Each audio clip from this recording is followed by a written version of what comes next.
Tantor Audio, a division of Recorded Books, presents Her Last Breath by Stacy Claflin. Narrated by John Solo and Jennifer Walden. 1. The Watcher. Hiding in safety. Everything is coming together perfectly. Couldn't have hoped for better. All the pieces are falling into place, and soon she'll be mine. This has been my dream for so long. Didn't think it would ever happen. Might not have, organically. But I made it happen. I did this.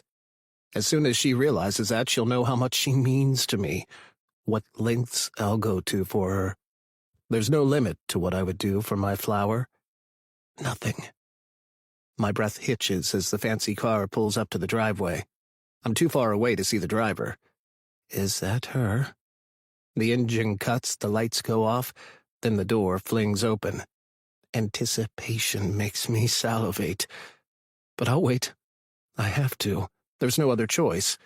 I put too much into this to risk losing her over a snap decision, a lapse in judgment. She steps out of the sedan. Long, bare legs flanked by high-heeled pumps and a shortish black skirt grab my attention. I squint, hold my hand over my eyes to focus. The tension is too much. It isn't her. Disappointment runs through me. I'm tempted to break something, but can't risk looking away for even a moment. Need to find out who this woman is and why she's in the driveway. This is wrong.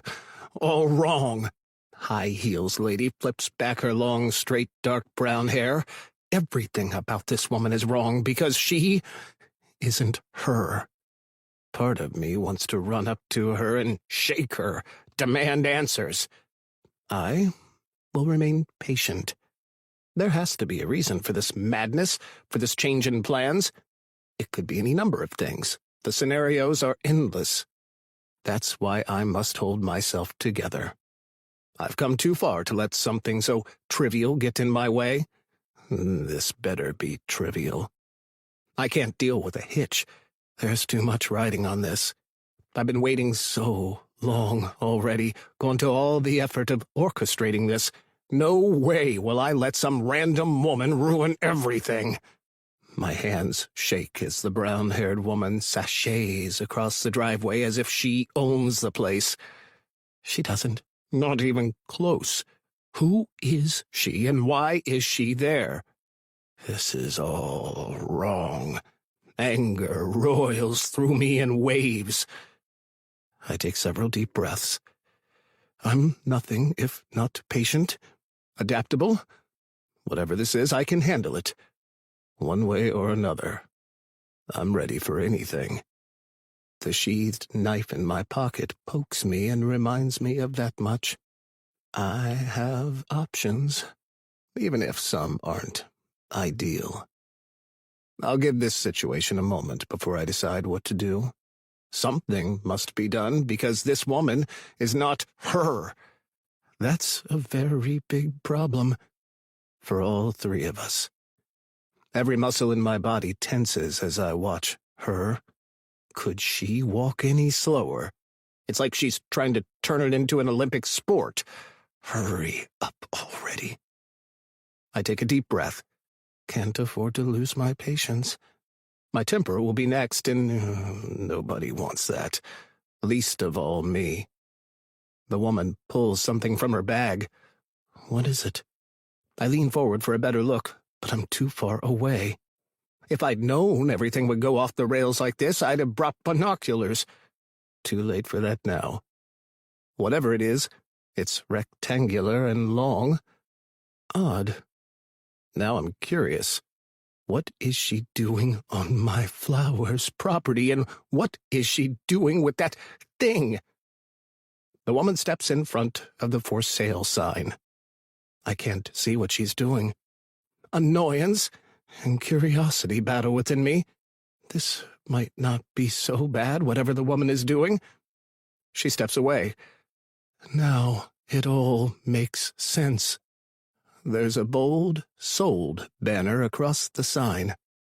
She's letting everyone know the house is no longer available because my flower, the love of my life, is moving in, the person I fell in love with so many years ago. She's the one who's going to move in. After all the effort I've expended to bring her here, she's finally going to be mine. She just doesn't know it yet. 2. Fleur, Saturday, early evening. The sun is only starting to set as I turn down the road in the cute little suburban neighborhood. The houses are adorable, as to be expected, and they're all at least 5 times as big as the New York condo I left behind. Good riddance. Tears sting my eyes, but I ignore them.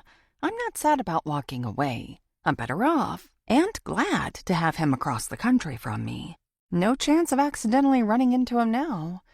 He wouldn't know what to do here in Washington State, where I grew up. I can't believe I'm back. It wasn't supposed to be this way, but here I am. At least I'm on the other end of town from where my family lived, from where she disappeared. I shoved that thought away as quickly as it came. A lump forms in my throat anyway. Why did I return? There's too much heartache in this place. That was why I fled as soon as I graduated. Not that it stopped bad things from happening here. The only times I've returned was to attend the funerals. Maybe I should have moved somewhere else, somewhere new. But I left so fast, and all I could think about was getting away from Ian and his unending supply of lies. If I had $1 for every grand promise he'd failed to follow through on, I could buy an entire high-rise apartment building. Instead, I'm left with a minivan filled with every one of my earthly belongings. I bought it for the road trip home because it's big enough to hold all of my things, and the mechanic said it would be reliable enough to get me from the East Coast to the West Coast. And here I am, in one piece with all of my things. Everything Ian and I had bought together is still with him. He wouldn't let me take even one thing we purchased together. Typical. Like I said, good riddance. I only wish I'd seen through his charm sooner. Can't change the past, only the future. And mine is bright. If 30 really is the new 20, then I'm golden. I have plenty of time to find someone who actually wants to settle down and have a family. Somebody who won't spew lies just because he thinks that's what I want to hear. I'm starting over, and here I am thinking about Ian. What's wrong with me? New life, new start, new house. The navigation system pulls me from my thoughts to let me know I've arrived at my destination. I look left. My new house. Bought sight unseen. Clinging to the steering wheel with a death grip, I flip on my blinker, then turn into the driveway. The house looks like it's been sitting there for 2 years. Because it has. Moss grows in parts of the roof. The grass is easily up to my knees, and the exterior could use a good scrubbing. Fun. But it's mine. I can use all the money I saved on the purchase to get everything fixed, and still have plenty to spare for fun. Between my recent inheritance and my job, which easily traveled across the country with me, I won't have money worries for a long time. That was one of the reasons I let Mia, my childhood best friend, talk me into buying this house. How could I turn down a fully furnished house at half the market value? I couldn't. Thankfully, I'm not superstitious like most other people, as evidenced by how long this adorable house has been for sale, with the price sliding steadily over the last year. I'm not most people. No way would I let a little tainted history get in the way of my dreams. Otherwise, I'd have been too scared to move into the murder house. 3. Fleur, Saturday, early evening. I cut the engine and turned to the passenger seat. Zorro, wake up. When the pup doesn't stir, I rub his ears until he does. One eye opens, followed by the other. He lifts an ear and gives me a quizzical expression. The black spot around his right eye makes it even more adorable. "We're home, little buddy." He doesn't appear to believe me. Not that I blame him. We've been on the road forever. He lifts his head as I open my door and nod toward the house. You ready? Zorro yawns. You might change your mind when you see the yard. When he doesn't budge, I get out and stretch. Still, no movement. So I grab my purse, then dig around for the house keys.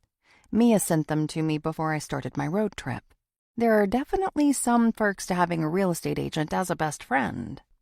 She sent me the complete set, save one that I asked her to hold on to. Hopefully I can get my curiosity at bay and not beg her for that one. It's already giving me that itchy feeling. Now isn't the time for that. I have other things to deal with first. I study the facade of my new home. Nobody else would have mentioned this house to me. She said only a few people have even toured the house over the course of the last 2 years as it languished. And those were just looky-loos. Nobody serious. I checked out the online listing, not expecting much, but could hardly believe my eyes. Ignoring the fact that someone died a bloody death in there, the house was amazing. Fully furnished because the previous residents obviously didn't take anything with them. One is dead, and the other is missing. And the bank who overtook the loan didn't pay to clean it out or even maintain it. It's the perfect place for me. The woman who lived and died here had impeccable taste. Everything is gorgeous, from faucets to furniture. I'm really quite lucky. A chill runs down my back and goosebumps prickle my arms. It isn't from the weather, as Washington is clearly having one of its warm Octobers this year. I glance around. Is someone watching me? That, of course, is a ridiculous question. I'm not only a new neighbor moving in, but I'm moving into a murder house. Everyone around here has to be curious about me. I've probably been the talk of the town since the sold sign went up. When they find out I'm a true crime podcaster and missing persons advocate, everyone will likely bore of me quickly. Why wouldn't I want to move in? This place is the ultimate PR move. That's what my critics online are already saying. They aren't entirely wrong. This will be great for my business. But I also want to see if I can solve this cold case and give closure to the surviving loved ones. My followers are already going crazy, wanting details about the murder house I'm moving into. Several promotional posts have already gone viral. It wouldn't surprise me if some of the neighbors have seen them. They should be excited to have me move in. I want to solve this mystery that's been hanging over their heads for the last 2 years. They should want that, as they knew both victims. Nobody knows who killed Caroline Porter. Some suspect her husband, because he disappeared at the same time. Plus, it's always the husband. The stats in cases like this are astounding. But they aren't 100%. That means Shane Porter could be alive and held captive somewhere. Unlikely, but possible. And I intend to get to the bottom of it. What better way than to live in the Porter's house, living among their things? The cops have already been through the house. I'm sure they've left a mess for me to clean. They always do. That's one thing victims have told me time and time again when I've interviewed them. I'm not moving into this house for the notoriety. I really do want to solve this case. And this is one way to get in the middle of the mystery that's unlike any other. I've already gotten heat online for my choice. Some think it's sick and twisted, but other people see it my way. By stepping right into the middle of a case that's gone colder than the Arctic, I can potentially figure out what happened and bring justice to this family. Maybe even find Shane alive. What a miracle that would be! As someone who cares deeply for crime victims, nothing could be better. Except, of course, solving the mysterious disappearance in my own family. But that case is far colder than this one. That's the case that sent me running across the country in the first place. It's one I don't think will ever be resolved. Every time I help bring justice to another victim's family, I hope it will fill the hole in my heart, fix my gaping wound. Unfortunately, It never does. Yet, I can't help but hope this time will be different. 4. Fleur, Saturday, early evening. After Zorro finishes exploring the yard, including time spent running circles around it, I call him over to the front door. He looks at me expectantly, but I don't reach for the lock just yet. I'm about to enter a house where a woman was murdered, maybe also her husband, and it's my home. Part of me thinks I'm crazy. I'm sure some of the neighbors agree with that assessment. I definitely felt curious and even judgmental gazes on me after I stepped out of the van. They'll all change their tune after I solve this mystery.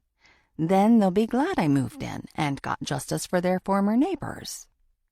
The glut of true crime websites and podcasts indicate there should be more local interest in a young wife murdered in her own home and her missing husband. For some reason, that's not the case here. I've only found 2 media placements, a single small article in the town's online newspaper, and the victim's obituary, neither of which revealed much. Beyond that, nothing. "Are you the new neighbor?" The voice, friendly, male, comes from behind me. I whip around to see the owner of said voice. The guy looks to be about my age, tall and slender, with a short afro and a wide smile. I'm Emmett Wycliffe. Zorro runs over to him, sniffs, then wags his tail. Emmett bends over to pat him, and Zorro licks his hand. "Aren't you sweet?" I walk over to them. "That's Zorro." "Love the name. The spot on his face looks like a mask." Emmett pats Zorro again before standing. "It's nice to meet your dog, but I'd love to meet you. What's your name?" He gives me another grin. This guy is ridiculously good-looking, especially when he smiles. It takes me a moment to hold out my hand to him. I'm Fleur Bardot. I throw in my last name since he told me his, although I've already forgotten it. He shakes my hand with a firm grip. "Pleasure to meet you, Fleur. Are you named after any flower in particular?" The question makes me hesitate. Most people I meet don't know my name is French for flower. Almost every time I introduce myself, I have to explain that my name isn't Fleur.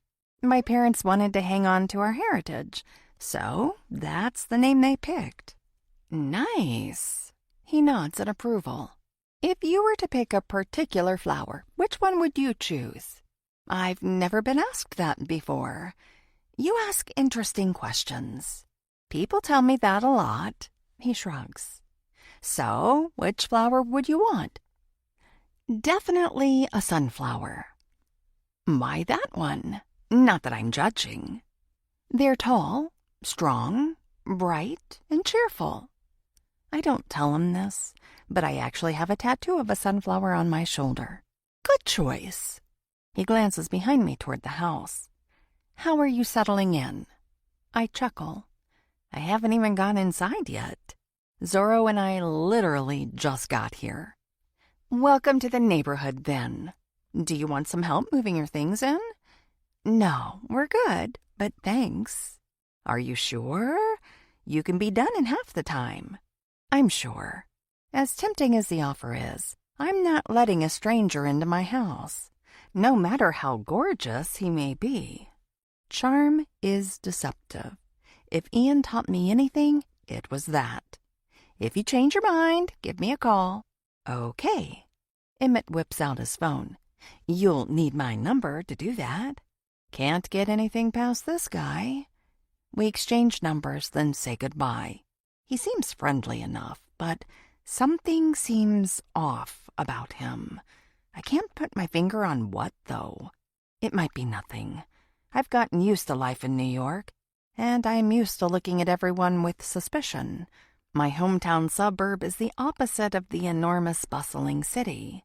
I wait until he's out of sight before approaching my new front door. I'm looking forward to finding out more about what happened to the Porters after Zorro and I settle in. Living in their house with their things is the perfect way to find answers. If not within our walls, then from people who knew them personally. I should have asked Emmett if he knew them, but I can call him later if I don't run into him again. As a neighbor, I'm going to have first-hand access to the people Caroline knew. Once they're comfortable with me, they'll let down their guards and tell me things they would never say to the police. Even if they're suspicious of me as a podcaster and author, I'm less of a threat than the law. I'm not an authority. Zorro whines, reminding me we're still standing outside our new home. I open the screen door, which squeaks loudly, then slide the key into the deadbolt. It turns easily, as does the lock on the knob. Now, all I have to do is turn the handle. My throat dries. I'm really doing this. Zorro scratches at the door, clearly the more eager of us. I take a deep breath before opening the door. The evening's light shines in, but doesn't reveal much. I hesitate before reaching for a light switch. It flips easily, and several lamps around the room light up simultaneously. The living room looks just like it did on the real estate website. Carolyn and Shane Porter clearly had good taste. That much is obvious, even with everything covered in dust. Given how long this place was on the market, clearly most people have no interest in buying a home where someone was murdered, no matter how beautiful. Their loss is my gain. Now I have a fully furnished house with a nice yard for my dog. After having to leave everything in the condo with Ian, even though we bought a lot of it together, it's such a relief to have a furnished home to move into. This one is much more my style, as it looks like it could be the showroom at an expensive department store. Ian always insisted on having things his way, even though I paid for half of what we bought. I stood up to him at first, but quickly learned I didn't want to deal with his man-boy tantrums. Now I don't have to put up with those any longer. Maybe the next woman who falls for his charm and lies can put him in line. He isn't my concern anymore. Zorro is in full investigation mode, as now he's sniffing everything so intently his tail isn't even wagging. Usually it never stops. After a few sneezes, I open the windows. I'm clearly going to have to clean before unpacking. Otherwise, the dust will win the battle against my allergies. I leave Zorro to his sniffing and explore the rest of the house. All of the rooms have messes tucked behind furniture. Clearly, the detritus from the police search had been hidden, rather than picked up for the listing photos. I'm sure the living room must too, though I didn't notice at first glance. Given I got a beautiful, fully furnished home for a steal, I can't complain. So I have some cleaning to do. Every place has its downside. I peek into the office. Like everything else, it's exactly the same as it was on the website. I'm anxious to go through the drawers. Not that I'm likely to find anything the police missed, but anything is possible. I have all the time in the world for this. Maybe I'll find a critical clue they overlooked. Zorro comes into the room just as I'm opening the window. I pat his head on my way out. I've gone through each room except one. I'm saving that one for last. Not only is that the room that has the highest likelihood of holding answers, but I'm not sure I'm ready to go in yet. I've been on the road for days and I'm beyond exhausted. I haven't even seen pictures, as the realtor who set up the listing didn't put that room on the site. Curiosity burns, but I ignore it. I need to bring in my belongings before it gets completely dark outside. The murder room will have to wait, especially considering Mia still has its key. 5. Fleur, Saturday, late evening. I collapse onto the couch and pull my blankets up to my chin, barely able to keep my eyes open. After Zorro and I went through the house, I brought out some of my things to make this place feel more like my home, rather than a vacation rental. I even set up the king-sized bed with my sheets and comforter, but I couldn't bring myself to climb under the covers. It didn't feel right. I stripped the bed of my linens, leaving it a bare mattress. Now I lay on the couch. I think it's a hide-a-bed, but I'm too exhausted to pull it out. After driving thousands of miles, then spending today moving all my things inside from the van, I'm exhausted. Easiest just to sleep here as it is. But I'm not sleeping. I'm trying and failing not to think about why the porters left everything behind that now belongs to me. A murdered wife and a missing husband. Is he still alive? Did the killer take Shane with him and kill him somewhere else? Did Shane follow him, and one of them killed the other? Or is it the obvious answer, that he killed his wife, then fled to avoid the consequences? My phone rings. Who would be reaching out to me at this hour? If it's Emmett, I'm going to have to talk with him about boundaries. I grab my phone from the coffee table, then check the screen. Mia. My best friend is spending the weekend camping with her boyfriend's family before the weather turns cold. I accept the call. Aren't you camping? She laughs. Yeah, but a few of us are doing a supply run. I volunteered so I could check in on you. Did you make it to the house? Got in a few hours ago. It's weird, moving into a house with someone else's things. Yeah, but this is right up your alley. You're going to solve the mystery. I can feel it in my bones. I glance around at all of the things that belong to a dead woman and her possibly dead husband. It's going to be a huge undertaking. We'll see. Your followers are going to love going through this with you every step of the way. You're already so successful, but this will take you to a whole new level. I wish I had her excitement. Maybe it'll return after a good night's sleep and time to recover from the road trip. We're about to go through the checkout line, Mia says. I'll stop by Monday and see how you're doing. Sound good? Sure. I stifle a yawn. Mia whispers and laughs with someone before saying goodbye to me. I end the call and my eyelids grow heavy.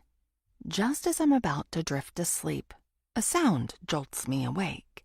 Clink. I sit up, clutching the blankets, trying to hear the noise over my pulse drumming in my ears.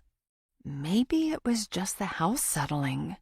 It hasn't had anyone living here in about 2 years. From what I understand, only listing agents have been in here to give a rare tour once in a while to people who had no interest in buying.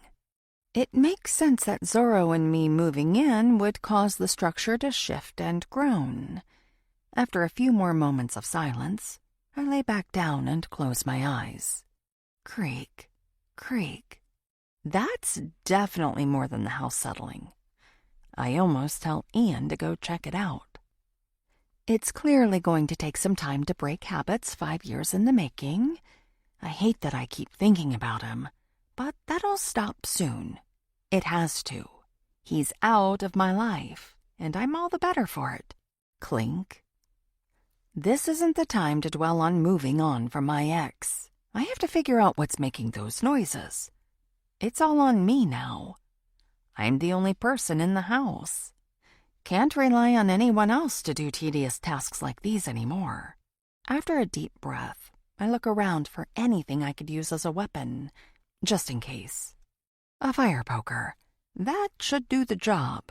Better safe than sorry, even though it's probably just the house making noises that I'm not used to. I tiptoe over to the fireplace, grab the poker, hold it close as I creep toward the bedrooms where the sounds came from. Creak, creak. My breath hitches as I make my way down the hallway, ready to swing my weapon if needed. I keep Ian's face in my mind. His image inspires the anger I need to protect myself against a potential intruder. I round the corner of the pitch-black corridor. Definitely need to get a nightlight. Or 5. Shuffling noises sound at the end of the hall, as do a few creaks. My pulse drums in my ears as I reach for the light switch. It's around here somewhere. Somewhere? My nails scratch against the paint, sounding like a bullhorn in the dark silence. If anyone is in the house, they sure know exactly where I am now. Perfect. Finally, I find the switch. Flip it up. Light floods the hall, momentarily blinding me. Zorro looks up from the corner, blinking rapidly, obviously not appreciating the sudden brightness. Relief floods me, and my knees turn to rubber. It was just my dog. I hurry to him, then wrap my arms around him. "You scared me, little buddy." He licks my face. Zorro usually sleeps in his bed through the night. It didn't even occur to me he'd be up and about, but it makes sense. We're in a new place. He did the same thing in all of the hotel rooms we stayed in all along the way. I make a mental note to set up a home security system so I don't have to worry about intruders again. That needs to be at the top of my priority list, along with about a dozen other things of equal importance. The responsibilities all fall on me now. Another thing to get used to as a newly single person. At least I have my pup. I'm not completely alone. My gaze lands on the door Zorro was sniffing at. The murder room. I told Mia to lock it before I moved in. The other doors were all open, so the room's identity is no mystery. But everything inside is. I do plan to go inside. Eventually. I have to. However, I want to go through everything else first. That's how I'll get to know the victims. By how they lived. I don't want to know about how she died until I get to know them first. Once I'm ready, my best friend will give me the key. Zorro sniffs under the door again. I pat his head, then walk toward the living room and call him to follow me. Curiosity burns. Maybe I should get the key to the room from Mia sooner rather than later. 6. Fleur. Sunday, early morning. I pulled upright, gasping for air and twisting in my blankets. For one terrifying moment, I don't know where I am or why. Then it all comes flooding back to me. This is my new house, and all the unfamiliar things in it belong to me. Once I relax and untangle myself from my blankets, I look around the living room. It's completely different in the bright morning light. Brilliant sunshine filters through the closed blinds, giving everything a cheery feel. Or at least a slightly cheery feel. I'm not sure I'll ever be able to rid my mind of the knowledge of the murder that took place here. While I obviously knew what I was getting into when I bought this place, I definitely have mixed feelings. I'm not superstitious, nor do I believe in ghosts, but an event like that has to leave some kind of mark on a place. Strange energy or something. Or maybe it's nothing. Guess I'll find out. People die all the time. Probably in their homes more than anywhere else besides hospitals. Maybe retirement villas. It's time this house gets new memories. There were probably plenty of good ones before the murder. In fact, I'll bet the good memories held within these walls far outweigh the bad by at least 1,000 to 1. Maybe even 1,000,000 to 1. Those are good odds. I need to focus on the task at hand. Make a list of errands to run, starting with groceries. The last thing I need is more prepackaged junk or fast food. That's all I've eaten over the last week. My body needs things that require refrigeration. My stomach growls as if agreeing with the sentiment. I gather everything I'll need for a shower. The bathroom attached to the primary bedroom still has bath products in the shower and cabinets. Literally everything is still here. Even things I'd thought someone would have removed. Things like shampoo, conditioner, body wash, toothpaste, toothbrushes, makeup, and other toiletries. Even prescriptions, which pique my curiosity. Nothing out of the ordinary, no antipsychotics or anything to indicate mental problems led to the murder. Although I'm sure the police would have confiscated stuff like that. Wouldn't they? My mind returns to my hunger. They didn't leave food in the kitchen, did they? Surely someone would have removed that. My stomach roils at the thought of 2-year-old rotten food. I might just lose my appetite if I check and find that. Maybe I should eat one more prepackaged meal before going grocery shopping, then explore the kitchen later. After I'm ready and on my way out, I can't help glancing at the one closed door. It could be anything from a bloody mess to a perfectly normal-looking room. Though, considering it wasn't pictured on the listing, it can't be great. It's going to be so hard to ignore that room. Maybe I need to change my plan. Would it be so bad to start there instead of saving it for last? My stomach grumbles, reminding me I need breakfast. I make my way to the van, but stop cold before unlocking the door. The front driver's side tire is flat. So is the back one. I stare in disbelief, glancing back and forth between them. My chest tightens as I make my way to the other side of the van. Those tires have no air either. Somebody did this on purpose. There's no way all 4 of my perfectly good tires are flat when they got me across the country without a hitch. Acid churns in my gut. I look around. Nobody's in sight. This place may as well be a ghost town. I kneel and check the tire nearest me. There are no obvious gashes. If I'm lucky, that means the person who did this only let the air out and didn't destroy my property. How thoughtful of them. Slam! I jolt at the noise. That was a door shutting, and it was close. Could someone be watching me? I spin around looking for anyone. Nobody. It was probably someone just stepping outside and had nothing to do with my tires, which is what I need to turn my attention back to. I have too much to do today without having to worry about replacing a full set of car tires. I check the rest of the tires, finding no visible slashes or gashes on those either. Why would someone go to all that effort? Could someone actually be upset about me moving in here? First of all, what business would it be of theirs? Second, I'd think the neighbors would be happy. Having an abandoned house on the street only brings down the value of their homes. I'm not only going to fix up the place, but I'm literally bringing life back to it. Given my line of work, I suppose I should have expected some people to be less than welcoming. I know more than most that everyone reacts differently to crimes. Some people shrink back, while others yell and scream. Apparently, others seek vengeance on the innocent. Hopefully, whoever did this got it out of their system. Now I have to figure out how to air up the tires before the rims bend. Then I can get something to eat. Once I'm properly nourished, I'll find out what's in the kitchen. Taking care of the tires is the type of thing Ian would have handled. Now it's on me. I'm not even sure if there's an air pump in the house, or whatever I would need to put the air back in the tires. I only know enough about cars to fill the gas, and when to take it in to be serviced. Why do I have a feeling I'm going to spend all morning researching the stuff online? One thing I do know, there's a spare tire in the back of the van. Maybe there are other accessories in that compartment. It only takes a moment to get under the carpeting to the spare tire, and another moment to realize there's nothing else there. Not that I want to spend what's left of the morning manually pumping air into the tires.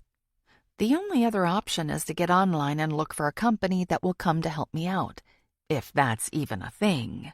I have no idea, obviously. I'm so glad Ian isn't around to see me lost over this. He'd be laughing his head off at me. No matter. I'm nothing if not resourceful. Even if there's no one who will come to the house, I'll find a solution. I didn't become the successful podcaster and author that I am by accident. If I could do that, I can take on 4 round pieces of rubber. Right? My first order of business is to see what's in the garage. There has to be something in there. I haven't explored it yet.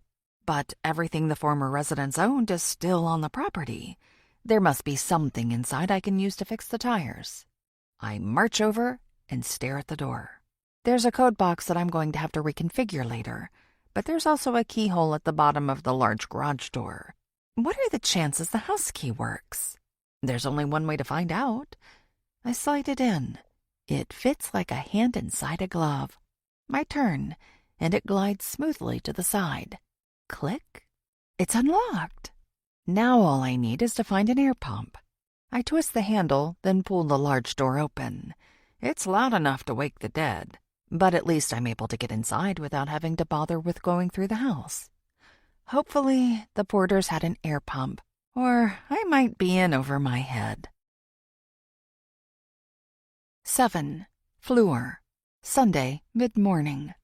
It's definitely my lucky day. Not only is the garage well organized and tidy, but everything is labeled and sorted by type. I quickly find not one, but 2 air pumps, 1 manual and 1 automatic. That's an easy decision. I choose the one labeled compressor and wheel it over to the minivan. Then I look around for an electric plug, finding one just outside the garage. It almost reaches. Almost. So much for my good fortune. It isn't like I can move the van closer to the pump. Maybe I need the manual one after all. Ugh. As I look for another electric socket, perhaps I missed one hiding behind some of the overgrown weeds. The tiny hairs on the back of my neck stand on end. Bumps form down my arms. I freeze in place. Is someone watching me? I spin around. No one is in sight. That doesn't mean a neighbor isn't peeking from behind blinds or a curtain. They all know this is a murder house, and it's been empty for 2 years. People must be curious about who's moving in. I know I would be. Not that I can ignore the fact that someone might not want me living here. My flat tires are proof enough of that. I may as well show them I'm friendly. So I give a big obvious wave and a wide smile before returning to my search of an outdoor plug. After not finding one, I return to the garage for the manual air pump. It's better than nothing, even though I was so close to being able to use the compressor. I pull the pump from its spot and give it a test in the garage. At least it pumps easily. With any luck, it won't take much time to fill up the 4 tires. Then I see something even better. An entire tote full of extension cords. I could seriously kiss Shane Porter. Now I don't have to manually pump 4 van tires after all. Is it sexist for me to assume he's the one who organized everything in the garage? It might be. But the writing on the totes looks masculine. It was probably him. 5 minutes later, I'm filling the first tire. It swells beautifully, and the compressor even tells me when it reaches the ideal pressure. The little machine is louder than the garage door, but I don't care. I should be able to drive somewhere to eat in less than 20 minutes. Soon, all of the tires are fully aired. None of them leak or lose pressure. I practically skip back to the garage to return everything where it belongs. After putting everything back in its place, I close and lock the garage door. Now my stomach is roaring like a bear robbed of her cubs. Time for breakfast. The tiny hairs on my neck stand straight again. It's getting harder to ignore the likelihood of someone watching me. I refuse to let them think they're getting to me. Once in the van, I catch a glimpse of my reflection in the rearview mirror. Somehow, I manage to get a streak of grease on my forehead stretching across to my hair. So much for taking a shower earlier. It only takes a few minutes to find a bakery. It's new since I moved away, but then again, a lot of things are. I left after graduating high school, and now I'm 30. It would be more surprising if things hadn't changed. The shopping center's parking lot is pretty full, the busyness a stark contrast from the sleepy neighborhood. When I step into Sally's bakery, a bell chimes overhead, and everyone turns my direction. Every single person in here is dressed up, without a single hair out of place. I forgot to wipe off the grease on my face, and my messy bun just drooped further. Even so, I muster a wide smile to everyone and step inside, feeling the stares of everyone on me. Nothing like standing out on my first real day back. I recognize about half the faces. None of them look particularly happy to see me. I try to ignore them as I get in line, but it's nearly impossible to focus on the menu while I absorb the customer's stares. When I reach the counter, the woman at the register gives me a smile that doesn't quite reach her eyes. Her name tag tells me she's Sally. Can I help you? I'd like 6 donuts, please. Eating healthy will have to wait another meal. What kind? Judgment oozes from her eyes as she spreads her palm toward the glass counters. the choices go on for days. I pick out the ones that look the best. She gives me a brief side-eye before grabbing a cardboard box and filling it with the sweets. Whispers sound behind me. When I turn around, they stop. This isn't awkward at all. I'd forgotten what it's like to be known only as the sister of the dead girl. Not that anyone knows for sure that Lourdes is dead. They never found her body. Kind of like Shane Porter, whose house I now live in. Realization hits me like a bucket of cold water. Not only am I the sister of the dead girl, but now I live in the house of the murdered woman and her missing husband. Everyone must know this fact. Word travels fast around here, and I am sure even after all these years, nobody has forgotten about me. I'm going to be an even bigger freak than I was all those years ago. Maybe I should have thought through this more before buying a house that I'll never be able to sell. Too late now. I'm just going to have to make the best of the situation. By the time Sally gives me the total, she doesn't even pretend to smile. I reach into my purse for a card, but stop. The last thing I want is someone like her having sensitive information. I dig into my wallet for cash, pay her with all ones. It's petty, but at the moment, I don't care. If she's going to glare at a paying customer like that, a little inconvenience isn't so bad. Sally sighs loudly before tallying the change and handing it back to me in pennies. Apparently, two can play at that game. Thanks so much. This is such a cute bakery. I dropped the change and another dollar bill into the tip jar before leaving without another word. What a warm welcome back to town. First the tires, now this. I'm just going to have to show people I'm an asset to the community. I'll be friendly and helpful, and hopefully I'll solve Caroline Porter's murder. Surely these people will appreciate that. Or they might hate me even more once they find out I'm a podcaster who will likely bring more attention to the town. Time will tell. By the time I return to my new neighborhood, it's more awake than before. One guy is raking leaves in his yard, and two others are mowing their lawns. Neither return my friendly wave and smile.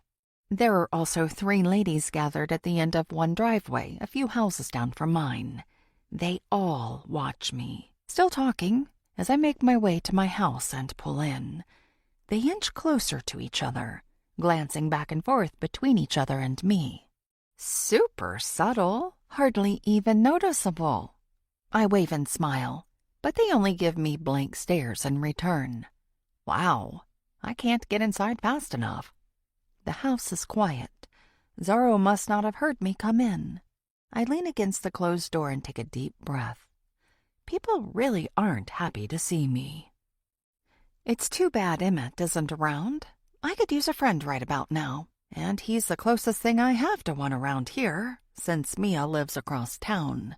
He must be an anomaly. So far, he's the only one willing to give me a chance. I set the box of donuts on the kitchen table. Should have gotten some milk or mochas to go along with the breakfast, but I'm not going back outside for any reason short of a house fire. No, I can't even think like that. With the way my morning has been going, that thought isn't too far out of the realm of possibility. 8. The Watcher. Hiding in safety. This is actually happening. Fleur Bardot has moved into the house. I was too chicken to speak up about my love for her when we were younger. Then she moved away. All the way across the country. I've been kicking myself for years over that. If I had told her how I felt about her before she fled town, things could have ended up so different. We could be together now, and our children would be running around at her bare feet, pressing their little palms on her swollen belly. It may not be our reality now, but it could be our reality soon. She's back in town, and best of all, she's alone. I'd be lying if I said I wasn't afraid she'd move back with some guy and a ring on her finger. Her only companion now is a dog. My love won't go unrequited forever. We will be together. I just have to play this right, unlike when I was a stupid kid. The Bardot sisters were always the it girls. There wasn't a straight guy in school who didn't fall for one, or both of them at some point. Lourdes was too old for me, but not Fleur. She was always within reach, but I'd been too afraid of rejection. If she'd rebuffed my affections, who knows what I would have done. I wouldn't want to hurt her, but a guy can't help what he does when his ego is wounded. That's something most women don't understand. They need to build up their men. Then their men can keep them safe. That's the natural order of things. Those two were always in a league of their own, with their natural blonde waves and perfectly golden skin, legs that went on for days. Lourdes and Fleur had to have been goddesses. I never believed in mythology until I laid eyes on them. The sisters could make a believer out of anyone. It's too bad someone killed Lourdes. Well, technically nobody actually knows if she's dead, but how could she not be? The queen bee wouldn't give up her throne and adoring subjects on her own. No, obviously someone killed her. They brutally stole her life and brilliantly covered up the crime. In the 15 years since she disappeared, nobody has come close to finding answers. Surely it was a scorned lover, or someone she brushed off, and that means, literally, anyone could be guilty. Lourdes turned down 5 guys for every one she didn't, and she made all the girls feel like dirt, and also plenty of adults. I'm sure more people wanted her dead than didn't. Now, Fleur alone is this town's one goddess. Her sister is gone, never to be seen again. That's why Fleur is obsessed with true crime. Her motivations are clear. In fact, her first podcast episodes were all about her precious sister. Now she only mentions Lourdes in passing. That makes sense, given that the case is as cold as the Arctic. I've listened to every one of Fleur's podcast episodes on loop, cycling through them repeatedly. Read her book multiple times. Every social media post, too. I've taken in every single word that beautiful woman has put forth to the world.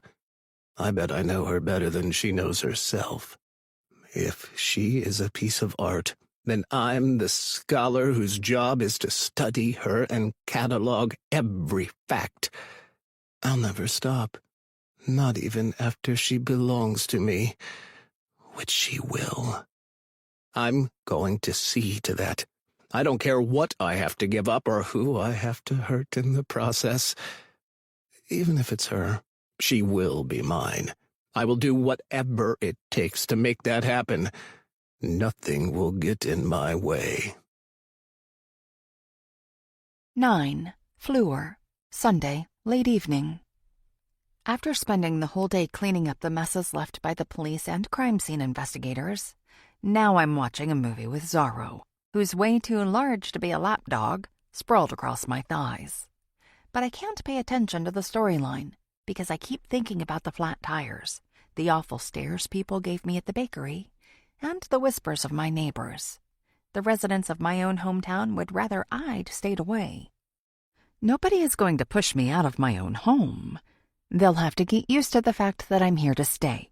I need to show them I'm an ally, not a problem. I'm not sure how to go about that, since waving and smiling clearly isn't cutting it. Maybe I should go door to door, bearing gifts to all the neighbors. Though if I do that, I'll have to get creative, or it will get expensive fast.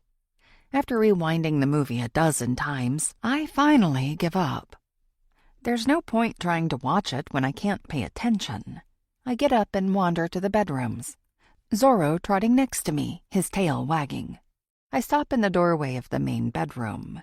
As much as I'd love to sleep on an actual mattress, the thought of lying in that bed gives me the heebie-jeebies. Nobody died in it, but I can't even bring myself to touch it. I'll keep sleeping on the couch until I replace the bed with one of my own.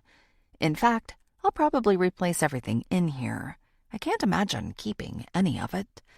A bedroom is so much more intimate than a dining room or den. I want to get to know Caroline and Shane to figure out what happened to them.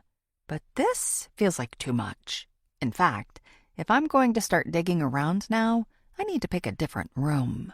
The office seems like a good place to start looking into things. It has a masculine look to it, so maybe I can learn something about Shane Porter's mindset. Did he love his wife and die alongside her, only to be taken somewhere else? Or did he commit the heinous act and run? Is there a third possibility where he's both alive and innocent? The answer must be in there, the room that was so clearly his. As I make my way down the hall, my gaze once again lands on the locked door. Was that Caroline's office? Given the home boasted 2 extra bedrooms, it would make sense for each of them to have their own working space. Maybe she was more traditional, and the room was a craft studio or something along those lines. I can't even imagine what I'd do with a whole extra room all to myself. A soundproof podcasting area? Would I fill it with corkboards where I pin information about cases I'm looking into and string yarn from one connection to another until it looks like a spider web? I guess I don't have to imagine having an extra room anymore. I have several, and the possibilities seem endless. After I figure out what happened to the previous residents, I'll have the entire house to fill as I please. It's mind-boggling, but true. At some point, I'm sure I'll go from feeling like a house guest to a homeowner. I pull my gaze from the mystery door and step into the office. Even with there being almost no information out there about the murder, I already know what most people think. Everyone always suspects the husband. Statistics show it's true in most cases, but not all cases. The man who decorated this room could be as much of a victim as his wife. He might be alive out there somewhere. It's always a possibility until someone finds his body. And if I'm going to be a good investigator, I have to keep an open mind. I take a seat in the leather chair behind the desk and look around the office, as Shane must have done so many times. He decorated in colors of muted browns and grays, and there are several framed sports car pictures. They aren't professional photos, given the busy backgrounds, making me think he took them all himself. Car enthusiast and photographer. That's the first observation, of many more to come, I'm sure, I jot into my favorite notes app. The walls tell the story of what Shane enjoyed and wanted to show off. Interesting that there aren't any pictures of his wife in here, not even on the desk. Did he prefer cars to her? Or did he figure he could simply walk down the hall if he wanted to see the woman he married? Unless the cops took those, but it seems unlikely. Another note into the app. I reach for the top drawer to see what clues hide in there. Tap, tap. That's not Zorro. It came from the outer wall, from outside, like something bumping against the house. I hold my breath and sit still, waiting to hear it again. Nothing. I reach for the top drawer again just as I did a moment ago. Silence. It was probably something innocent, like a raccoon or a squirrel. I never heard those in the New York apartment, but always did when I was growing up. I'm just not used to the wildlife anymore. Not that I can blame myself for being a little jumpy. I'm not only living alone now, but someone died in this house, and nobody in town seems happy about me being back. My skin crawls at the thought. Perhaps I bit off more than I can chew with this place, but I don't regret my decision. This place is much bigger than where I lived before, and now I'm not waiting on some loser who only wanted to string me along with untruthful promises of a future marriage and family. What more could I ask for than this? Tap, tap, tap. There still has to be a rational explanation. Pipes, for instance. I've had a shower today and done a load of dishes. That's more action than the pipes have seen in the last 2 years. The pipes must be what I'm hearing. I get up from the comfy chair and press my ear against the wall where the noises were coming from. Nothing. I move around, trying different parts of the wall as best as I can in an office full of shelves, books, and framed car photos. If it isn't the pipes, there has to be a logical explanation for the tapping. Tree branches, animals, or neighbors making noise that sounds closer than it is. I'm just being silly. To be expected, as I'm still not used to this house. Every home has plenty of oddities to adjust to. Before long, things that seem strange now will become background noise. Tap. I throw my hands in the air. What is that noise? It still sounds like it's coming from the outer wall. Could someone be out there now? Considering what happened with my tires earlier today, it's not out of the realm of possibility. If someone is willing to deflate those, why not sneak into the backyard and mess around outside a lit-up window? I turn off the light, take a deep breath, then tiptoe over to the window, lifting one of the blinds slightly. It's already dusk. Everything is dark and shadowy. It's impossible to make out details. In other words, it's the perfect time for someone to sneak around and scare the new neighbor. The first thing I need to do tomorrow is set up an alarm system, or at least a doorbell camera. Anything that would deter people. For all I know, all of this is just kids pulling pranks. I was certainly guilty of pulling a few when I was young and bored. Plus, there must be rumors about this place being haunted between the murder and it being abandoned. The kids wouldn't be old enough to remember, so I'm probably a curiosity. The woman crazy enough to move into a murder house. I release the blind, then step back. I'm on edge, and I need a little time to show everyone I'm no threat. Tap, tap. That's it. I'm done sitting back. Time to go outside and see what's making the noises once and for all. Whether it's a raccoon, kids, or a murderer, I'm going to give them a piece of my mind. 10. Fleur. Sunday, late evening. On my way outside, I grabbed the fire poker from the other night. It isn't ideal, especially since I have to use my phone as a flashlight, but it should work. This thing could inflict some serious damage if I swing it hard enough. Everything is quiet out here, not to mention dark. It takes my eyes a moment to adjust after being in the bright office. The moon overhead is only a sliver, so that doesn't help much. I consider turning on the porch light, but can't let anyone know I'm out here. In fact, I don't bother turning on my phone's light. I might be able to get around without it, as I've walked around back here a few times. I mostly know where everything is, but it would also be easy to bump into something. I tiptoe toward the other side of the house, keeping my fingertips on the brick. There isn't any noise, not even a hint of the incessant tapping. It was definitely coming from outside. I wasn't imagining that. There's no way it was coming from the room, unless it was coming from inside the walls. No, I don't even want to think about that possibility. Animals living in the walls is more than I can deal with right now, although, given how long this house has been empty, it's a strong possibility. Hopefully I'll find something out here. Then I can chase it away and move on with my night, putting this behind me.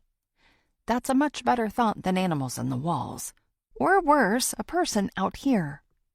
I round the corner to the side of the house where the office is located. My breath hitches, and I stop to listen. Something rustles near where the house and fence meet. Or is that my imagination? A shiver runs down my spine. I feel exposed. Sure, I have this fire poker, but what if someone is close by and has a gun? I have to be brave. Scratch that. I am brave. How many people would travel across the country with only what they could fit into a van and move into a murder house? Maybe I'm not so much brave as I am desperate. Either way, I need to find out what's going on. If someone's messing with me, and given what happened to my tires, they are, I need to stand up to them, even if I'm shaking inside. I take a deep breath and move toward the fence, clinging to the cold metal of the poker so hard my fingers ache. Rustle. The poker shakes in my grip. "Who's there?" I demand, keeping my voice steady. With any luck, I sound surer than I feel. No response. "Show yourself." "Please don't." The last thing I want is to get into a fight with someone who probably has the advantage. Rustle. My mouth goes dry. I can't give in to my fear. "I know you're there. Just tell me who you are and what you want." Something skitters at my feet. I barely hold in a yelp as I scramble to turn on my phone's light. A possum. Its eyes glow in the light as it runs past my feet and toward the main part of the yard. 2 tiny possums chase after it. My knees turn to rubber as the realization runs through me. The noises were from a mama and her babies. That was all. It's not a person trying to scare me, or worse. Gasping for air, I lean against the house and try to regain my bearings. After a few moments, I release a laugh.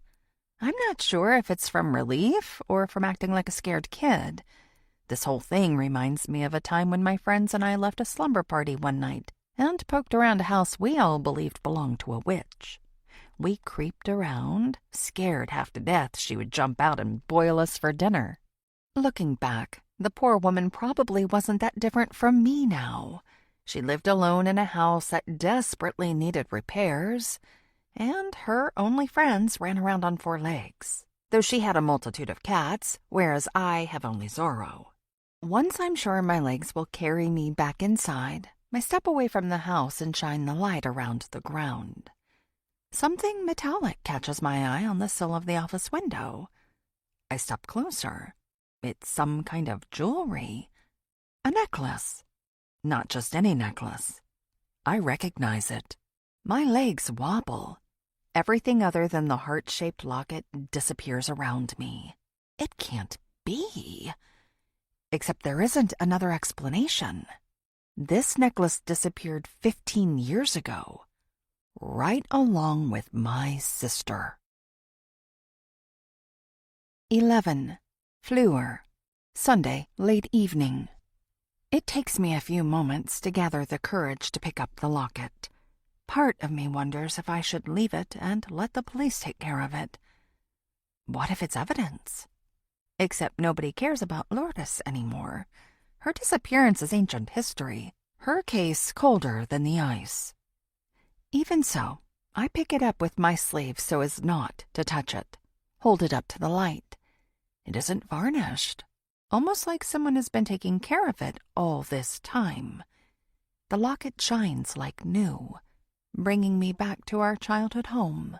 I can smell pot roast cooking, Dad's favorite meal, and see in front of me my beautiful older sister, with her favorite necklace resting over her shirt. It's a golden locket given to her by her grandmother, Mimi Pearl. It had been hers as a girl, and with Lourdes being the oldest granddaughter, she got it.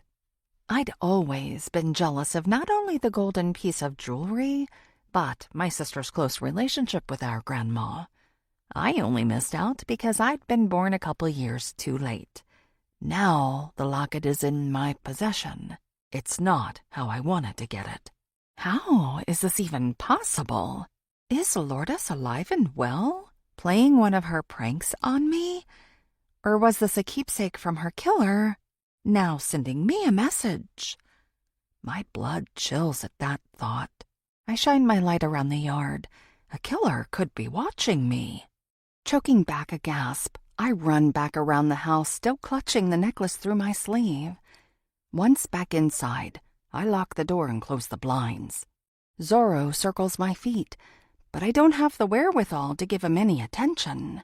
I drop my find on the coffee table, staring at my dead sister's necklace. It feels like a viper about to strike. It has to be the family heirloom, but there's no logical reason for it being where I found it. Lourdes has been gone 15 years. She had no reason to walk away from her life. At first, the police wouldn't take her disappearance seriously, saying she was a runaway who'd soon be back. They'd told our distraught parents to give it 48 hours, and if she hadn't returned by then, to come back to file a report.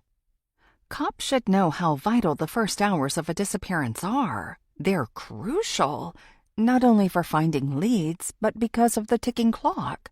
Most victims are murdered within that short window. But in small towns where nothing bad ever happens, it was more comfortable to believe she'd left of her own volition. At the time, their reaction made sense. But it doesn't ease my grief.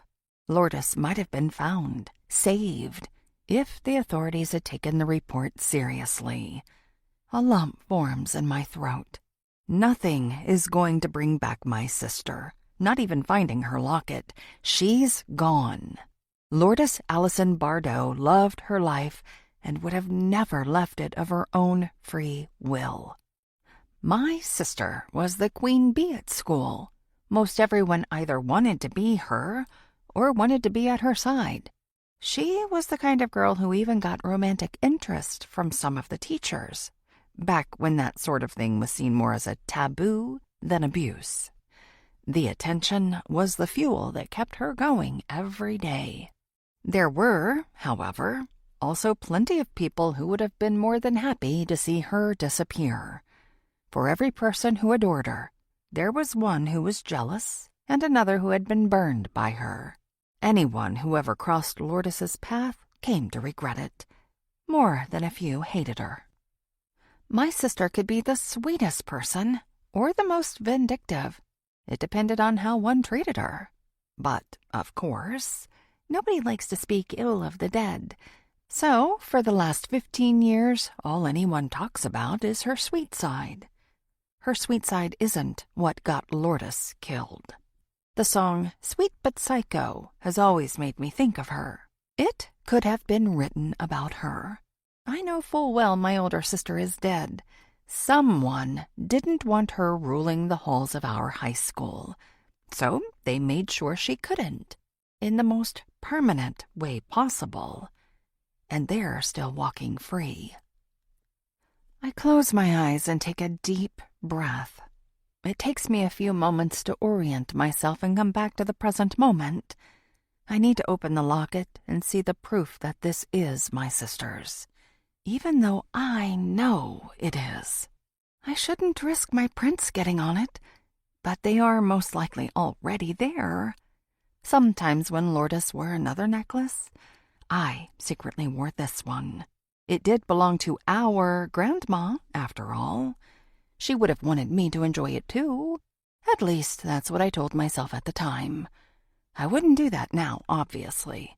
But teenage me was definitely jealous of my sister's popularity, charm, and beauty. Not to mention the power she held over people. Not that I'd have admitted it then. I don't want any of it now. Not after I've seen the damage it can cause. I'm more than happy to keep to myself in my house, getting word out about missing person cases.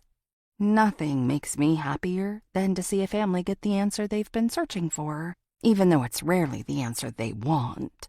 Like me, they know their loved one is likely gone, but there's something to be said for closure. I should know. It's eluded me for a decade and a half.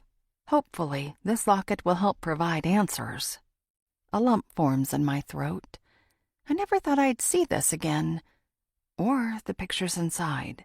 It's like seeing Lourdes again, in a small way. This was her necklace.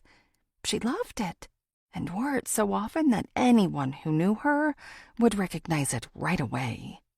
It would be easier to open with my bare hands, but I can't risk that. Whoever left it for me to find clearly wants that. I'm not about to fall into anyone's trap. If anybody knows how true crime works, it's me. My life and career revolve around it. Finally, I managed to get it open. I can hardly believe my eyes. Tears blur my vision. I blink them away, only to have more return in their place. Instead of fighting them, I wait a minute and let them flow freely until I can finally focus. The inside of the locket hasn't changed in the last 15 years. There's a picture of Lourdes and me as children on one side of the locket, and one of our grandma as a teenager on the other side. The necklace has been perfectly preserved for all these years. It hasn't been in the elements at all, not on a decomposing corpse. Has it been with the killer all this time? If so, why did that person leave it for me to find? And how did they know to find me here, in this house? That's the more pressing question. 12. Fleur, Monday morning. After last night, I'm exhausted. Even so, I can't sleep another moment on the couch. I need to clear out the bedroom and make it my own. The sooner, the better. If I'm going to get anything done today, I need caffeine. While I do have groceries now, I don't have a coffee maker. That needs to be shoved to the top of my to-do list. I'm definitely not returning to Sally's bakery for my morning fix. I feed Zorro, then go outside while he's distracted. Before I reach the van, I stop. A woman about my age stands at the edge of my driveway, staring at me. With her dark hair pulled back, I can clearly see her face. Her gorgeous brown eyes are as big as dinner plates as she takes me in. "Can I help you?" I ask. Her expression softens. For a moment, I thought you were her." It takes me a moment to realize she means Caroline.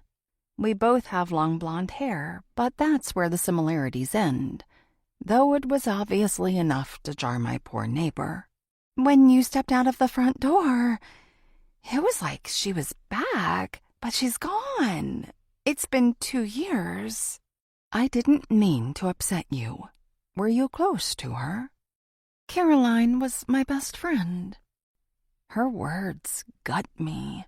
I'm so sorry. I know how hard it is to lose someone in such a traumatic way. "You do?" "My sister disappeared 15 years ago, presumed dead." My voice catches in my throat. "Exactly half my life. She's been gone as long as she was in my life. Sometimes, even now, when I see someone resembling her, for a split second, I wonder if it's her." It's so weird opening up to a stranger, but she seems to uniquely understand what I've been through. I definitely recognize her spooked expression. "Wait!" The woman's expression sharpens. "Are you Lourdes' sister?" We're back to that. I'm not me, I'm the dead girl's sister. "That was probably rude. Forget I said anything." She looks away. "No, it's fine." It's completely not fine, but whatever. "Yes, Lourdes was my sister. Did you know her?" She looks back at me. "In passing, Caroline and I were in the grade above her. I think we had a class together, but we didn't run in the same circles. Sorry, I'm Darby." I extend my hand. "Nice to meet you. I'm Fleur. I just moved in." Her eyebrows pop up. "Your name is Fleur?" "No, Fleur. It's French for flower." Sometimes I really think I should change my name. Her face reddens. "Sorry, that was a dumb question." "Don't worry about it. I get that all the time. Always have. My parents moved here from France and wanted to keep the culture alive in my sister and me.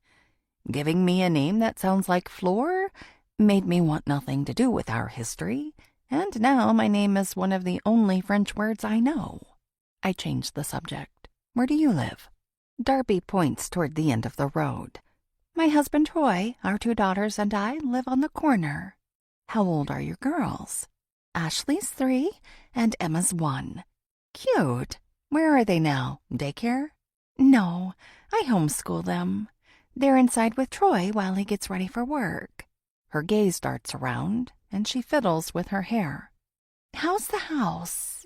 Is there stuff still inside?" "Yeah. I hope that isn't too weird for you. but I needed a place that was already furnished. I moved across the country and could only take what fit into the van. Makes sense. Darby nods. She chews on her lower lip. Is she debating whether to say something? Maybe she wants one of Caroline's belongings. The two of them were best friends, after all. Did you want to look around? I ask. You two were close, so I'm sure having something of hers would be comforting. Her hand goes to her heart. Really? You'd do that? You have more of a right to her things than I do. Come on. I wave toward the house. She glances at her fitness watch. I have a few minutes before Troy has to leave. I lead her inside, where Zorro runs around the corner and licks our guest repeatedly. Down! Stop! Thankfully, he stops. I turn to Darby. I'm so sorry. She laughs. Don't worry about it. I love dogs. Do you have one? Her expression falls. No, Troy thinks they're too messy. What about what you think? Darby shrugs, then looks around. It's like they just stepped outside. I feel like she could walk in at any moment. I'm glad to hear you say that, because I feel more like a guest than an owner. Darby glances over at the couch, where a lot of my luggage is piled. Once you make it your own, I'm sure it will be all good. If you need any help, let me know. Are you sure? Of course. What are neighbors for? I can even make an extra serving of dinner and bring it over for you tonight. Wow. Thanks. I really appreciate that. I'm not used to such hospitality. Where did you move from? New York City. Let the Wilsons show you some good old-fashioned hometown hospitality. That's a mouthful, but I'll take it. Speaking of taking things, what of Caroline's do you want? I haven't spent any time in their bedroom. Maybe she has a piece of jewelry that was special to her that you'd like? There is that one bracelet. She doesn't look so sure. Perfect. I wave her toward the hall and to the primary bedroom. Darby goes straight to the jewelry box, obviously knowing where her best friend kept it. I remain by the door, still not comfortable with the room. You don't happen to need a queen-size bed, do you? She glances over at me. You don't want it? No, it's the first thing I'd like to replace. Troy and I have been talking about getting a new bed, but we're on a budget. It's yours. Take it as soon as you can. Thanks so much. I can hardly believe how generous you are. She clasps a bracelet onto her wrist. You're helping me out. If you take the bed, I don't have to hire someone to pick it up. When you buy a new bed, the company should offer to take this for you. I should probably know that. One more thing to learn as a single woman. Even the frame and headboard? You don't want those either? None of it. Gosh, I can't wait to tell Troy. He won't believe it. I'll have to make you dinners for a month to pay you back for your kindness. It isn't necessary, though I'll never turn down free food. Darby closes the little drawer in the jewelry box. Let's exchange numbers so we can figure out a time for us to take this bed off your hands. I recite my number and she texts me. Unknown. This is Darby Wilson. Fleur. Thanks, Fleur Bardot. I text her back my full name because nobody can ever spell it. How many times have I seen it spelled Fleur Bardot? Then we head back to the front door. She stares at the living room like she's seen a ghost. I'm sure it feels that way after her best friend died so long ago, yet her house is exactly the same as it had been. Finally, she turns to me. How do you like the house? It's an adjustment. I haven't had much time to settle in yet. I'm still trying to get used to new sounds at night. I'm sure you know how that goes. It'll be such a relief when this place feels like home. I bet. Well, I'd better get going before I make Troy late for work. Thanks again for everything. I can't tell you how much it means to be back in here. In a way, it's like getting to be with Caroline again. I'm glad I could help. Let me know when you want to pick up the bed. Will it be today? Darby laughs. Eager much? I'll see what I can do. I can help you move it if you don't want to wait on Troy. We can probably fit it all in my van once it's broken down. You don't have to do that. It looks like you have enough to do around here. Isn't that the truth? She waves, lets herself outside, then closes the door behind her. After all my other interactions with people, it's hard to believe I might actually have a friend in town, other than Mia. At least it's a start. Now that I'm all alone, I need to figure out what to do about the locket necklace. The right thing would be to hand it over to the police. Except that's the last thing I want to do with it. 13. Fleur. Monday morning. Ding dong. Zorro runs around between the door and me, eager to see who's here. Can't I catch a break for even 10 minutes? I carefully hide the necklace in my pocket and trudge over to the door to peek outside. My annoyance melts away. It's Mia. I throw open the front door and wrap my arms around my best friend. Even though we haven't seen each other in person for a few years, suddenly it's as if we were never apart. I'm not sure how long we cling to one another. It could be 1 minute or 15. Time ceases to exist with her. She gives me her wide, bright smile after we pull apart. I've missed you so much. Pretty sure I've missed you more. Obviously, you've been across the country forever. How's Ian? Sobbing on the floor? Unable to function? I can't help smiling. I wish. No, he's probably staring lovingly into his own reflection as we speak. That's the only thing he cares about. Seems to be your type. My mouth falls open. Not true. She laughs. So true. Time for a change of subject. How was the weekend? You must be pretty serious about this guy to go camping with his family. They're really cool, actually. I think I might like his sister more than him. Don't think about replacing me, I tease. I'm your best friend. How could I forget? She steps inside, petting Zorro, and looks around. You haven't redecorated yet? I only got in Saturday night, and I've had to put away the messes the police left. Right. Is it weird living in a murder house? Or is it just another day in the life of a famous true crime podcaster? Who are you calling famous? Mia lifts a brow. My bestie, of course. Your podcast was in the top 100 overall last time I checked. That's only because I've been talking up this move. Word has spread through the true crime community. Everyone is curious. The buzz will die down eventually. Stop being modest. It isn't just because you're moving here to solve a crime. If nobody was following you before that, word wouldn't have spread in the first place. I shrug. While I do love my job, one thing I don't like is conversations like this. I'm definitely not famous. Nobody will be stopping me in public for a selfie or autograph anytime soon. But I have made a name for myself in my little niche. It's big enough to pay the bills, but I'll never be a household name, and I'm fine with that. Glad, actually. Mia pulls a key from her purse. Sure you don't want the key to the murder room? I stare at it. It would be nice to have on hand should I decide I'm ready to go in for a look. She gives me a playful smirk, as if reading my thoughts. All you have to do is say the magic word. What's the magic word? Gimme? I'll think about it. You're no fun. She drops the key back into her purse. Found anything interesting while cleaning the cops' messes? Not really. You know what's weird about this place? Other than the fact that someone was murdered here?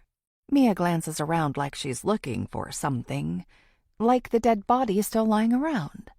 I may be the crime podcaster, but I swear she has more of a morbid curiosity than me. There are hardly any pictures of the couple around here. Most people have framed photos on display, you know? The only pictures I've seen of them are online. and there isn't much there. It's strange. They were probably taken as evidence. I'm surprised you haven't thought of that. All of them? What do I know about murder evidence? Mia asks. I sell houses for a living. Exactly. You should know that most people have photos of their life all around. Most people, sure, but not everyone. You'd be surprised.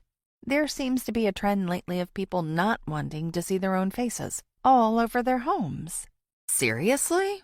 You have to be kidding me. Why would I joke about that? No idea. You want something to eat?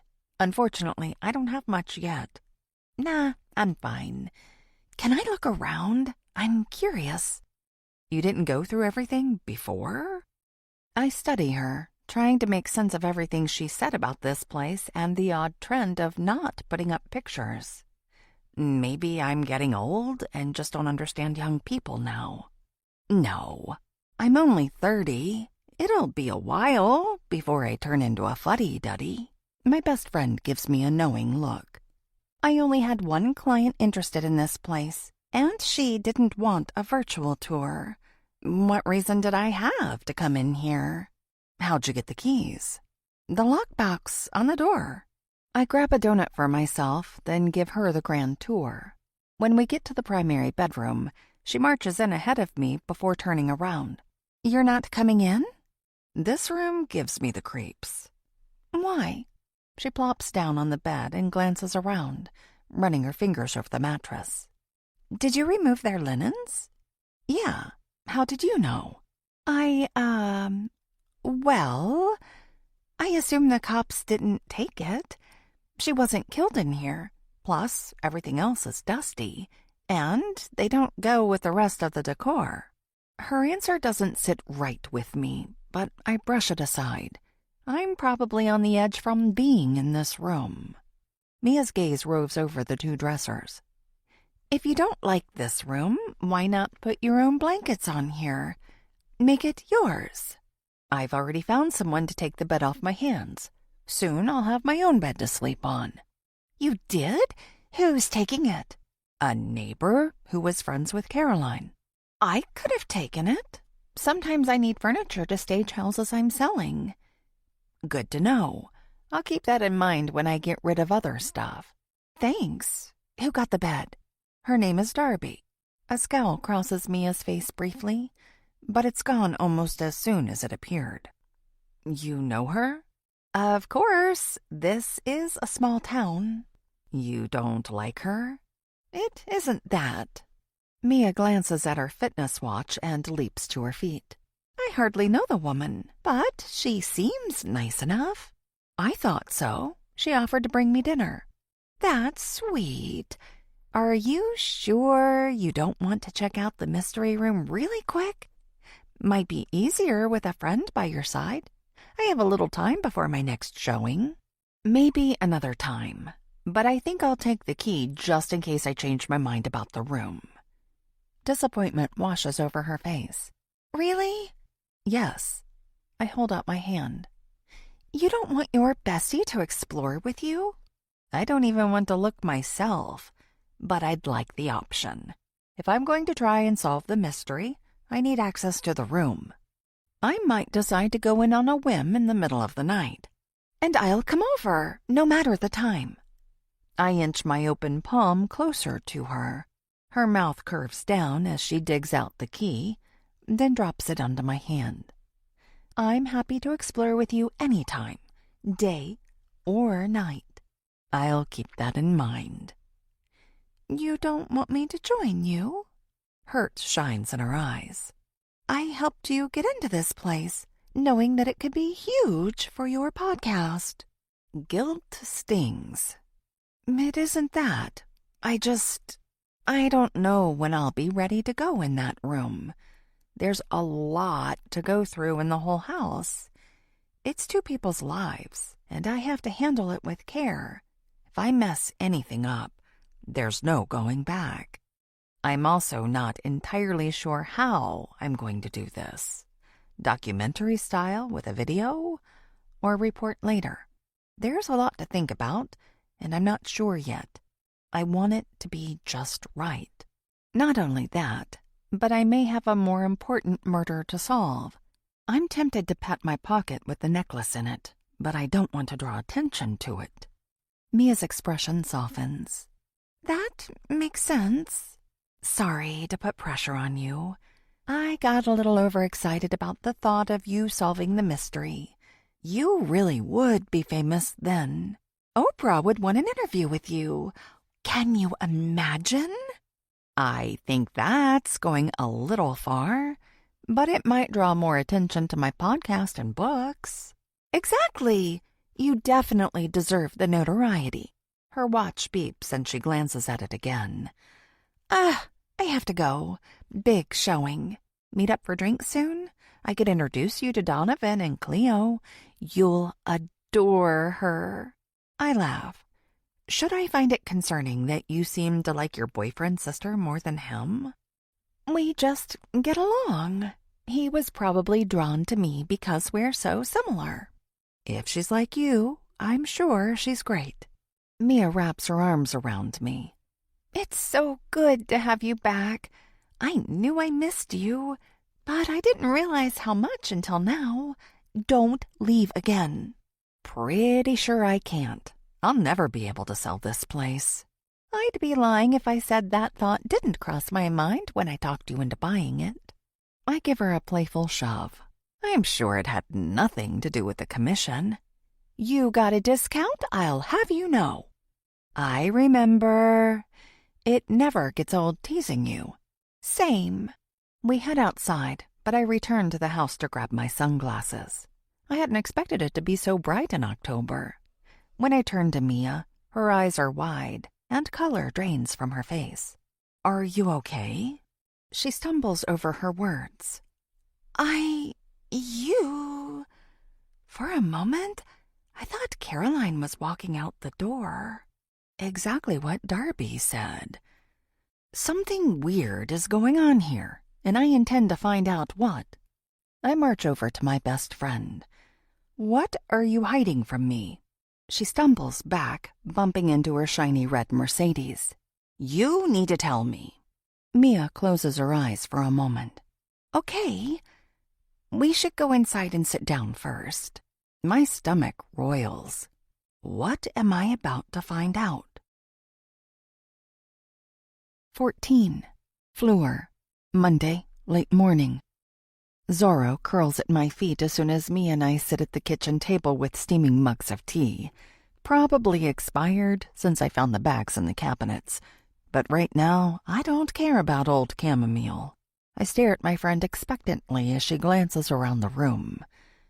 Care to fill me in? I tapped the table with a chipped nail. Mia turns her attention back to me and sighs. Caroline and I became friends after I helped her and Shane buy this house. We hit it off pretty quickly. Now I realize it's because she made me think of you. Why hide it from me? She picks at a hangnail. I felt bad about how quickly we became close. You were all the way across the country, struggling to find your place in a massive city, and here I was finding a new best friend. I didn't want to hurt your feelings.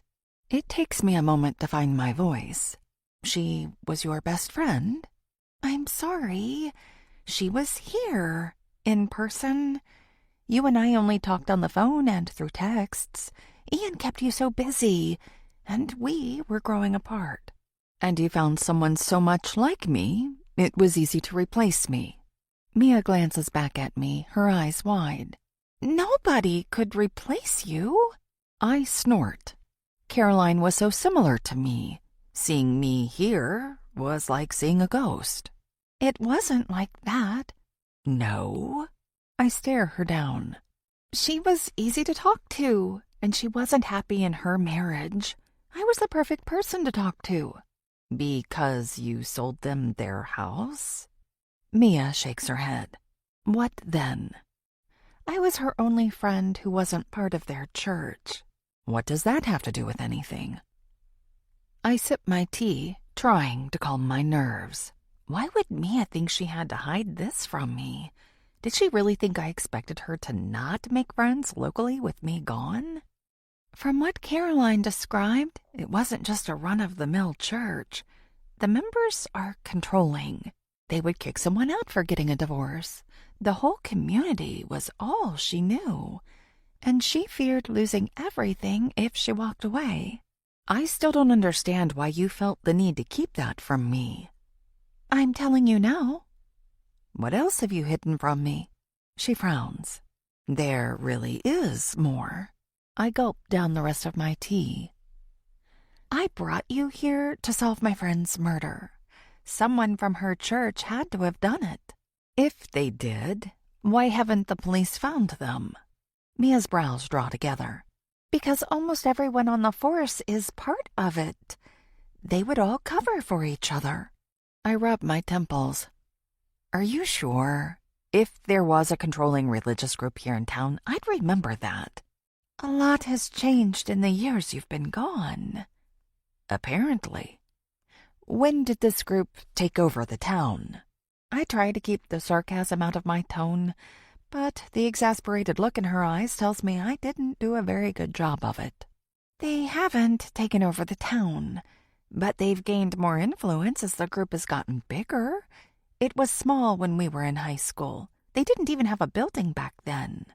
According to Caroline, they met in someone's house before renting space in the community center. My mind spins trying to make sense of it all. So, you think a member of this church killed her, and other members are covering it up. It explains why there has hardly been any coverage in the news, and why it hasn't been solved. Why would Shane disappear if he had people in authority to cover for him? They could have killed him too. Now you aren't making any sense. If Caroline wanted to leave the marriage, they would be on his side. Mia sips from her mug. Unless she managed to talk him into leaving the church. Her main problem with Shane was the control he exerted over her, because of what they were taught by the other members. They were in love and trying to have a baby at one point. He might have been willing to leave with her, especially if he was uncomfortable with the control the church made him exert over her. If that was the case, those people could have killed both of them. This is bananas. You realize that, don't you? You don't understand the influence the Beacon of Truth Fellowship has on its members. I know you've come across cults in your time spent on unsolved missing people. That's what we're dealing with. People obsessed with power who don't want to give that up. You know what I'm talking about. These high control groups are no joke. I'm aware of that. Then you should see my theory makes sense. They had to have killed Caroline and Shane. There's no other explanation. We need an outsider to solve this case. I'm an outsider? I exclaim. Do I need to remind you I grew up here? Or did you forget we were best friends in high school? You moved here during our sophomore year. You're technically the outsider. Her face flushes red. You've been gone for the last 12 years. Everything has changed. You have no idea. I need some space. What? Please, can we finish this conversation later? I rise and gesture toward the door. I need some time to think. Are you at least still going to look into the murders? Of course I will. Fleur? Mia pleads with her eyes. I trudge to the entrance and open the door. We'll talk later. She trudges over. I'm really sorry. I appreciate that. I just need some space to process this. Besides, didn't you say you have a big showing? Right. I should get to that. She steps outside. I close the door between us. She and Caroline were best friends? During all of our conversations over the years, Mia didn't mention her even once. Now she expects me to solve the murder? I lean against the door, slide to sitting, then pinch the bridge of my nose. Zorro trots over and licks my hand. I pat him absent-mindedly as I try to make sense of everything. Shane and Caroline were part of a cult, My supposed best friend was actually best friends with Caroline, who apparently wanted out of her marriage. And Darby down the street thought she was Caroline's best friend, while I thought I was Mia's best friend. Were Mia and Caroline hiding their friendship from everyone, or just Darby and me? I pat my pants where the necklace is. Sorry, Lourdes. Your mystery is going to have to wait a little longer. At least I know not to trust the police with your locket.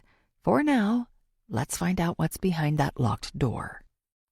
Zorro follows alongside me as I make my way to the murder room. I hesitate before taking the key and sliding it into the lock.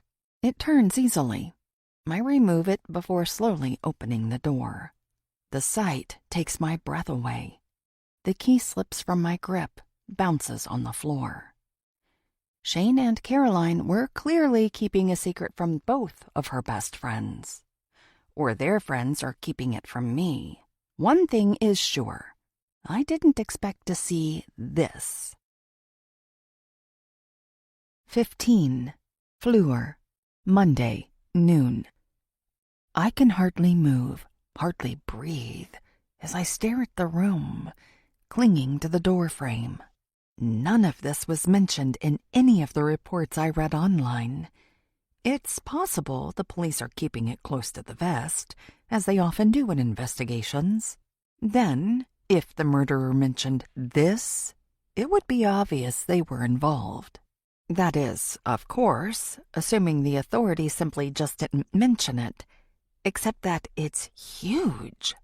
Either multiple people are involved in a cover-up, including the cops, or nobody thought it was important. But I spoke to both of Caroline's best friends, and neither of them said anything about this. Is it possible they don't know? I step into the baby nursery and take it all in. The brightly colored decorations, the happy jungle animals painted on the walls, the crib, the diaper-changing table. Shane and Caroline were clearly expecting a baby. She was pregnant when killed. This can't be true, can it? Surely someone would have mentioned it, especially since Caroline was killed in here. Was the murderer trying to send a message by killing her here? Or did she happen to be here at the time, and the nursery was happenstance? My mind spins with the possibilities. If this happened during the day, Shane could have been at work. If he was in the habit of coming home for lunch, did he walk into the middle of it? He could have tried to fight off the killer. He could have been taken by the assailant. Or the other, more obvious scenario is that he killed his wife. The statistics are definitely in favor of that theory. There are 2 times in a woman's life where she's in the most danger. 1, when she's pregnant. 2, when she leaves an abusive relationship. Caroline fit one of those scenarios, possibly both. If this room indicates what it appears to, she was pregnant. No one would buy all of this stuff before actually conceiving.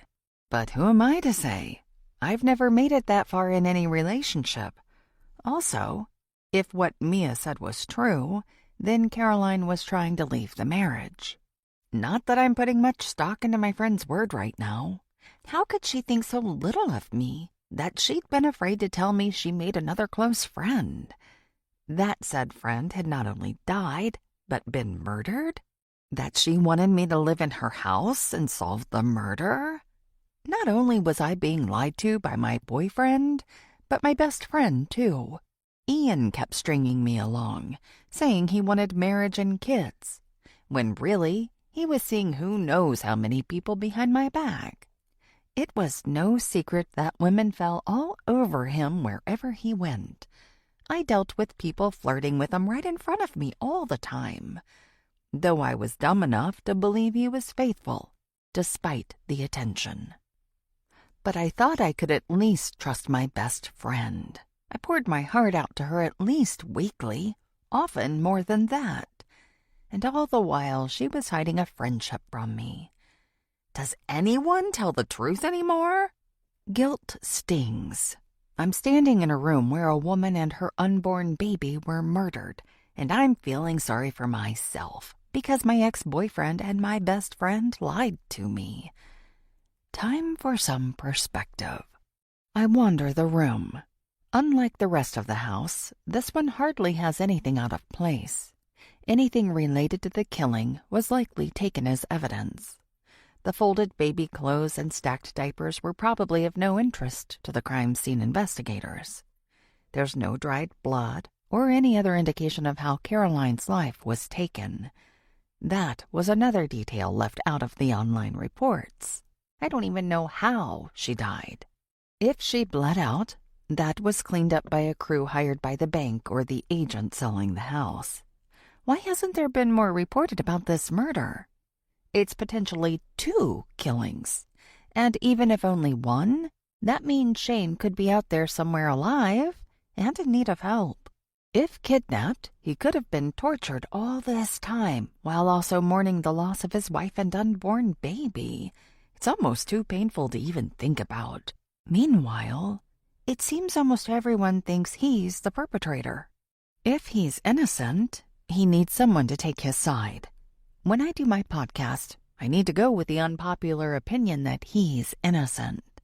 If he is alive somewhere and hiding and catches wind of my investigation, it could be what he needs to come forward. We all need to hear his side. Who better to do that than me? I have all the time in the world to go through his things. If there's evidence the police missed, it would be here in this house, my house. I'm so glad I have this mystery to distract me from everything else in my life. With any luck, I can find a killer and a missing man. Maybe even answer the questions about my sister's death, too. Moving here might have been the best decision I've ever made. I could almost thank Ian for stringing me along. Otherwise, I might not have seen my need to come here. Zorro comes in. He sniffs the floor, his tail straight up instead of wagging. Curious, I watch him. He goes straight toward the crib and stops in front of it, focused on one spot. What is it, boy? Zorro pays me no attention and continues smelling that particular area. He even sits and paws at the floor. Could that be where Caroline died? 16. Caroline. Before. It's been a long day, and while my husband and I aren't on the best of terms, I'm actually looking forward to sitting down and having a meal with him, even though I have to cook, as always. My phone alerts me of a text. Shane, working late again, and getting takeout for dinner. Before we were married, I knew his work as an attorney would keep him busy, but I had no idea just how busy he would be with all of the cases. He could work around the clock and still not do enough for his rotating list of clients. I send a message saying I understand, because I do. Doesn't mean I like it. Now what am I supposed to do? Warm up leftovers again? At least I haven't started cooking anything yet. I hate making food only for myself. My hand immediately goes to my stomach. Technically, I'm eating for 2, but it doesn't feel like it. I've only begun to feel movements, and if I'm being honest, it feels more like gas bubbles than a baby. Yet, according to online wisdom, that's what it is. I'm also not showing yet. Sure, my clothes are tighter, but again, it's more like bloat than my sweet child. I still don't need my new maternity clothes. I dig through the fridge, looking for something to warm up. The only real noticeable sign that I'm actually expecting is my food aversions. So far, no nausea or vomiting. Maybe I should get a cat for company. Shane doesn't like the idea of pets in the house, but it isn't like he's here enough to really care. As long as there aren't any animals running around his office, he should be fine. A couple of my foster homes had cats, and I bonded with them in ways I never did with people. Another text comes in. Maybe Shane is coming home early after all. It isn't my husband. Savannah. Want to meet for dinner? My treat. My heart flutters at the message. I send a quick reply. Caroline. In public? Are you sure? Seems risky. My phone rings. It's him, even though the name attached to his number shows Savannah. I accept the call. "Hello, Savannah." "Hey, Mitch," he replies. It's our running joke, but it's worked so far. Nobody, not even Shane, has suspected calls or messages from Savannah or Mitch. "Are you serious about going out for dinner?" "I wish. Sorry to get your hopes up, but I meant our usual." My heart sinks. I should have known he didn't mean going out for a date. Too risky.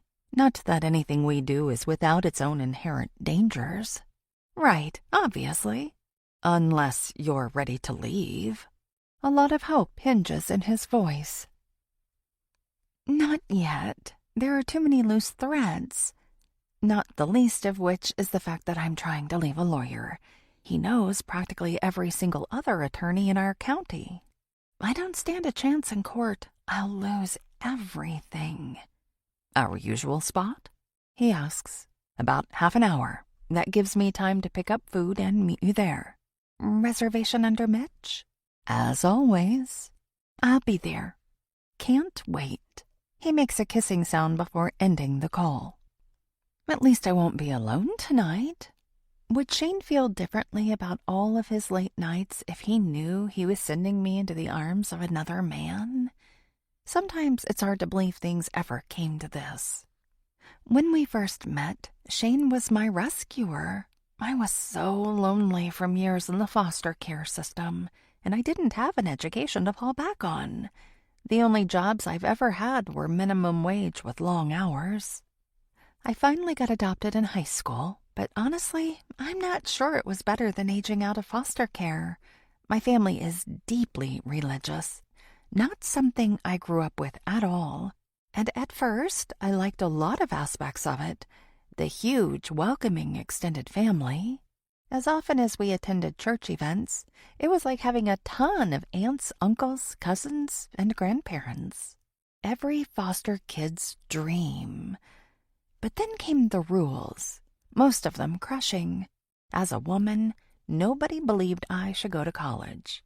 My only value in their eyes was to become a wife and mother. Secondary school would be a waste of my adoptive parents' money and my time. I needed to learn homemaking skills and, more importantly, my place.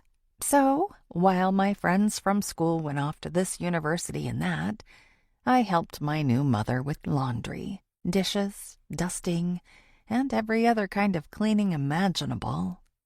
Shane and I were seeing each other secretly, but then one day someone from the church saw us together and told my parents. They freaked out and insisted on meeting him right away.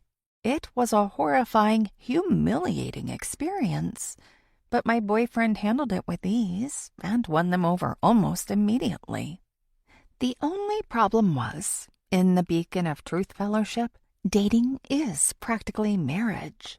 If you get involved with someone romantically, there's no going back.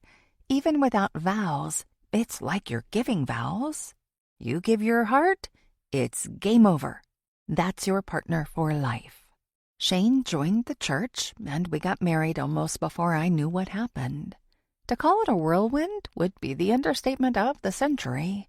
Our plan was leaving the group after the wedding and honeymoon that my parents paid for fully. But that wasn't how things played out. Shane soon found how much he enjoyed the role of head of house. My phone alerts me to another text from Savannah and pulls me from my thoughts. He tells me the hotel reservation is set and I can show up any time. I press my palm on my belly. Time to see your daddy. 17. Fleur, Monday, early evening. Shane's office is a disaster. I've emptied every desk drawer, pulled each book from the shelves, and fanned out the pages, and taken everything from the closet. There isn't a nook or cranny I haven't investigated. If he hid anything, it isn't here. Either he took his secrets with him when he fled the house, or the police have the evidence and haven't returned it. Why would they? It isn't like he's around for them to give anything back to him. The new owner of his house doesn't have any rights to it. The only thing I've learned is that he was a successful personal injury attorney who often went after huge corporations to fleece them for his clients, who paid him massive sums of money for his efforts. Any secrets he has are probably locked away in his office at work. Nobody would let me in there. I still have plenty of places to check in the house. His and Caroline's bedroom still gives me the creeps, but I'm going to have to get over that. That's where any of their secrets are likely to be. Where do I hide diaries and valuables? In my bedroom? Though, if I had an office, that would be right up there. Zorro comes into the room and whines. A glance at the time tells me I've missed his dinner time by more than an hour. The sun is already starting to go down outside. I scratch his ear. "Sorry, boy. Let's get you fed." He races out of the room, tail wagging. Just as I'm filling his bowl, the doorbell rings. Am I expecting someone? I check the peephole. Darby stands there with a tall, handsome man. Must be her husband. What was his name? Toby, Tony, something like that. I forgot they were going to come and take the bed from my hands. I whip open the door. "Hi, where are your girls?" "With our next-door neighbor." Darby hands me a casserole dish and introduces me to Troy. Right, Troy. I'll have to remember that next time. We shake hands, and he nods his head rather than giving me a verbal greeting. "Which way to the bedroom?" "Darby can show you. I'll put this in the kitchen." They head down the hallway while I make my way to the oven and put my dinner inside, setting the temperature to a low setting. My stomach growls, and my mouth waters at the aroma. I hurry to the bedroom, Zorro at my heels. If we're going to get anything accomplished, I need to put him somewhere else. Luckily, he's happy to run into the backyard. "You sure you want to give this away?" Troy asks when I return, not taking his gaze from the bed. "It looks like it cost a fortune." "I'm sure. I'd like to get a new bed." He nods, still not looking at me. Then he grabs the mattress, then lugs it out of the room on his own. He must be stronger than he looks. Darby glances at me. "I think we can get the frame." It takes some maneuvering to separate the massive headboard, but once we do, we easily move the frame together. Outside, Troy is loading the mattress into the back of a large pickup truck. He helps Darby and me with the frame. Then it takes all three of us to get the headboard loaded. I've broken into a sweat, and I'm gasping for air like I've run a marathon. Clearly, I need to get back into a workout routine. Darby gives me a wide smile. "We can't thank you enough for this. You sure we can't pay you?" "No. Like I said, you're doing me a favor. Plus, you're feeding me. You don't know how much that helps me. Glad we can help each other out. Right, Troy?" He nods again. Not a talkative guy, which is fine, because he isn't the one I want to talk to.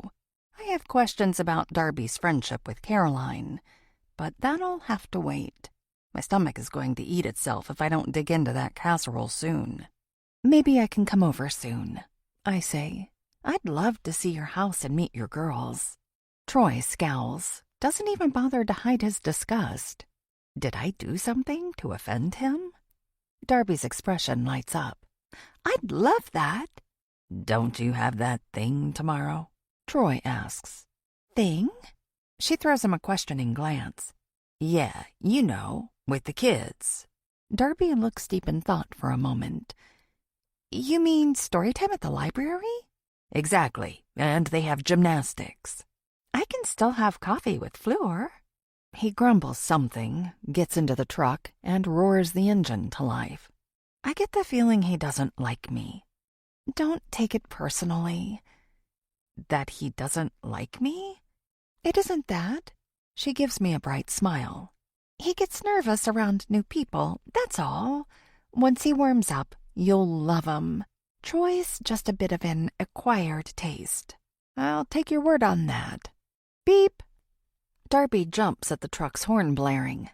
Guess I'd better get going. Thanks for the bed. And thank you for the meal. Come over any time. She waves before running into the vehicle. The tires peel as they drive away. It's hard to imagine liking that guy, but maybe he is just shy. My stomach roars again, and I hurry in and scarf down almost half the casserole in one sitting. Definitely need to get back into a workout routine. Zorro scratches at the door, and I let him in after covering the dish. My mind is spinning, and I wish I had someone to talk with about everything I've been learning. Normally, that person would be Mia, but she went to such great lengths to hide her friendship with Caroline from me, not only when she was alive, but also when talking me into buying her house. I don't care that she has other friends. I'm glad and wouldn't want or expect anything else. But it bothers me that she felt the need to hide it from me. Either she thought I was so weak I couldn't handle it, or she had some other reason. Did she really think I wouldn't find out, especially after moving into this house? This hurts more than any romantic betrayal. Mia and I have been best friends for half my life. I met her right after Lourdes disappeared, and she helped fill that new void in my life. She knows all of my pains, so she should know how this would affect me. Yet she did it anyway. What I need is some fresh air. And a bed. Definitely a bed. I don't know how many more nights I can deal with sleeping on the couch. I call Zorro over to the front door. Then we go outside. It's nearly dark now, but I don't care. If I have to spend another moment inside the house, I'm going to lose my mind. There's a bench against the house, and I sit on it. Zorro jumps up and curls next to me. I pat him, and my mind darts from one thought to another. Mia, Caroline, Darby, Lourdes's necklace, the nursery, the bedroom. I can't do anything about most of it, but I can research beds. I pull out my phone and quickly narrow down my search. Most people would want to test a mattress before purchasing. Ian definitely would. But I don't have to run my decisions past anyone. All I want is a new bed as soon as possible. All of the stores have a trial period, so if I don't like what I pick, I can always try a new one. 10 minutes later, I've made my decision and ordered the bed. It will be here tomorrow. Ian would have balked at the fee I paid for the faster delivery, but I don't care. It's worth it to me, and that's all that matters. Zorro sits up, his ears perking. I follow his gaze to the end of the driveway. Is that Emmett? Groaning, I rise. I should have gone into the backyard instead of the front. Too late now. Emmett waves. Hey, neighbor! How are you settling in? I may as well talk to him. He's one of the few people who will actually give me the time of day. Not bad. How are you? Great, actually. He beams, not saying more. Apparently, I'm supposed to ask. Why's that? I just got an amazing role today. Role? Hired for a commercial that will play all over the country. Wow, that's great. He looks a little disappointed that I'm not more excited. It's huge, but I guess you don't know much about the entertainment industry. Not that aspect of it. Trust me, this is big. Congratulations. Thanks. He leans against my van. I should be annoyed by that, but I don't care. As soon as I get around to it, I'm going to trade it in for a cuter car that suits me better than the soccer mom mobile. So, you're getting rid of the porter's things. Pardon? I saw the Wilsons drive off with a bed. You don't miss anything, do you? Not that. Looking to lose anything else? I'd be happy to help. I'm fine, thanks. Carolyn and I were friends. She'd be happy for me to have some of her things. You were friends only with her? Not Shane? He shifts nervously. Well, he worked a lot. Caroline and I naturally found ourselves talking when I would go on my daily walks. Kind of like this? I take a step back. Do I make you nervous? He steps away from the van, giving me an inquisitive expression. No. I'm not sure whether that's the truth, but I'm not going to let him think he's getting to me. I'm just trying to be friendly. We're the only singles in this neighborhood. Seems like we should stick together, you know? Singles? Everyone else is either paired up with a partner and kids or a roommate. Not us. We're alone in our big empty houses. Bumps prickle my arms. I'm not alone. I have Zorro. You know what I mean. I start to tell him that I'm going inside, but a car pulls up to the curb and parks. What now? Mia climbs out of the car, sets her alarm, and waves. Fleur, I'm so glad I caught you. I return the wave, even though she's the last person I want to see. But if it'll get Emmett out of my hair, I'll invite her inside. I turn to Emmett. That's my friend. I'll see you later. He stiffens. Yeah, sure. You have my number. Let me know if you need anything. I'll do that.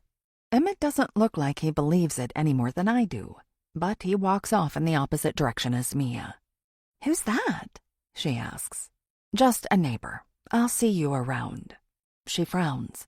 Please, hear me out. Why? I cross my arms. You've made it clear how little you think of me. Let me explain. If you're still mad at me, I'll go and never come back. As much as I hate the thought of talking with her, I hate the thought of never seeing her again even more. Come inside. 18. Fleur. Monday, early evening. Mia and I sit at the couch with glasses of tap water, since that's the only thing I have on hand. Tomorrow I really need to do some proper grocery shopping. Finally, I can't take the silence any longer. Why are you here? She sighs. I owe you an apology. You think? I should have told you about Caroline. Why didn't you? I ask. Did you think I was too weak to handle the truth? Never. You're one of the strongest people I know. I snort. Right. You are. Not only did you deal with the loss of your sister, but you had to put up with your parents falling apart after that. You practically raised them. Then why keep your friendship with Caroline secret? She plays with a loose thread on the couch. At first, it was because we were barely acquaintances, just seeing each other as we hung out with mutual friends. Then we started spending time together, just the two of us. It still wasn't a big deal, but then we started connecting. This is starting to sound like an affair. Wait, you didn't? No, it's nothing like that. We were just friends. Best friends. Mia nods and avoids my eye contact, looks away.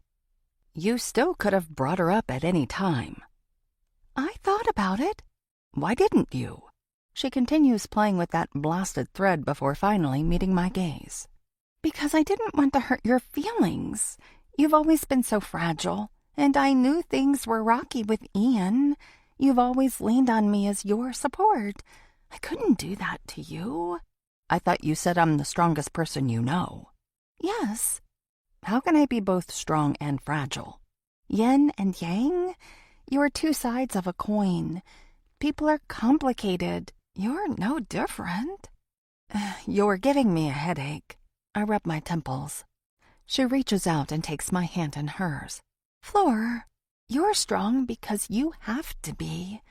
But what you've been through has also broken you in ways you don't talk about. I see it, and I'm glad to be the person you rely on. You need someone to be a steady force in your life. I blink a few times as I stare at her. You think you're my savior? That isn't what I said. Actually, it kind of is. Silence settles between us. I speak first. You make our relationship sound codependent. That's not what I meant. It's what you're describing. Mia sighs loudly. Look, I messed up, and I'm sorry. I shouldn't have hidden my friendship with Caroline from you. By the time I realized how close we'd grown, I didn't know how to tell you without hurting your feelings. It seemed like it didn't matter, because you were all the way in New York. Then, her voice cracks. Caroline died. It was pointless to bring her up then. Pointless? I balk. Your best friend died, and you didn't even tell me. I didn't even have the opportunity to be there for you. You didn't give me that chance." Tears shine in her eyes. "I know, but I got through it. Without me. No, when we talked, it really helped me." I pull my hand from hers. "This is unbelievable. You were hurting in the worst way, and you hid it from me. It was for the best. You were struggling with Ian. The last thing you needed was more on your plate. Are we even friends?" "Of course. You're my best friend. Now that Caroline is gone, I have enough room in my heart for 2 best friends." "How can you say I'm your best friend? You wouldn't even lean on me when you were hurting over such a monumental loss." She frowns. "I did. You just didn't know it." "This is too much to process right now. I need you to leave." Tears fall from her eyes. "This isn't going to ruin our friendship, is it?" A lump forms in my throat. "I don't know. Nothing has to change."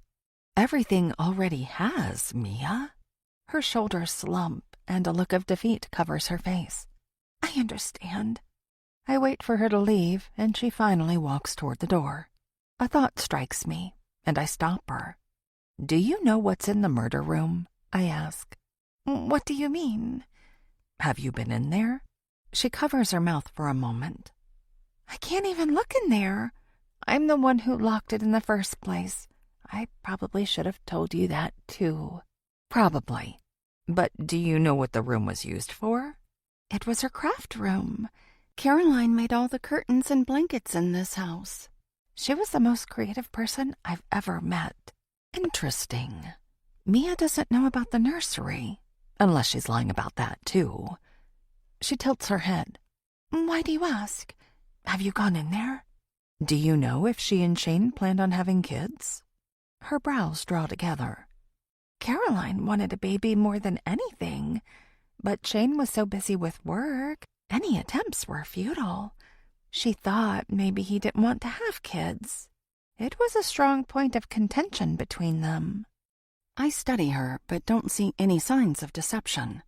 Apparently, Mia wasn't the only one keeping secrets from her best friend. Had Caroline told anyone she was pregnant? Or was the nursery her own longing for a baby? Kind of like how some people live as if their dream was a reality in order to try and manifest it. The mystery deepens. I'm going to do my own digging before trying to figure out what Mia really knows.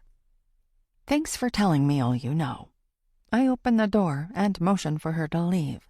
"Don't worry. I'll do everything I can to figure out what really happened." She steps outside. "I appreciate it. I'm sorry I didn't tell you the truth about why I wanted you to move here. The important thing is now I know I can't trust anything you say." Her mouth falls open. "I suppose I deserve that." I don't disagree. "Know that I really am sorry. I hope you can forgive me." I hope so, too. I'd hate to lose a friendship I've had for half my life. "How long has it been based on a lie?" She doesn't respond. "How long were you 2 friends before she died?" 2 years. A total of 4 years that you kept this from me." Mia sighs. "Our friendship isn't a lie. Everything else is genuine." "But one lie taints everything else, especially a big one like this." She turns toward the driveway. "Call me when you're ready to talk. I'll be waiting." "Okay." Mia waits a moment before shuffling toward her car. I close and lock the door, sinking onto the couch. Then release my tears. It isn't the fact that she made a new best friend that hurts so much. It's that she hid it from me for so long. Was she planning on hiding it forever? Did she really think I could move here and solve the murder mystery without ever finding out she was friends with Caroline? The whole thing is messed up, especially considering Mia doesn't seem to know anything about the nursery. How long before she died did Caroline change the room from a craft room to a nursery? Was she planning on telling Mia? Maybe there's a clue in the room itself. If Caroline was pregnant, surely there would be an ultrasound image or something in there indicating an actual pregnancy. I can't imagine anyone going to so much effort to decorate that room if they weren't actually expecting. I blow my nose, then head for the nursery. If the answers aren't there, they must be somewhere in this house. It's only a matter of time before I find them. 19. The Watcher. Hiding in safety. This is so ridiculous. Beyond ridiculous, really. I'm the one who orchestrated Fleur returning to town and buying that house. Now I can't get near her. She's already back to Miss Popularity, and her home is Grand Central Station with a revolving door of guests. I can't get her alone. Deep breaths. I take several. They don't help. What a crock! Why do people always say that when someone gets stressed? Fixing my problem is what will make me feel better. What I need is a contingency plan. If I can't get to her, I need to find a way to bring her to me. That listing agent is more of a problem than I thought. I knew Mia might make things challenging, but I didn't realize to what extent. If I had something to throw and break, I would. I probably need to go to the gym and take out my frustrations on something there. A punching bag would be ideal, but those are always taken. The lights in Fleur's house go black one by one. She must be going to bed. What I wouldn't give to join her. I've watched her from afar for so long, nearly followed her across the country. I'd have captured her attention then. Imagine that. The shock on her face, seeing me in New York. If she even recognized me from high school, but the cards never fell into place. So I've been here, living a second-rate life. That can change now. Fleur Bardot is back in town, back in my very neighborhood. She's even unattached, having left behind that loser who didn't deserve her in the first place. Surely she's looking for love. She has to be. I'll bet her biological clock is ticking like a time bomb, like every other woman at that age. I need to jump on that opportunity. This is finally our time. Our lives are in completely different places than they once were, and now I have the chance to not only capture her attention, but show her we're made for each other. I just need to get closer to her, to study her. Once I know exactly what she wants, I'll become that. She won't be able to turn me down. Unlike in high school when she wouldn't even study with me, now things are different. The only thing that hasn't changed is my feelings for her. No, those are stronger than ever. I could hardly breathe when I was near her, almost close enough to touch. My heart nearly explodes out of my chest just thinking about it. If I can just get her alone, for a real conversation, then I can show her I'm the ideal man for her. She won't be able to say no. I only have to figure out how to make that happen. Show myself to be better than all of the other subpar options out there.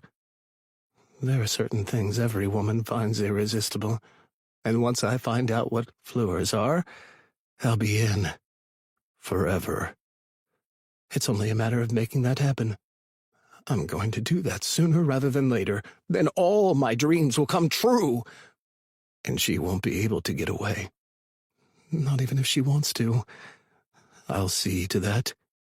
Once I get what I want, I'm never letting go. Unlike those fools she's been with in the past that she has always posted about on social media. 20. Fleur. Tuesday, late morning. Ding dong. I bolt upright, nearly falling off the couch. The sun shines in the house brightly. It takes me a moment to realize the bed delivery must be here. Ding dong. I didn't set my alarm. How late is it? I scrambled to my feet, pulling my hair into a messy bun and calling, "I'm coming!" This is not the start to my day that I imagined. Hopefully, I don't resemble the disaster that I feel like. No time to check. I fling open the door. A lady about my age and a guy at least 2 decades older in matching uniforms greet me. The man hands me a bright bouquet of sunflowers, my favorite. I take them from him. Thanks. They were against your door. Oh, that makes a little more sense, I think. Spinning the flowers around, I don't see a card. Some kind of welcome to the neighborhood gift? Seems kind of odd, given most people are unhappy about my arrival. The lady clears her throat. Where do you want the bed? Before I can answer, the guy speaks. If you have a mattress to donate, we should take that first. I don't have anything. Follow me. I lead them down the hallway. Items are strewn all around from my searching the house last night. Heat floods my cheeks. Sorry I kept you waiting. And about the mess, I just moved in. Looks more like you had a rager, the lady says. I don't know if I'm supposed to give them a tip, but I'm leaning toward not giving her one. In there, I point to the bedroom. Do you want us to put the frame together? Asks the guy.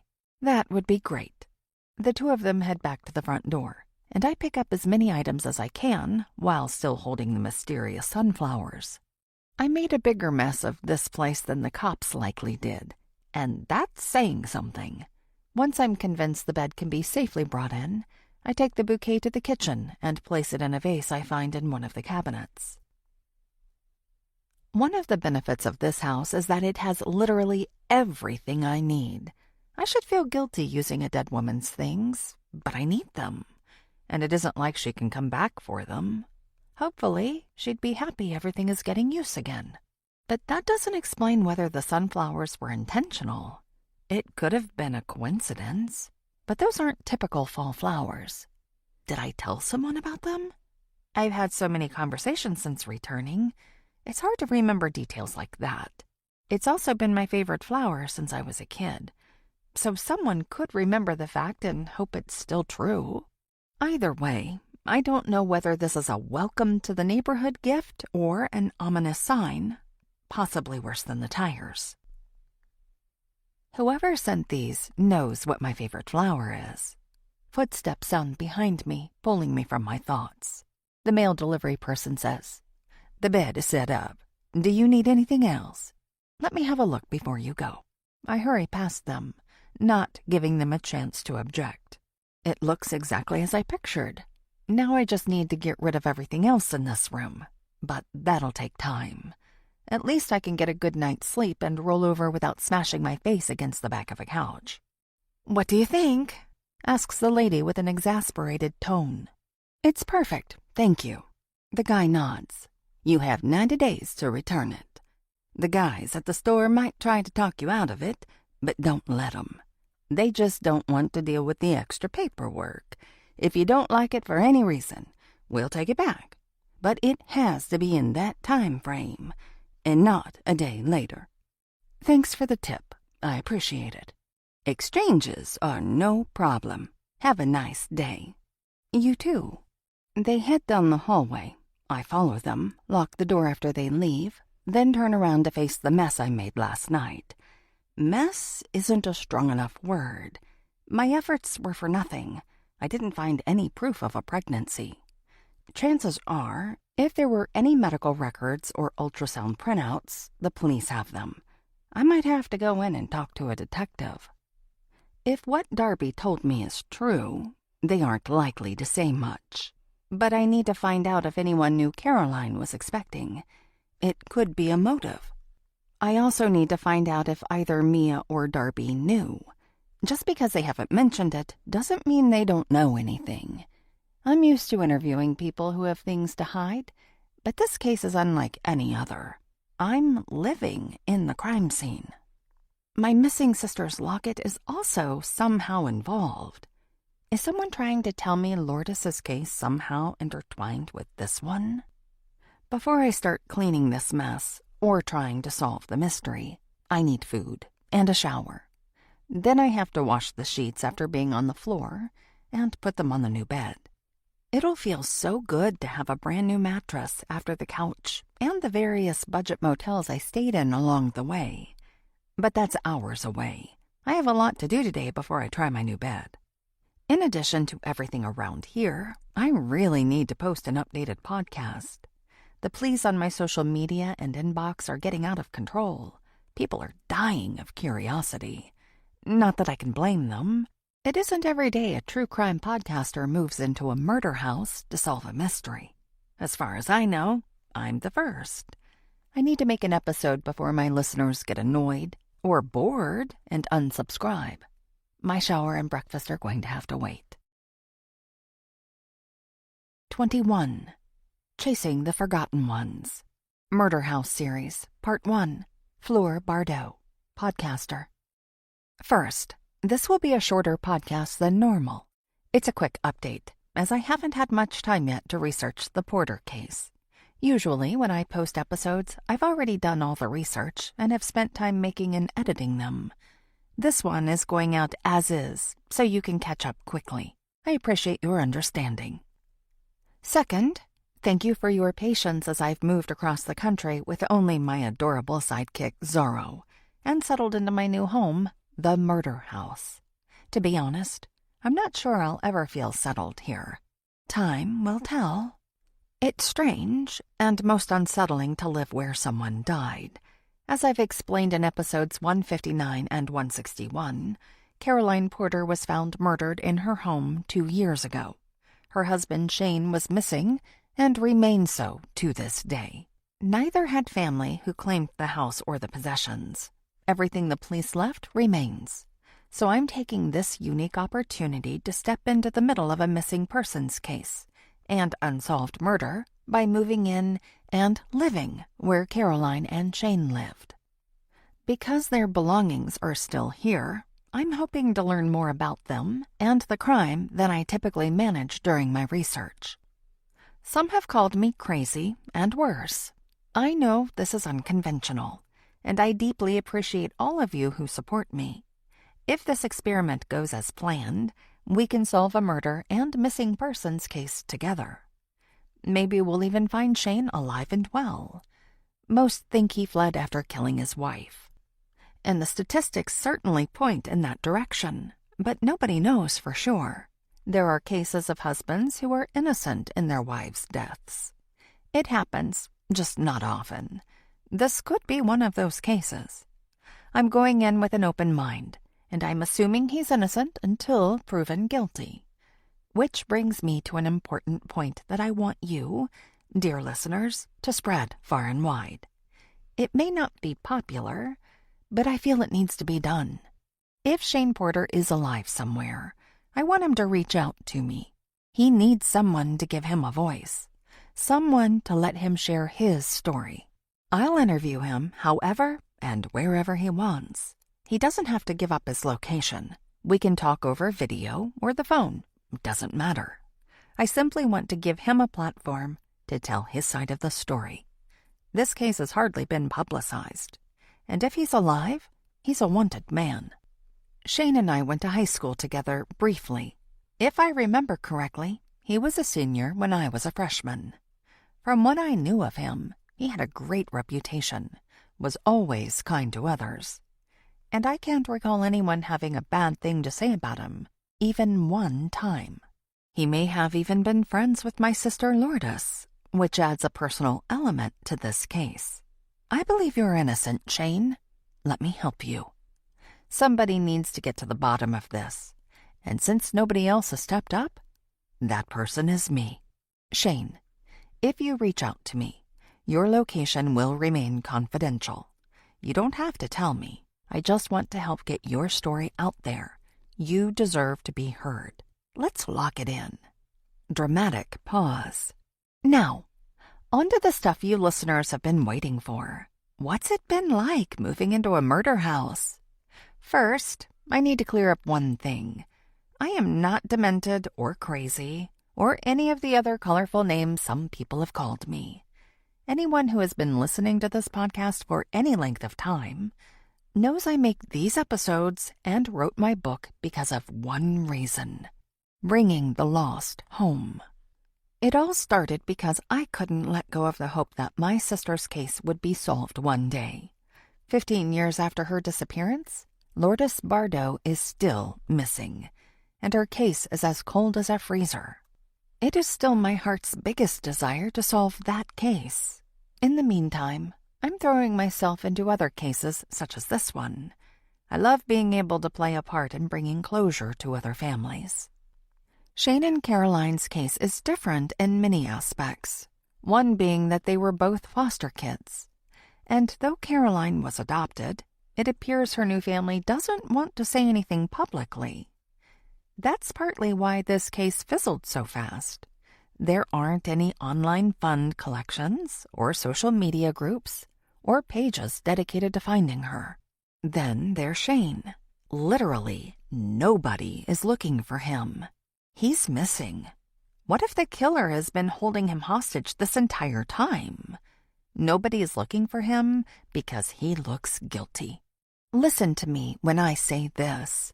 We don't know what part, if any, he played in his wife's death. That's why I want to reach out to him. He needs to know that someone believes he could be innocent. I have to talk to him. How often do we get to hear from the suspects? Usually, the best I can provide is a recording of police interviews. What if I could get a personal interview with him? That would be as unique as my moving into the porter's house. Sorry, I got off track again. You want to hear about the house, but my heart is always for the victims, and I can't help but talk about them. And to be clear, I'm going to assume that Shane Porter is a victim in this case until I learn otherwise. Back to the house. It looks like what you would expect from a home that's been abandoned for 2 years. It needs a lot of work to become a home again. Stepping inside was strange, like I was someone's house guest. It still kind of feels that way, as most of the things in here belonged to them. My only belongings are what I was able to drive here with in the van I purchased. In other news, if anyone is interested in buying a reliable minivan, let me know. I still have a lot to do with the house and the porter's things, so I'll have more to share in my next episode. In the meantime, check out my social media pages for some pictures I just posted. Comment and share. We might be able to reach Shane. If you want to see exclusive images, make sure you're part of my private online community. That's where I'm going to share the most exciting details first. Don't worry, everything will be public at some point, but if you can't wait, join there. Supporters are already discussing a myriad of theories. Jump into the conversation. As always, you can find all links in the show notes. Until next time, stay safe and hug your loved ones tightly. You never know when one of you might go missing. 22. Caroline. Before. I can't wipe the smile from my face as I pull into my neighborhood. These nights when I can get away from the house are the best I could ask for. Unlike my husband, my baby's dad makes me feel like the most special person in the world. Like I'm a queen and a world-class award winner all wrapped up into one. He appreciates me in a way Shane hasn't in years. When we were young and both part of the foster care system, we were each other's only cheerleaders. We believed in each other in ways nobody else did. Nobody else we knew could understand us. They all had natural families who supported them. Now Shane has his law firm, and that fills all of his needs. He gets praise, adoration, accolades, money. What does he need from me? Nothing. If I didn't have this new relationship, that thought would kill me. But now I too have someone who showers me with what I need, and in return, I give him all the same. My grin fades as I near the house. Shane's car is out front. My stomach sinks so far it goes through the car floor and onto the street below. He's going to be furious. I didn't tell him I was leaving, and he hates it when I do that, even though I never know where he's going. But that type of a double standard is acceptable in our circles. Our church teaches that men are the rulers at home, and whatever they say goes. I could turn around and not come home tonight. Then I won't have to deal with Shane's anger or accusations. But that'll only last a night. Eventually, I'll have to face the music. If I don't go along with Shane's wishes, he can take me to the Beacon of Truth Fellowship Council. They'll make my life even more miserable than whatever my husband unleashes on me at home. No, I have to go home and face him. I just have to think of something believable. I slow as I get closer to the driveway. Glance in the back seat for anything I can say I was shopping for, but there isn't anything new there. Maybe I can tell him it's a surprise. It's still a little ways off until his birthday, but he might buy it. I do love planning parties. We haven't even told anyone about our baby, and I already have the shower completely figured out. It's believable, I hope. My heart hammers as I pull into the driveway, parking next to Shane's much nicer sedan. He works, so he gets the better vehicle. Can't argue that logic. Well, I could, but it wouldn't do me any favors. Part of the blinds lift in the living room. He's waiting for me. My hands shake as I reach for my purse. It takes 3 tries to pick it up. I sniff my hair, making sure it doesn't smell like cologne. There's no mistaking the two. Shane's is a strong scent expected from a man who thinks he's all-powerful. The one that's probably clinging to me is a more woodsy, rugged variety. Just the thought of it makes my insides melt. If I think about him while I'm talking to Shane, I should be able to stand my ground, not give in and admit I've done wrong. How is what I've done any worse than what Shane has done? I've smelled several different kinds of perfume on him over the last year. Not that the church will see it my way. My husband is the leader of the home, so he can do whatever he wants. I'll be scolded for not going along with him and staying faithful. Apparently, wives are nothing more than dogs to this group.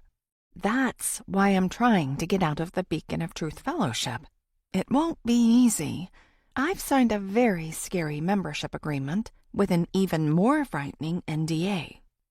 Worse, over the years, several unhappy wives mysteriously vanished, never to be spoken of again. We don't talk about outsiders, and especially not those who walked away, breaking their membership vows. The vows to the church are way more intense than any wedding promises. The front door opens. Shane stands in the doorway. I'm taking too long to get inside. He motions me over.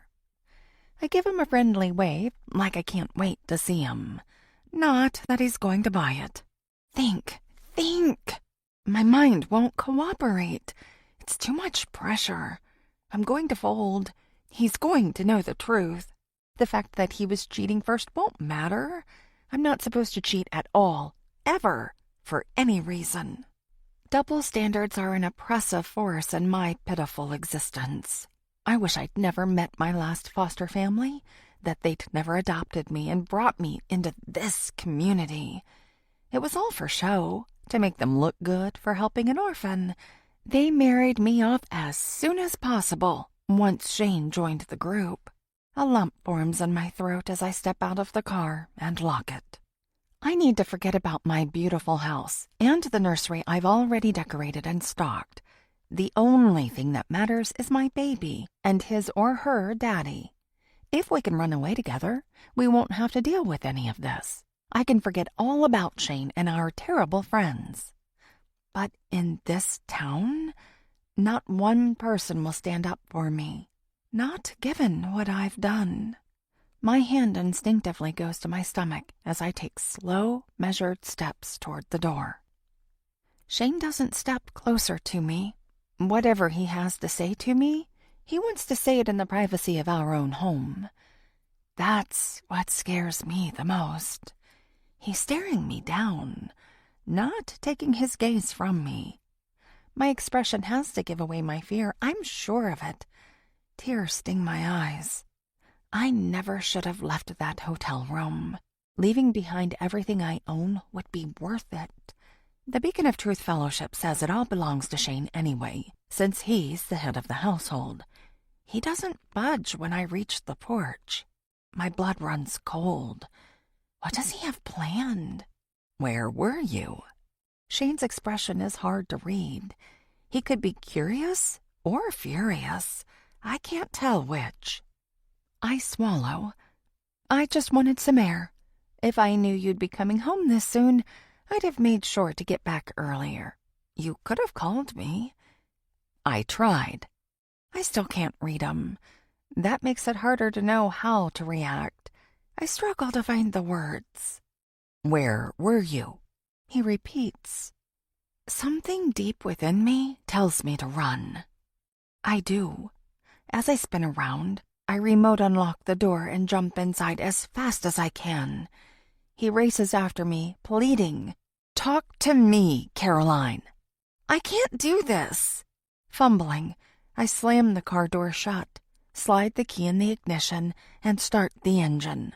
Pull into the street without looking, squeal the tires, burn rubber as I make my way out of the neighborhood. Hot tears fall onto my cheeks as I struggle with my seatbelt, somehow managing to get it locked into place. I head for the only place I can go, the hotel. Though my boyfriend checked out, he did pay for the night. With any luck, I can get back in. Shane will never forgive me when he finds out the truth about the baby. There's no way I'm going to risk church discipline. They could take away my child, lock me up, and never let me see daylight or my loved ones again. I can't trust anyone, not even my husband. Given what I found in his office the other day, there's no denying I'm not safe with him. I was so shocked. I stuffed it in the back of a drawer near the top. He won't be able to find it again unless he knows exactly where it is. He won't be able to get rid of the proof now. I may have been able to convince myself he was fine before, but not anymore. He's hiding a terrifying secret about Lourdes Bardot. It scares me to my core. 23. Floor. Wednesday, late morning. This bed is so comfortable. I don't think I ever want to climb out. I'm definitely not returning it. It's the perfect softness and is a million times better than the couch. I'm also still exhausted from yesterday. After putting my bedding on the mattress, I spent the entire rest of the day picking up the messes around the house. I almost finished the job, except I still have Shane's office to go through. But that will have to wait. Assuming I get out of bed, I need to check my social media and private community forum. After I published my podcast episode, comments everywhere blew up. Usually I have a hard time keeping up on a normal day, but if things keep going at this rate, I'll have to hire someone just to field comments. Thinking about all I have to do, I pull myself out of bed and head into the hallway. I stop outside the messy office. I really should clean it up. It's disappointing that I didn't find anything in there. I really thought there would be something tucked away that would give me a clue as to where Shane might be. If he's hiding something, it isn't in here. I'm going to have to keep looking. There might be something in the garage, or even hiding in a more secretive spot, like tucked under a floorboard. I'm not going to give up until I find something. In the meantime, I do need to put things away. Then, once that's done, I can figure out my next steps. There are neighbors to speak with, work colleagues, cops, church friends. I have no shortage of leads. Moving into their house, I really thought I'd find more, get a better picture of their lives behind closed doors. But I'm not sure what I thought I'd find that the police didn't already seize and go through themselves. In fact, they likely still have anything telling in boxes somewhere. Not that it'll stop me from exploring. One small thing could crack the case wide open, and I'm the right person to find it, even if it's a year down the road. I start moving things from the floor back to his desk and shelves, my mind busy with my to-do list. When I pull open an emptied drawer, a paper shifts in the very back.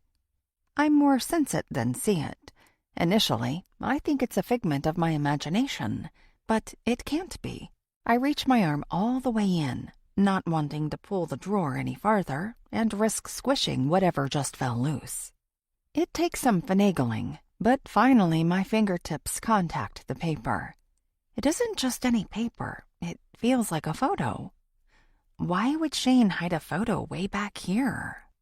It must be important. Something worth hiding. My breath hitches as I struggle to pull the picture loose without harming it. It takes some serious stretching and twisting, but I manage to get it free. The top of the drawer scratches my skin as I pull my arm out. Then I sit back and shake off the photo. What I see makes my heart skip a beat before exploding in my chest. My mouth falls open as I stare at it. I have to be imagining this, but I'm not. The photo falls from my fingers and floats to the floor. I pick it back up with shaky hands and take in the image. I'm holding a picture of a very young Shane kissing my sister. There's no doubt. That's Lourdes on the other side of Shane's lips. Why does he have this? I don't understand. He was married to Caroline, so why keep this picture after all that time? I don't know what to do with this, especially after finding the locket outside. These two cases are undeniably linked. Now I want to talk to Shane more than ever. There has to be a reason he hung on to this photo all this time. Lourdes has been missing for 15 years, and I'm certain this picture was taken not long before that. I recognize her yellow shirt. She'd been so proud of it because it looked like one her favorite actress wore in a recent movie. It was also the shirt she wore in so many of the missing posters that ended up plastered all over town. That shirt practically became synonymous with my sister. People all around the world saw it. The picture was shared all over social media, and numerous posts went viral. I hate to say it, but she would have loved knowing she got more attention wearing that shirt than the celebrity she adored. However, the shirt isn't what's important here. It's her lips locked with Shane Porter, days or even hours before her disappearance. My stomach churns acid. He was involved with Lourdes around the time she disappeared. Tears sting my eyes. This can't be. But I can't deny photographic evidence. Images couldn't have been altered so easily back then. Sure, it was possible with more rudimentary versions of editing software, but not in the ways it is now. The longer I stare at the picture, the worse I feel. In fact, my stomach lurches. I drop the photo and run to the bathroom. Make it to the toilet just in time. I'm glad I hadn't eaten anything yet this morning, or I'd lose even more food. I'm not sure I'll be able to eat anything today now. After brushing my teeth, I make my way down the hall with trembling legs. Shane, who was suspected of murdering his wife, was making out with my sister before she disappeared. Lourdes and Shane were together when she disappeared. Everything is suddenly far more complicated than I thought. Someone else must know, because there's no other explanation for the locket being in the backyard the other night. A lump forms in my throat, and tears blur my vision. This cannot be happening, but it is. 24. Fleur, Thursday, early afternoon. I should really get out of bed. I've been in here for more than a day and still haven't eaten anything, unless you count cookies and ice cream. Somehow I've managed to keep that down, despite hardly being able to process that photo of my sister and Shane. How could they have been playing tonsil hockey the same time she disappeared?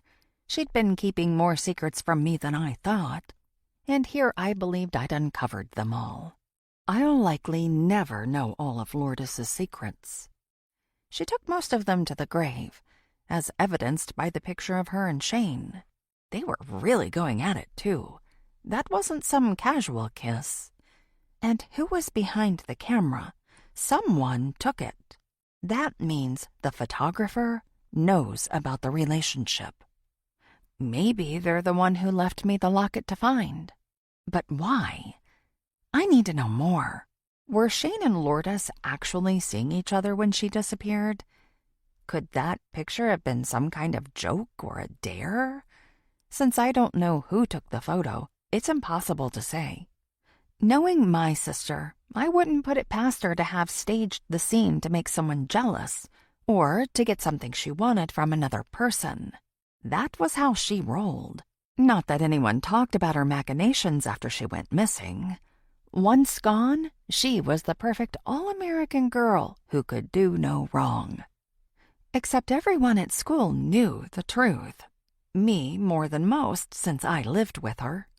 I saw her going out with a different guy every night, even boys with girlfriends. She didn't care. What she wanted, she got. Until it all came back to catch up with her. Someone she took advantage of or stabbed in the back is behind her disappearance. They made her pay for everything. But who? Could it have been Shane? Despite how damning the picture seems, he was only one guy in a line of many. Lourdes could have kissed half a dozen other guys that same day, except there aren't any pictures of that.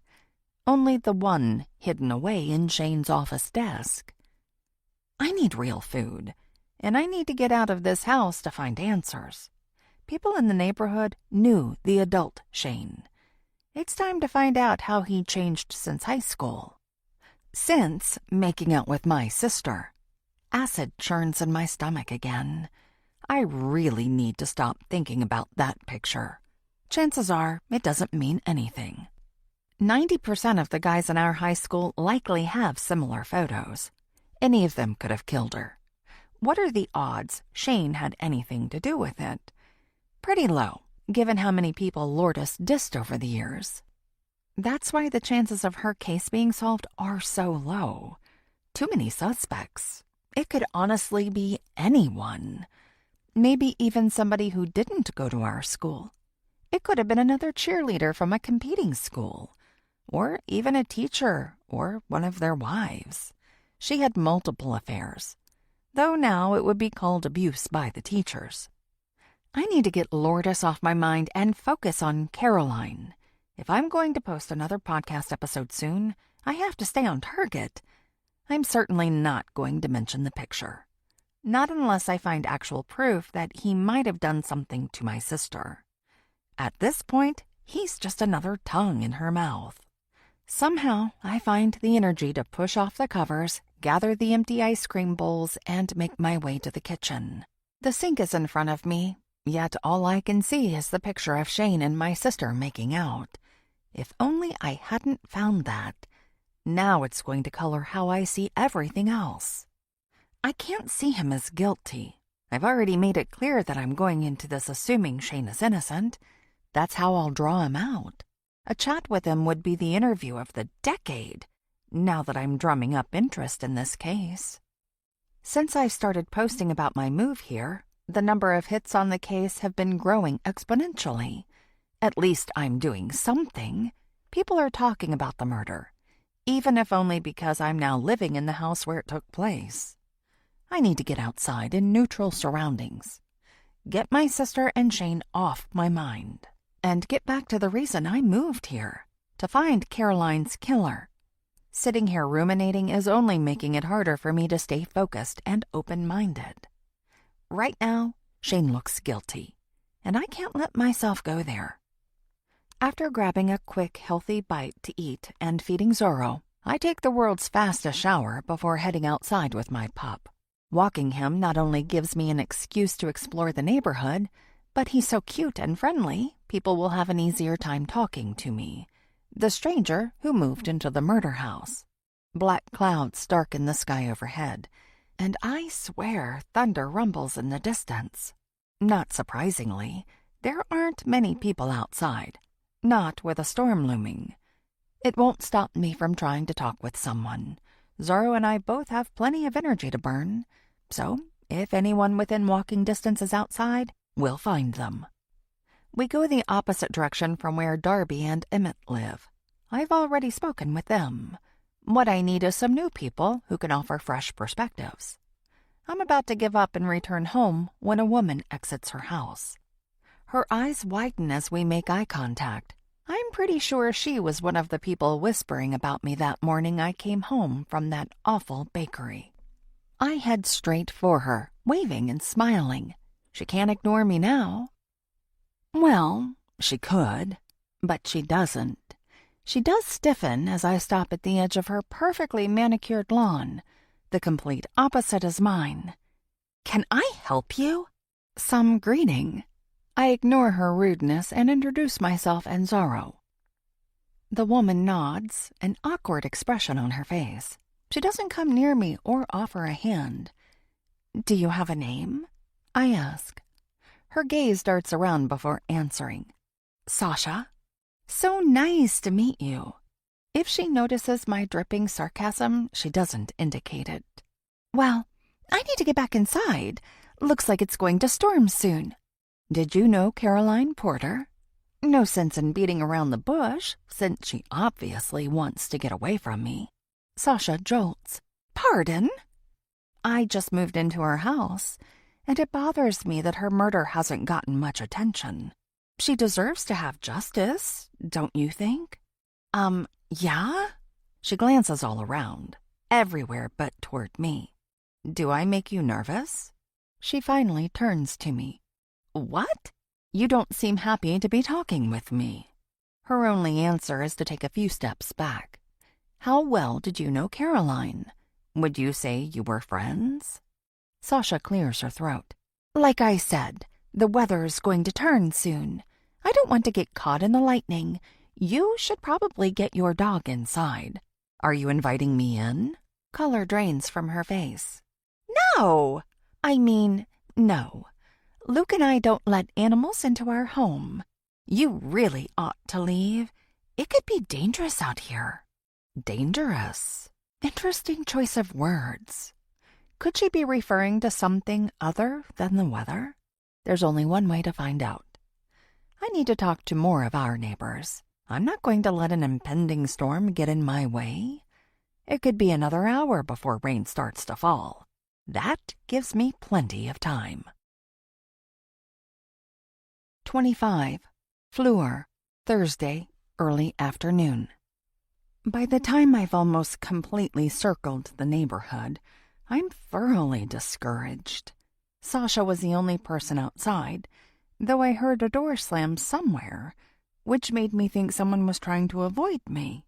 Normally, that would sound like an absurd thought, but not here. Most people seem to want nothing to do with me, and at least one person actively wants me out of here. At least my van tires are still aired up. Hopefully I showed them I won't be held back. As I approach another house with a lawn in dire need of mowing, the front door opens. Maybe I'll be able to talk with someone else. Perhaps this walk around the neighborhood wasn't a total waste after all. Emmett steps out. His expression lights up, and he waves to me. Him again. I've already spoken to him multiple times. Perhaps I can pick his brain some more. He might know something, and it isn't like anyone else is eager to see me. He hurries over, kneels down to Zorro's level, and baby talks him while patting his head. Zorro's tail wags furiously, and he licks Emmett's hand several times. At least that's a good sign. Dogs are said to be able to sense people's motives. Emmett rises and gives me a wide smile. He's just as ridiculously handsome as before. "I take it this is your house?" I gesture toward it.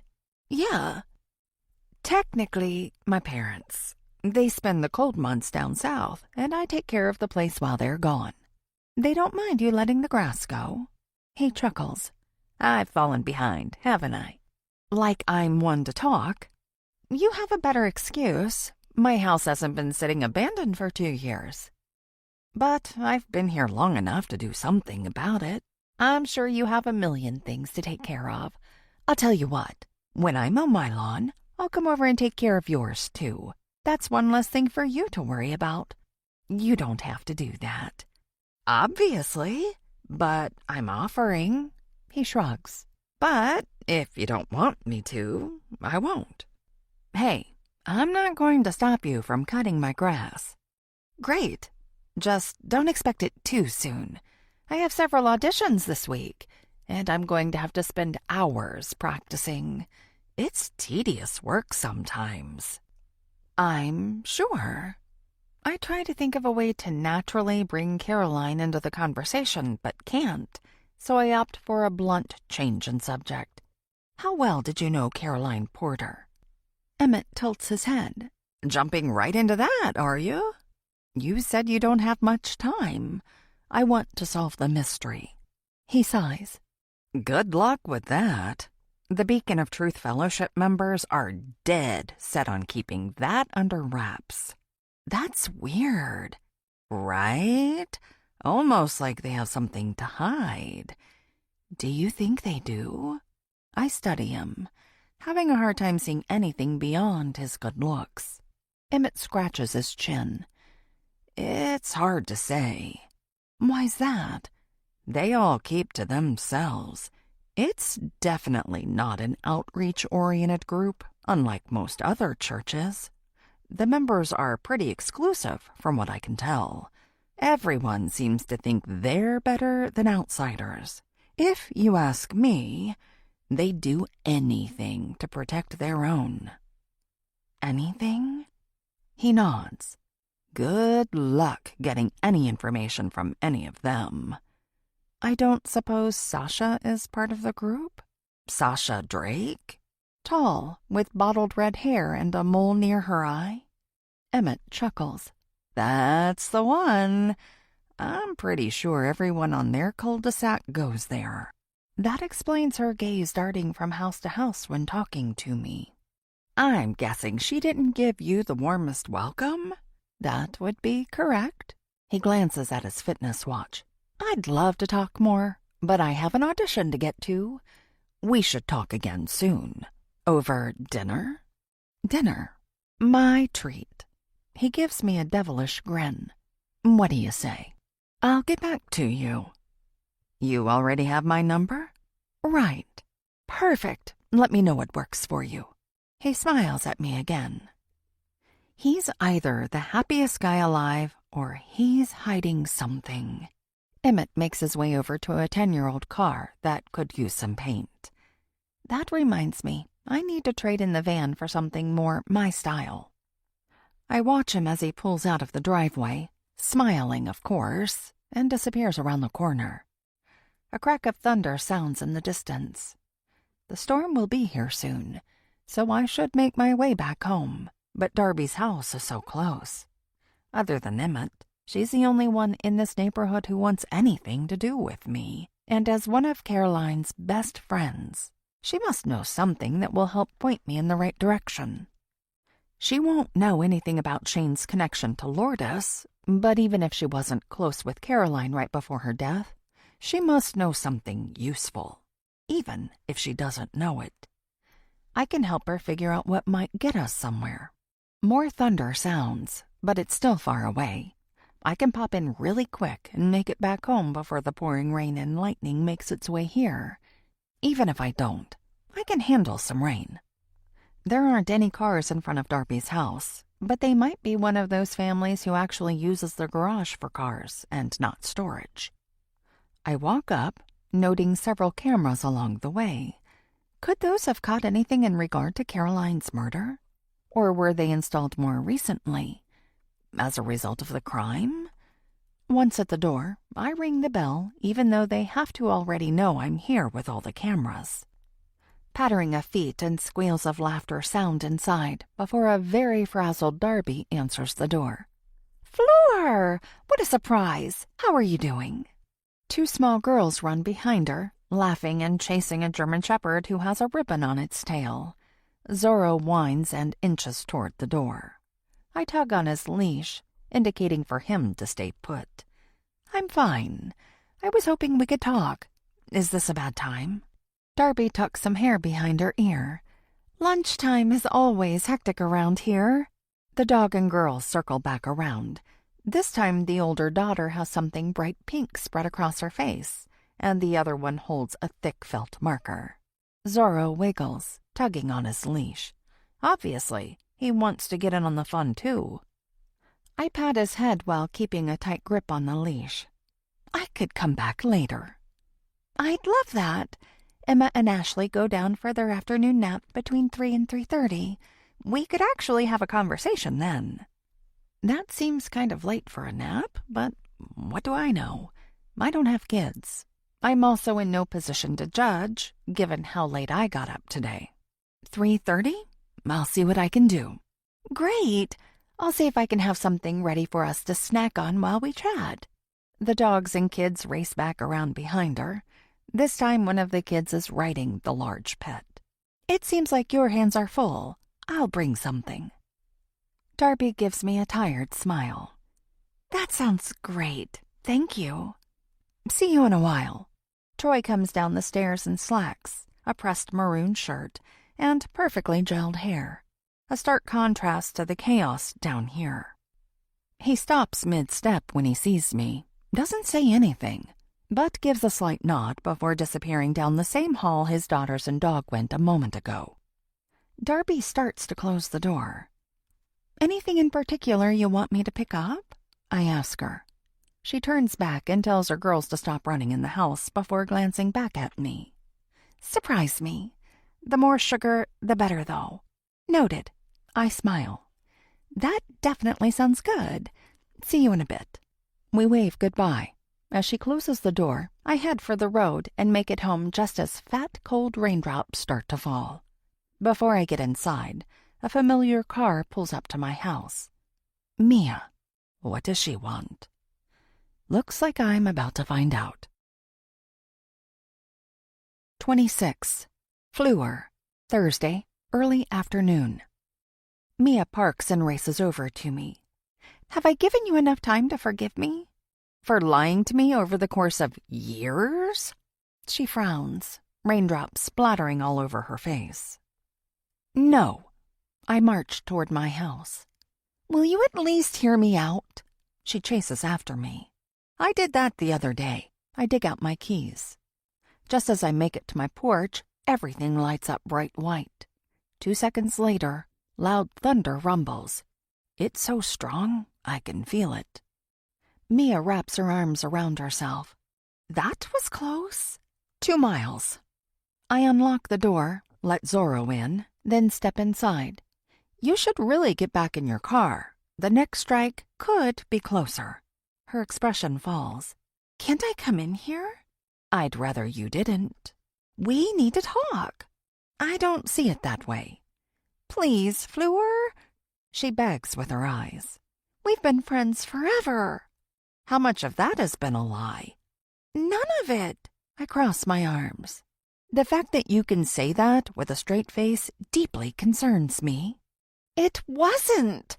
I just didn't mention my friendship with Caroline. That doesn't change anything about our friendship.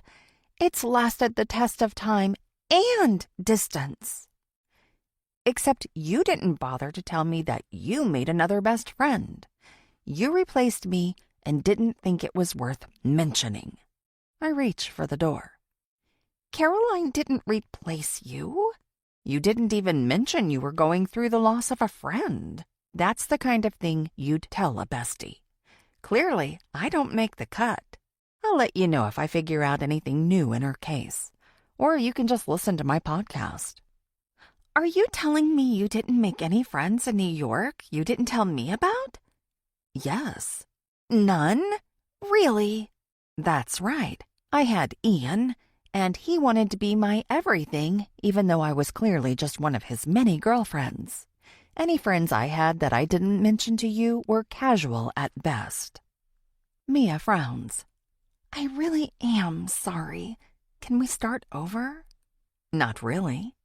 At the very least, I can help you with the mystery. Who better to fill in gaps than Caroline's best friend? I'm already planning on talking with Darby today. The sky lights up a blinding white.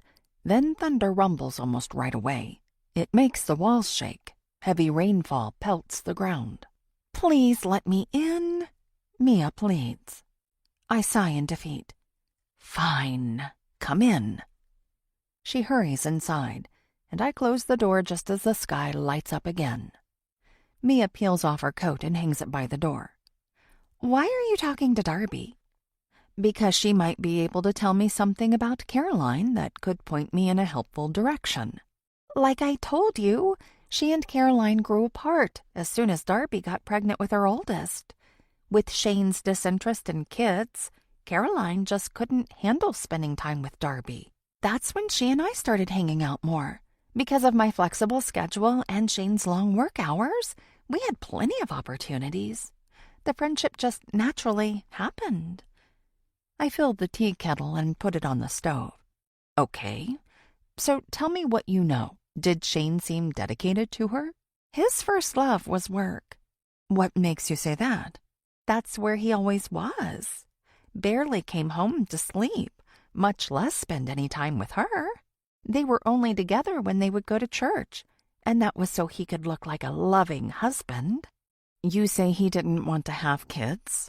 Right. It crushed Caroline, who wanted a baby more than anything. He never agreed to trying? Yes, but he always put her off. Mia sits at the table and studies me. Why all the questions about this? I'm trying to get into both of their headspaces. On to a different topic. Have you gone into the murder room? Thank God, no. I was worried I'd have to as an agent, but that was never an issue. What were Shane and Caroline like together? Mia shrugs. Typical married couple. What does that mean? Were they all over each other or bickering all the time? Either could be considered normal, depending on the stereotype you're going after. She sighs. Closer to bickering. But it wasn't really like that entirely. It was like Caroline didn't want to cross him. She seemed eager to please, though when he wasn't around, she complained about him a lot. Because he worked all the time? That and the baby thing. She despised him for keeping her away from motherhood. Did they fight about that a lot? I'm not sure. Mia looks deep in thought for a moment. I mean, it isn't like I had many opportunities to see them together, but I do know she really resented him for it. I can't imagine they were happy together with her feeling like that. The teapot whistles, and I take it off the burner. What about him? Did he resent her for pushing the issue? She said he was annoyed any time she brought it up. He accused her of being pushy, ungrateful, and whatnot. Ungrateful? I pour steaming water into 2 mugs with tea bags, then hand her one before sitting across from her. He paid for the house and everything else, and he thought that should be enough. That him bringing home a paycheck was his job, and her job was to shut up and be happy about it. That's harsh. Did you hear him say that? Mia shakes her head. That's what she told me. And they never came to an agreement about having kids? Why do you keep asking? Just trying to make sense of everything. She sips from her mug. Have you found anything interesting in here? Just the tea. Not the kitchen. I mean in the house. Anything? I think the cops took any evidence. If I'm going to find out what they have, I need to talk with them soon. If they'll tell you anything. The only way to know is to try. Keep in mind, many of them are part of the cult. You aren't a fan of the Beacon of Truth Fellowship, I take it. I sip my drink. Mia scowls. Not even close. They're all crazy. They supported Shane making all of the decisions. Caroline wasn't given basic human agency in the marriage because of them. It wasn't a partnership, but a dictatorship. That could be seen as motive if Caroline got pregnant against his wishes. Would the cops have covered that up for him? I need to find out what happened because Caroline was clearly looking forward to having a baby. A nursery that well stocked looked like a baby was already living there. Then a thought strikes me. Did they ever talk about fostering? Mia lifts a brow. No, she wanted kids of her own, and he didn't want to foster. It was a sore subject for him. Even though they were both products of the foster care system, they might want to give back. No, they both had too many bad experiences in there. I'm partially tempted to tell Mia about the nursery to see her reaction. but I want to keep this quiet for now. Once Mia finds out about it, she could tell others. For now, I want to see what people will tell me without knowing about the nursery. The murder room. Mia and I talk for a little while longer, but nothing she says gives me any hint as to what actually happened. It sounds like she thoroughly believes Shane is guilty, and that clearly colors everything she tells me. She wants him to go down for this, so she's biased. That makes me wonder if I can believe anything she says about him. I already know I can't trust her. One thing I'm sure of, though, is she has no clue about the nursery. She kept a secret from me, and Caroline kept one from her. Interesting how that works. What else are people hiding from each other? I intend to get to the bottom of this. It's the only way to discover the truth. It's a good thing I have a date with Darby soon. I tell Mia that I need to get going, and she grabs her coat without complaint. Apparently, she thinks she won me over. That's yet to be seen. I'm not sure I can trust anyone, least of all her. Not that I'm going to write off our long-standing friendship, but I'm not sure how well I actually know her anymore. That's the problem with having had so much space between us for so long. It's like we have to start over, even though we never stopped communicating. My best bet might be to stop thinking of her as the Mia I knew, but rather as a new person. It isn't like I'm the same person I was 12 years ago, and I can't expect her to be either. It's a lot to consider. But for now, I have just enough time to grab some food to bring to the meeting with my neighbor. Mia pauses before stepping outside. If you really want to get to the bottom of things, I think you should try to infiltrate the cult. I jolt. What makes you say that? She holds my gaze. It's the only way any of them will open up to you. They don't talk to strangers. That's definitely more than I planned when I decided to try and solve a murder. Fake join a cult? That sounds dangerous.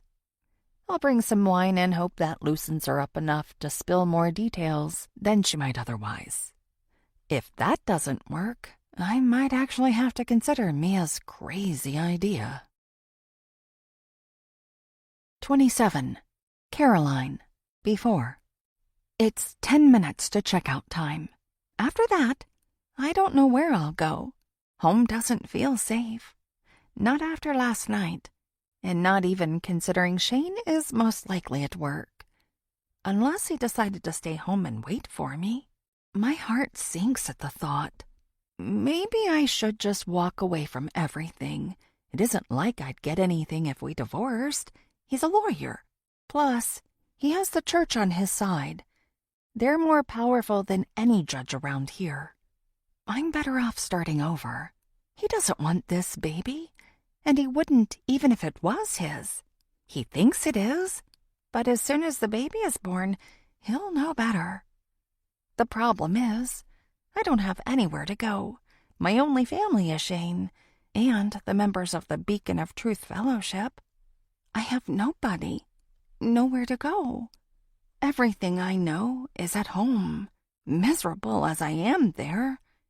The clock turns over, and now it's checkout time. I have to leave, without a plan.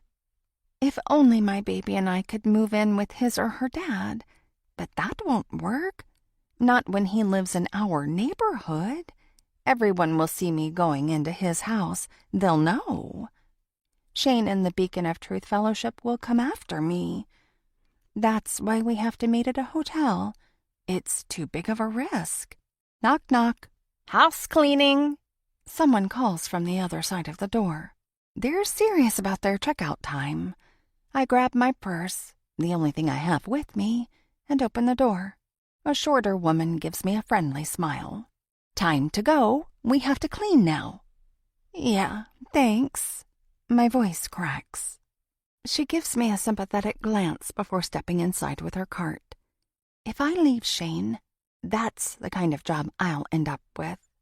My adoptive parents didn't want me going to college, and I haven't worked since getting married. I have no education, and no experience other than cleaning the house. I'm basically Shane's free maid. I trudge down to the parking lot and round the corner where my car is hidden behind 2 dumpsters.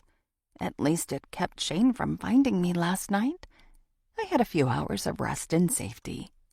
Now, I have to face the music, or at least get home and wait in anticipation all day.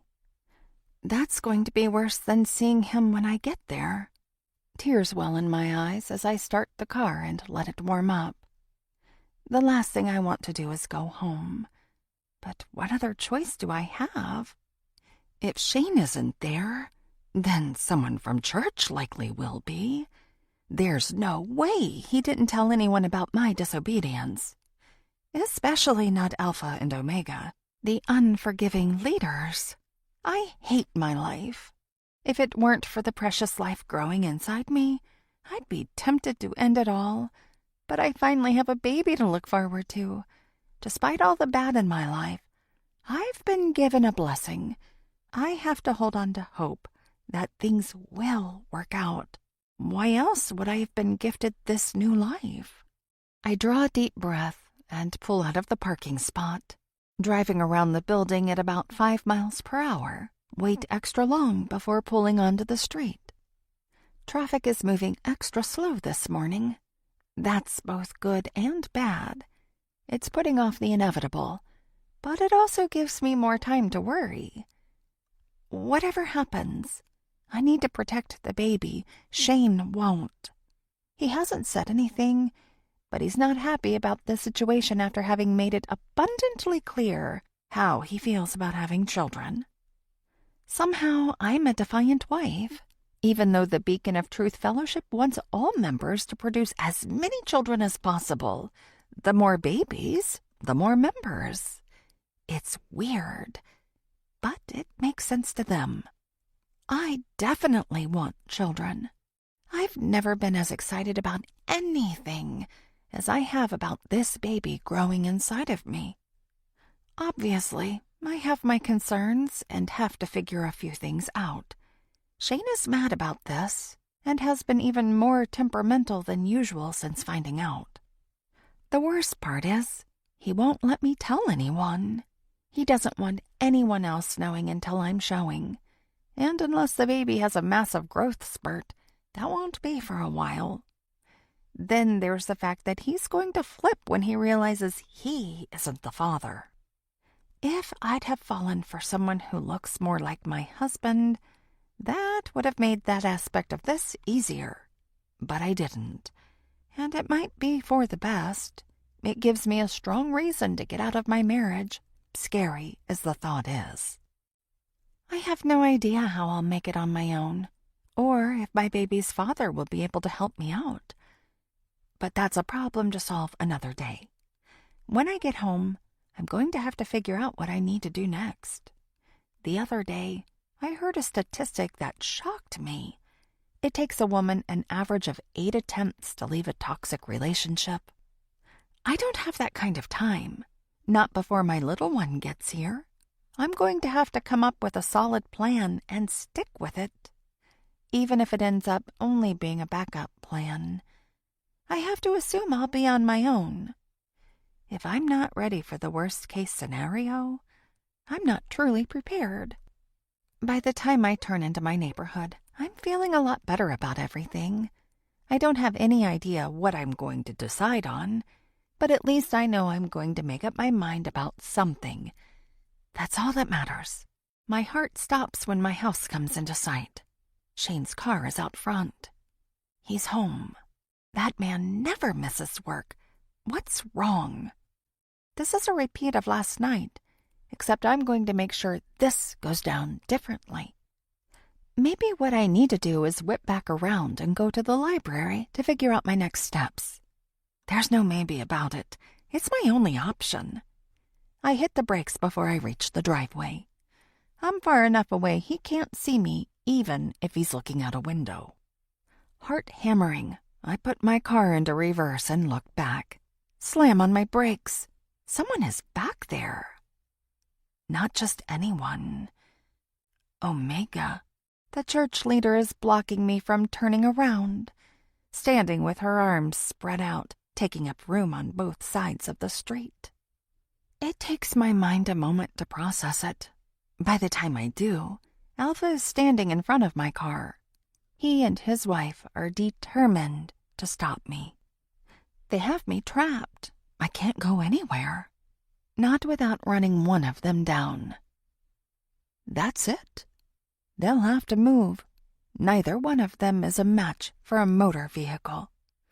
I may not stand a chance against them outside of my car, but inside is a different story. I might get kicked out of the church, but at this point, that would be a welcome change. One less thing to disentangle myself from, especially given how hard they make it for anyone to leave without violating the agreement. I glance back at Omega and forward at Alpha. Which one should I aim for? I would lose all my friends either way. Darby will be angry with me, but it isn't like we spend much time together anymore. Not since she had Ashley. We see even less of each other since she got pregnant again. If I could tell her about my pregnancy, would we start to be friends again?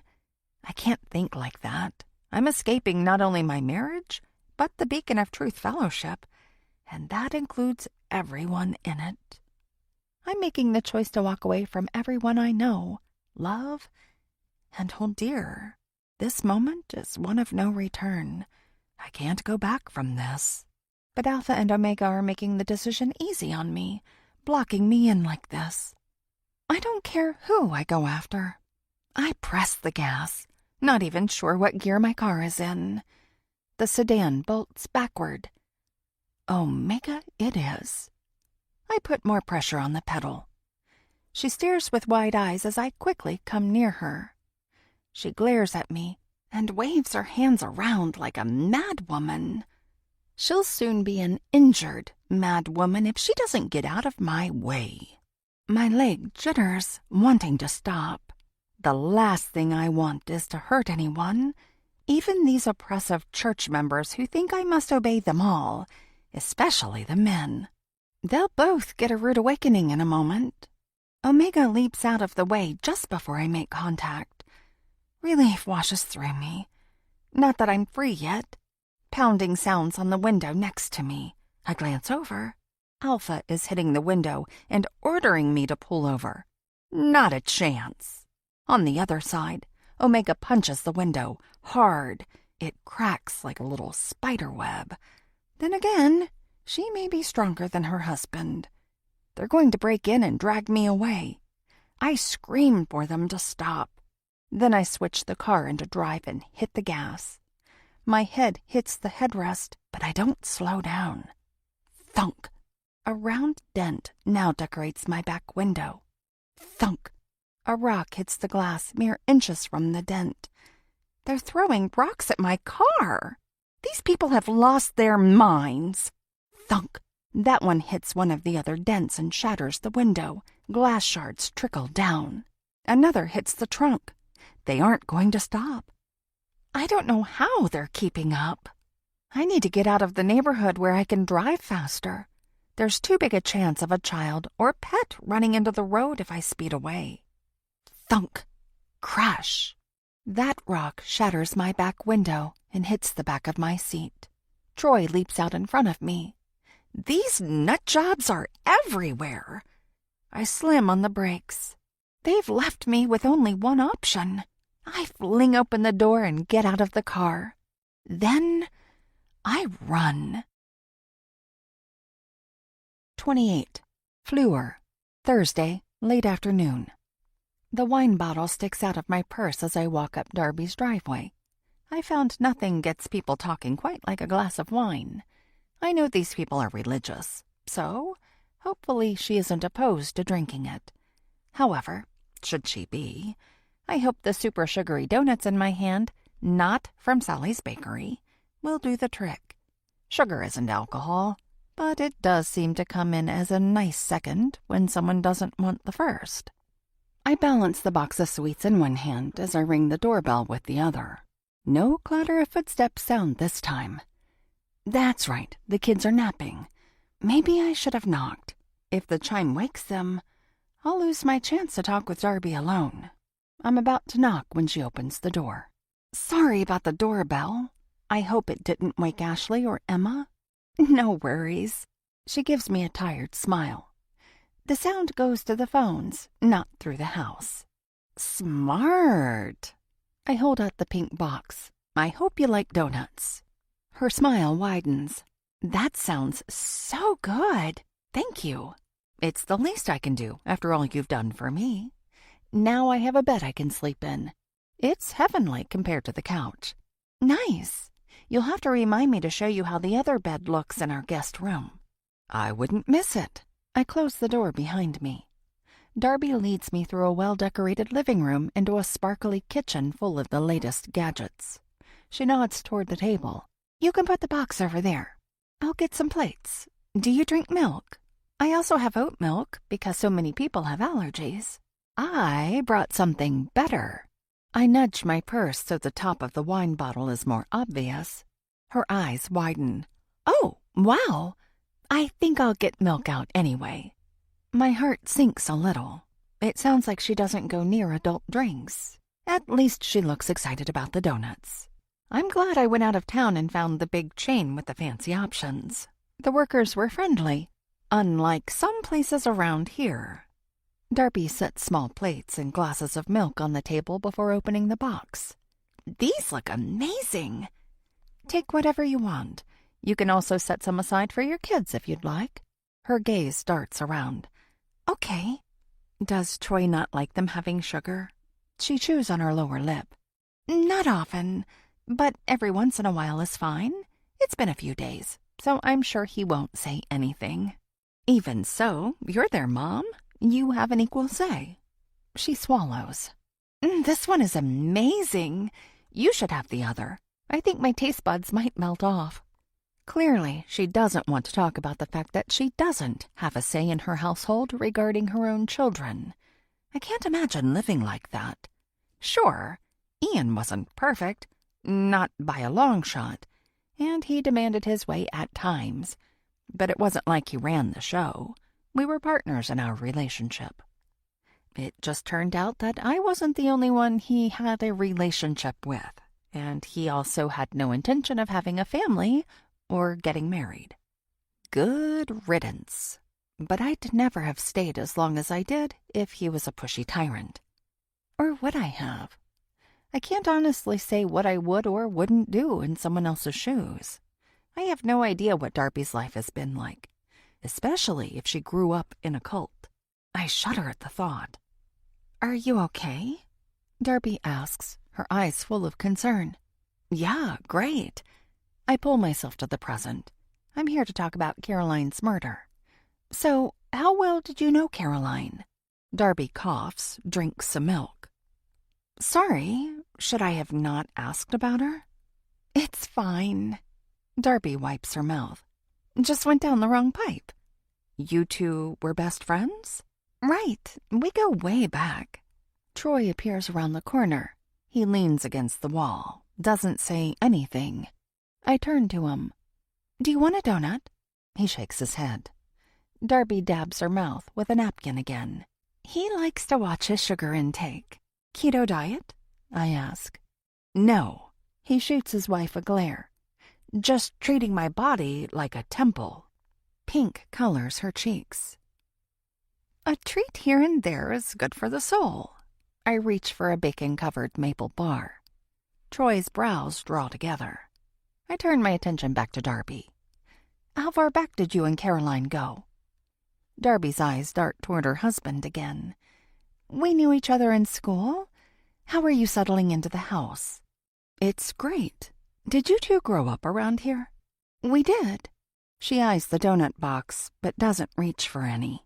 What year were you? Darby plays with her napkin, twisting it. We were a year ahead of your sister.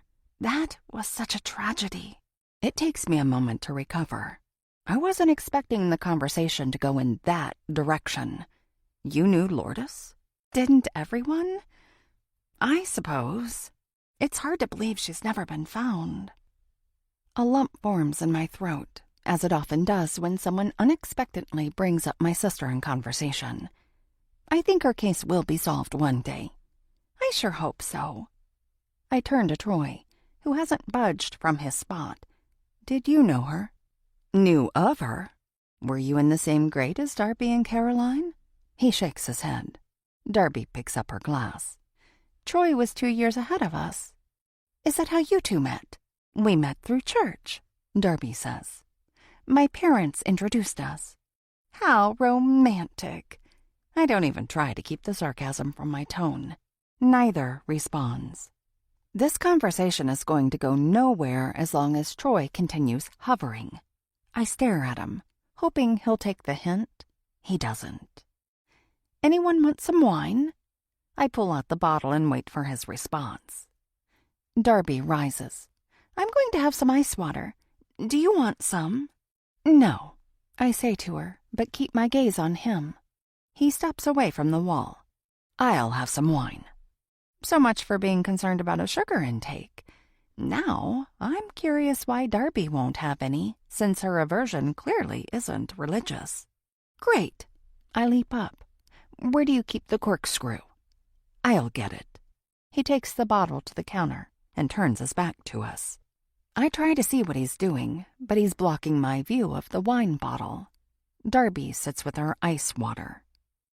Are you sure you don't want any? I ask. I am. These people are impossible to figure out, and I've dealt with some tough nuts to crack in my time interviewing people for the podcast. Do you prefer white wine? I ask. She places a hand on her stomach. I'm expecting again. We've been blessed with a third. Hopefully this time a boy. Troy shoots her an annoyed glance. Isn't Emma only one? I ask. We like to keep them close. Troy hands me a glass and sits with one of his own. I stare at my glass, not trusting he hasn't done something to it. Given the way he's insisting on being in the middle of this conversation, I'm not about to trust the man. Do you work at home? He takes a big swig of his drink. I work remotely when I can. That must be nice, being able to spend so much time with your family. His only response is to grunt. Darby twirls her glass of ice water, now sitting with a perfectly straight back. Her gaze goes back and forth between her husband and me. Troy taps his finger on the table. Repeatedly. This is going nowhere fast, and I still want to talk with the police to see if I can get anything out of them. Even if some of them are part of the cult, they can't all be. I push my chair back and rise. I'm so glad we could spend some time getting to know each other, but I should get going. Feel free to keep the donuts and share them with your girls.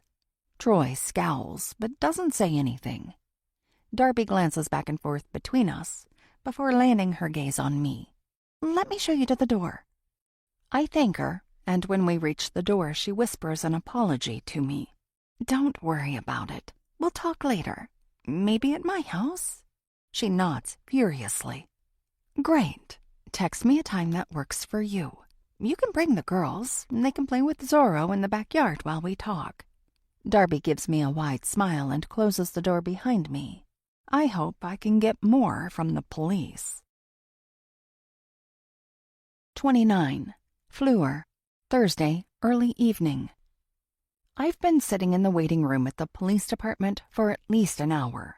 It feels like much longer, especially with the grungy guy who smells like a swamp across from me. He keeps leering and doesn't even back down when I stare at him.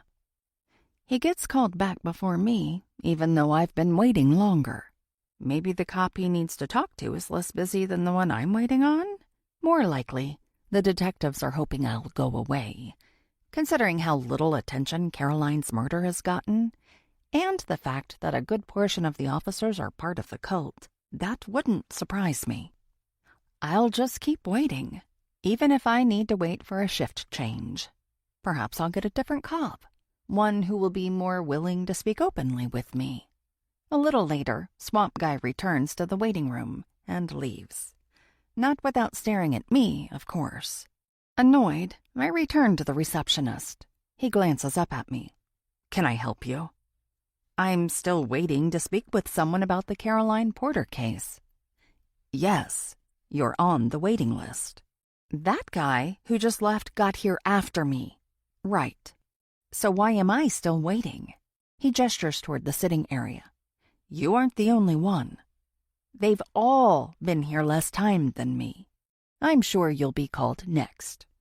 An officer opens the door. I give her a pleading look. She calls someone else. I glare at the receptionist. Are you still going to deny I'm being put off? He taps keys on his keyboard, but I'm sure it has nothing to do with me or how long I've been waiting. It isn't up to me. Surely there must be someone you can talk to. It won't help. Maybe it would. Please, take a seat. He points toward the uncomfortable chairs. I think I'll wait here. This area's for new arrivals. I make a point of glancing around. There aren't any. Have a seat. No, thank you. His eyebrows draw together. I don't budge. Fine, he says. Wait here, but when someone walks through the door, you'll need to move. Sure. I turn my back to him and lean against the counter. He sighs loudly, but I pretend not to hear him. Another person gets called back. This is getting ridiculous. Just as the door is about to close, I stick my foot over and block it. Then I turn slightly to see if the receptionist notices. He doesn't. Neither does anyone in the waiting room. Blood rushes in my ears. I inch the door a little more. Nobody so much as glances over. I inch it again. Wait. After looking all around, I grab the door, step inside, then let it close behind me. I'm in. The receptionist is looking at something on his phone, wholly inappropriate for someone on the clock, paid with tax dollars, and the subject matter is even more unsuitable for public viewing. But that means he isn't paying attention to me. Perfect. I creep down the hall. Voices sound from several directions behind ajar doors in various places. I glance around, not sure what I'm looking for. This isn't a large town, so it's possible they have filing systems in actual filing cabinets, unlike larger cities which would have moved it all online long ago. There's only one way to find out. I make my way to the end of the hall that has the least chatter, less chance of running into someone. Behind one door, I hear someone say Caroline Porter. My breath hitches, and I press myself against the wall and cup my ear, leaning toward the slightly open door. We have to tell that podcaster something, says a man with a deep voice. She'll eventually leave if we don't go get her. This man's voice is a few octaves higher. Have you checked out her podcast? That witch get things done. She's helped solve numerous cold cases. Which, I could probably be called worse. Doesn't mean she'll get the best of us. It also doesn't mean she won't. She's so determined to bring justice to the skank that she moved into their house. Who does that? A sigh sounds from the room. What do you propose we do? I've never dealt with anything like this. We continue to keep things under wraps. That's what. How? That podcaster is already poking around. We have to tell her something. Troy already made sure his wife won't say anything. We're good on that front. But what are we going to tell her? To mind her own bloody business. A snort. You really think that'll work? This podcaster isn't a righteous woman. She won't obey us just because we're men. But we're police. She has to honor that. She'll dig deeper if she doesn't believe us. We're dealing with a Jezebel spirit. What's she gonna find? It isn't like she can get in here. They both laugh. So do I, but silently. Seriously, though, we need to do something. The chief won't be happy about us leaving someone sitting out there this long. Fair point. We'll talk to her, but won't give her any information. Our prerogative will be to see what she knows. We need to figure out that much anyway. Anything else? We'll focus on that for now. After our shift, We'll have to speak with Alpha and Omega to plan our next steps." Good thinking. Alpha and Omega? Is that what they call their god? Or is that the name of a cult leader? If they're looking for answers, it has to be a person. Unless they're referring to prayer. Either way, they have no intention of telling me anything useful, and they only want to squeeze me for information. That's so backward. It also screams of a cover-up. Footsteps sound behind me. I whip around. The receptionist. He puts his hands on his hips. "What are you doing here?" "Looking for the bathroom. I guess it isn't this way." "How did you get in here?" His nostrils flare. "You'd know if you hadn't been so busy on your phone." I cock a brow. His face flushes crimson. "You need to leave." "Right. You don't mention seeing me here, and I won't say anything about what was on your screen during your work shift." Somehow, his face turns an even deeper shade of red. "Fine. Go." "Gladly. I got what I needed anyway." I push past him, then head back the way I came. He follows me all the way to the front door, which he holds open for me. What a gentleman. "Goodbye, Ms. Bardot." I wave, my mind racing with the new information. One thing is certain. Mia was right about me needing to break into the cult. I'm going to have to be careful, or they'll see right through me. But it's the only way I'll get answers. 30. The Watcher. Speaking with Alpha and Omega. The dim room has never seemed more ominous. Even the 100 or so flickering candles do nothing to change the ambience. Normally, I find this room calming, but now it's anything but relaxing. Creak. My heart leaps into my throat. Has that door always been so noisy, or am I jumpy? Maybe a bit of both. Alpha steps into the doorway, his long, flowy gown seeming darker than usual. He turns slowly to me. "Come in, my child." "Yes, Your Grace." I barely manage to keep my voice steady. If he can see my nervousness, he doesn't indicate it. Inside the retreat room, Alpha's wife, Omega, sits on a mat. It's brighter in here, though not by much. The walls are painted a pale purple, Omega's choice, and the glow of the candles is softer in here. The glittery ceiling offers a little cheer. Alpha gestures toward another mat. I sit quickly and cross my legs, though it's harder as I get older. Not that I'm old, not even close. But no matter how much I focus on spiritual things, my body is still tethered to the earth and its various laws. Age is kind to nobody other than children. Silence settles around us.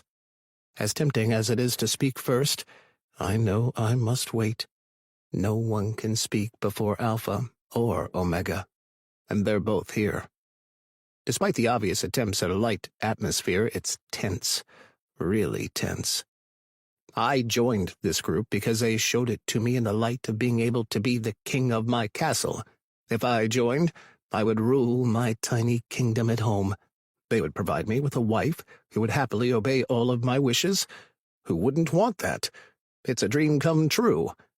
There's one major problem. I have to let these people choose my mate for me? Not only that, but outside of our home, I am not the ruler. These two people holding a staring contest with me are my superiors. Not a word of this was mentioned before I joined. Funny how that works. They wait to talk about obedience until after they have you. Then there's a matter of that membership agreement. It's literally going to cost my soul to get out of that thing. Now, there's another issue I have with this group, and that's likely why I'm here. Word has probably gotten out that the woman I'm in love with and want as my slave, I mean wife, is not a member of our community. Yet. That's a massive distinction. All I need is to get her on the inside, convince her to join. Then I'll be golden. We all will. Well, mostly. There are a few other hitches to that plan, but I can deal with those later. Right now, I have enough on my plate. Omega clears her throat. I imagine you're wondering why we called you in today. So dramatic. I bite back a sarcastic reply, only blinking for a few moments. Two can play at this staring, waiting game. I have my suspicions. Do you? Alpha straightens his back. You know me. Always thinking. They both nod. A few of the flames flicker, causing an ominous shadow behind my two leaders. It's pretty spooky, but I don't so much as flinch. Neither do they. Omega leans forward, her long hair getting in her face. Why do you think we brought you here? This is a dangerous question. If I answer wrong and it turns out they aren't aware of my affections, I could have serious consequences. Sometimes I hate this life. My wife asked you a question, Alpha says. I'd rather hear from you two. What importance do my words hold? They exchange a meaningful glance. Apparently, my words were the right choice. Omega turns to me. We know of your intentions. Why wouldn't they? I nod, waiting for her to go on. I'm still not sure they're referring to what my actual intentions are. That's yet to be seen. Alpha adjusts his seating position. You think you can convince her to join us? They do know my intentions. Yes, I'm already working on it. And these things take time. Clearly. They both stare at me expectantly. What of the other issue? Alpha raises both eyebrows.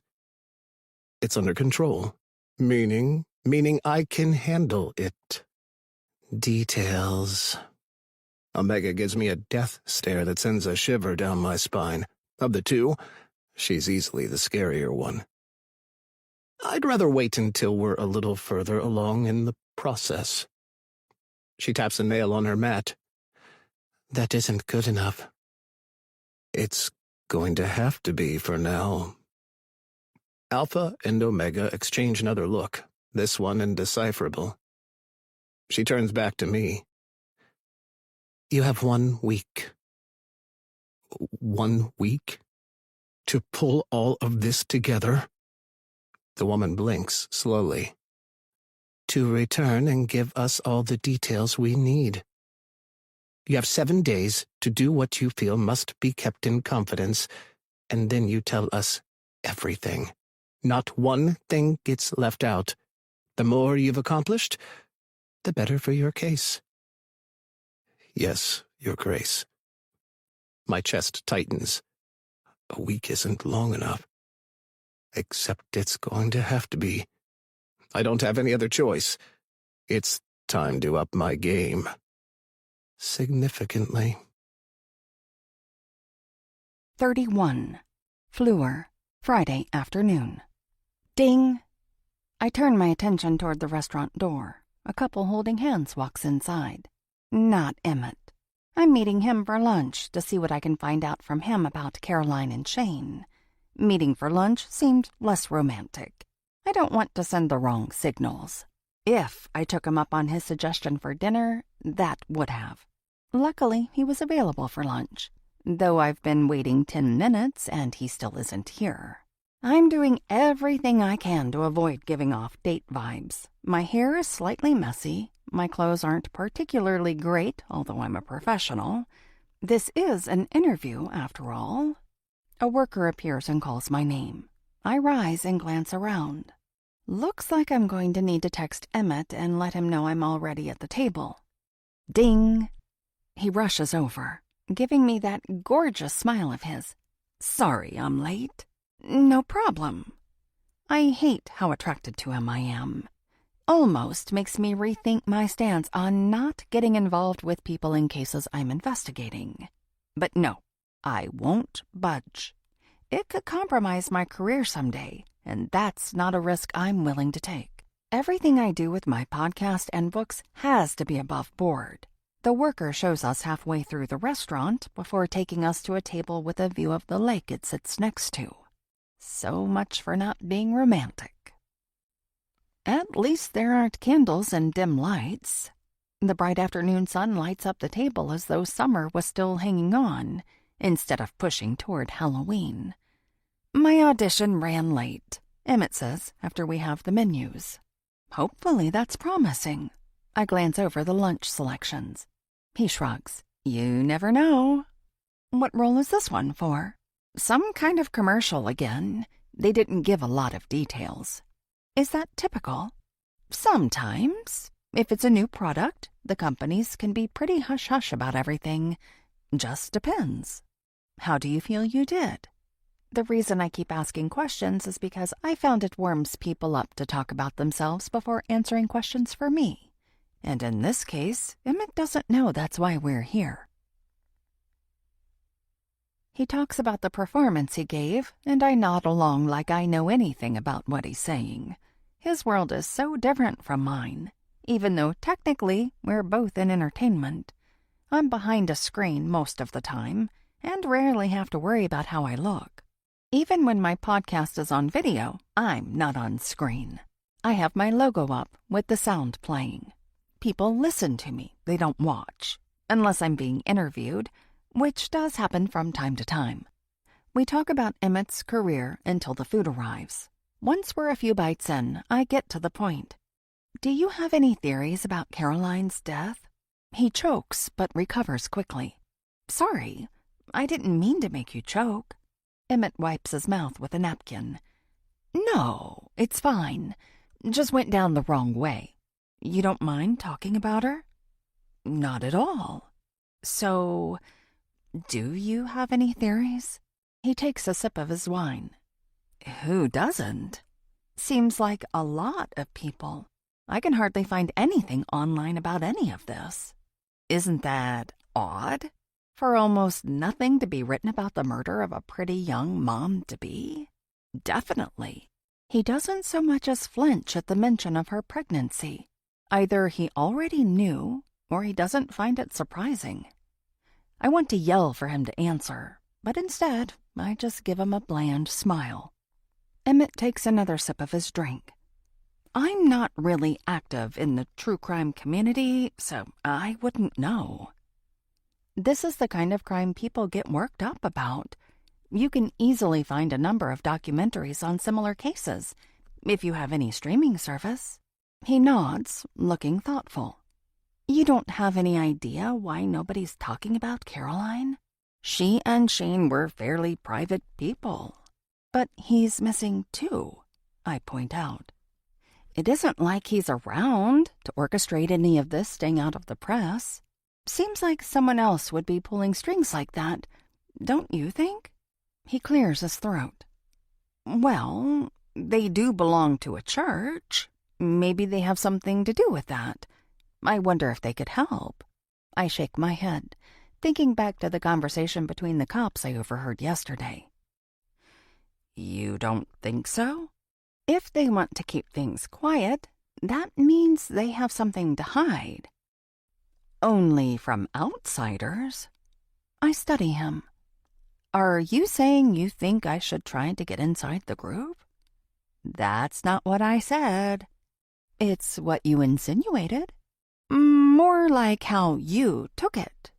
His eyes sparkle, like he's enjoying the banter. How do you suppose I would go about something like that, assuming I decide to go that route? Emmett looks deep in thought. I imagine you'd have to be interested in joining. Yeah, feigning interest would likely be best. I said be interested. Potato, potato.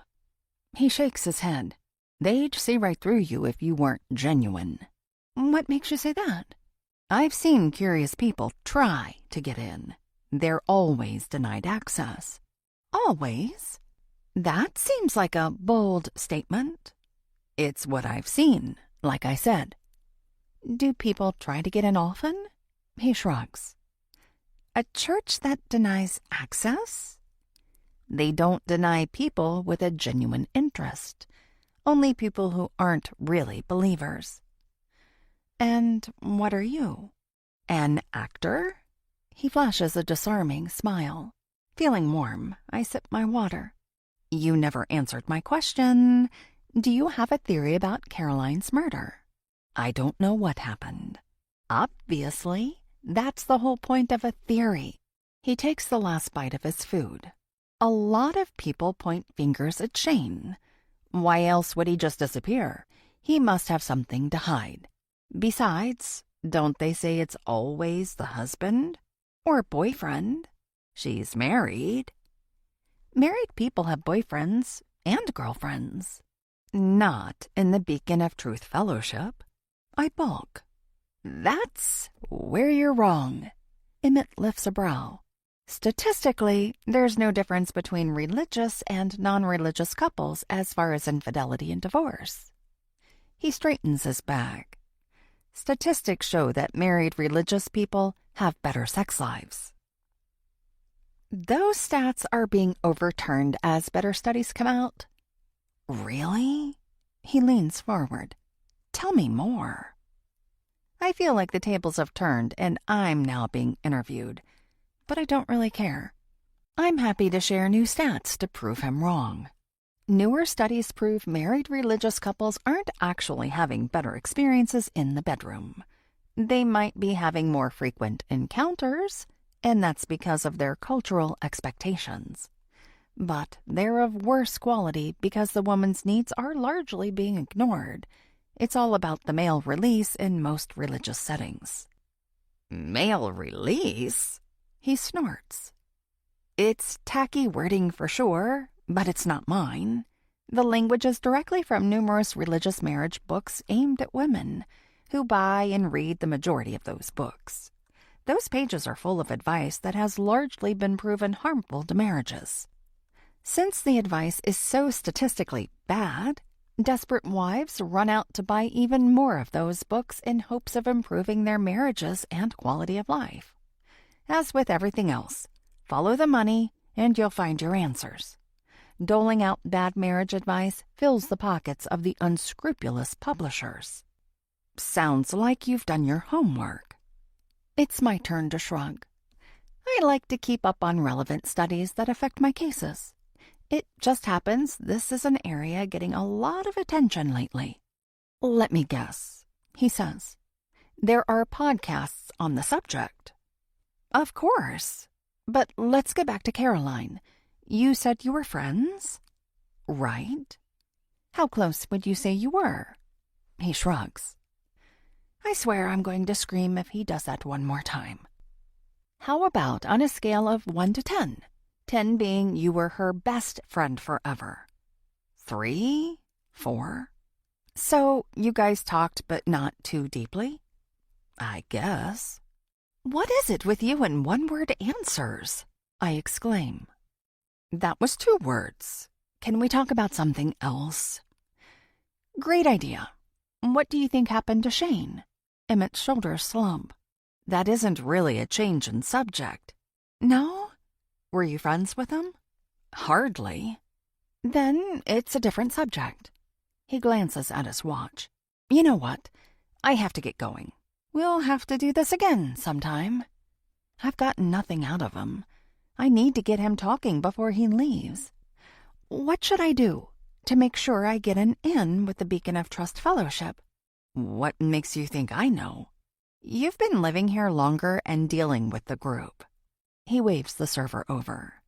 Doesn't mean I have an in. You must have an idea. Not really. I'm going to have to figure out a different way to get the information I need or keep looking for someone who will actually open up. Clearly, Emmett isn't as helpful as I'd hoped. Wait, he says. I have an idea. I give him a suspicious glance. What? We could work together on trying to get inside the community. Are you serious? Yes. What's in it for you? Surprisingly, he doesn't shrug. It could be fun. I don't bother to hide my dubious expression. No, really. It'd be like practicing for a role, but this one would have real-world consequences. Meaning? He tilts his head. Have you met these people? They have their hands in every corner of this town. See, that's so weird to me. I grew up here, and nothing like that existed. It almost makes me wonder how different everything would be if Lourdes had never disappeared. I have no doubt it would be very different. Excuse me? I give him a double take and feel blood drain from my face. Oh, I don't mean anything sinister, only that people needed hope afterward. Your sister changed this town, and the group was more than happy to step up and meet a need. It started with one person, then another, and sometime after you moved, they had changed everything even more than your sister. If she'd never disappeared, they never would have gotten a foothold in town. I stare at him in disbelief. Before I can find my voice, he gives the server a credit card and says he's paying for both of our meals. 32. Caroline. Before. It feels like I've been on the run for days, but it's barely nightfall. I've been jumping at every noise and movement, worried either Shane or one of the other guys from the Beacon of Truth Fellowship is going to grab me and force me back home. I can't believe this is happening. I'll never be able to go back home. How can I? Even if Shane does go back to work, he has to at some point. He's sure to have someone staking out the house. I'm going to have to start over with nothing. Unless I can find someone to start over with. I press my palm against my stomach. Do you think your daddy will let us in his place? That's my only option. Asking him. Not that I can call him up. I had to leave everything in the car, including my purse, which held my phone. I'm lucky to have my coat. If the afternoon had been much warmer, I might not have had that. Now that I have the cover of darkness, I make my way back to the neighborhood. It's a well-lit community, making it harder to stay completely hidden. What once brought me comfort could now be my downfall.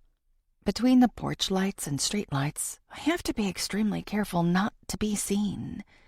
I dart from tree to bush, staying in the shadows as much as possible. Eventually, I make it to my house.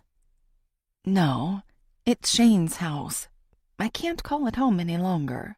The church has always said it's his, despite my name also being on the mortgage. They say that because the husband is the leader of his own tiny kingdom, and everything in that kingdom belongs to him. It's actually a relief that I won't have to raise my child in that oppressive culture.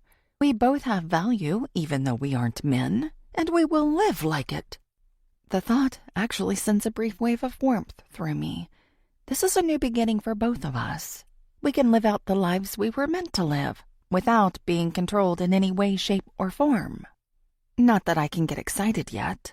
No, I need to get away. Then I'll probably have to watch my back for a while, at least until I put enough distance between me and them. My status as a runaway wife will give him freedom to start over with a new wife, one who will make him happier. As long as I can get free, I don't care. I give the house one last glance before continuing down the street. My lover's house isn't far, but right now it feels like it may as well be miles in the desert. The sound of car tires makes me jolt. I leap behind the nearest tree, making sure I can't be seen at all, not even my shadow. Every muscle in my body seizes momentarily. I know that car. It pulls into the same driveway I've used every day for years.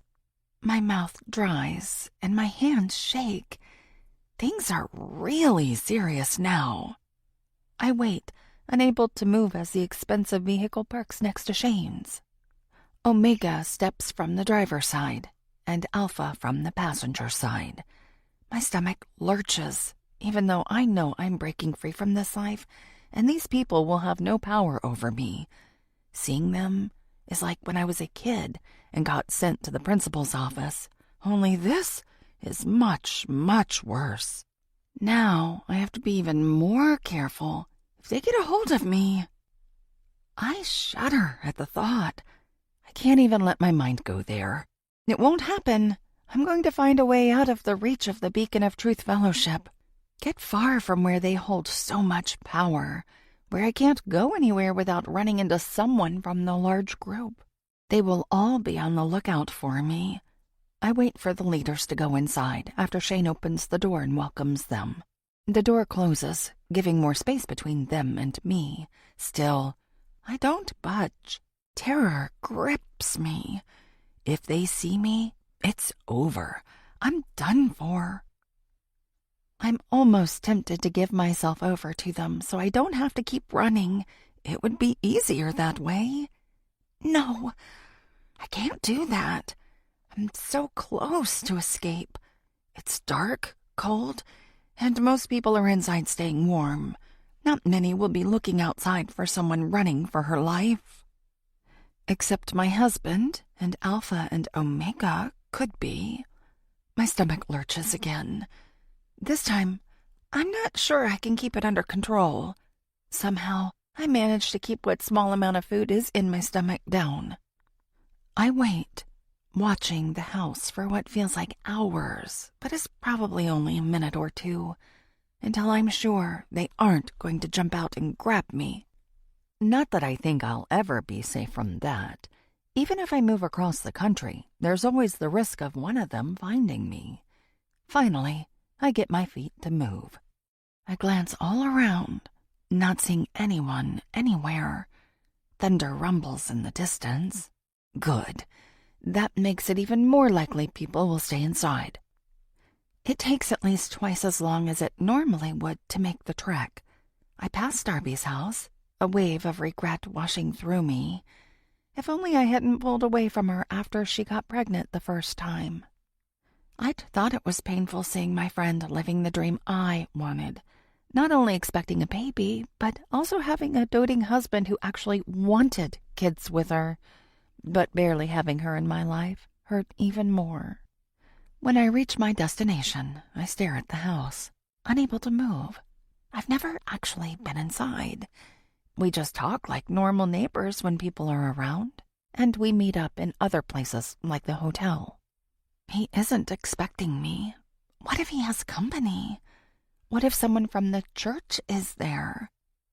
My blood runs cold at the thought. But why would they? They don't know we have a relationship. Or do they? What if one of the members works at the hotel and I didn't realize it? It isn't like he would know either. I take a deep breath. This is my only chance at freedom. Even if he doesn't want a relationship with me beyond what we've had, at least he could take me to a bus or train station to get out of town. It's a risk I have to take. My legs shake as I walk up to his house. I stop at the door and stare at it, my knees threatening to give out from under me. I knock. Nothing. He has to be home. I knock louder. Footsteps sound on the other side. This is it. My fate is about to be determined. The deadbolt clicks. The knob turns. Slowly, the door opens. Emmett appears in front of me. His eyes widen with surprise. Then they fill with concern.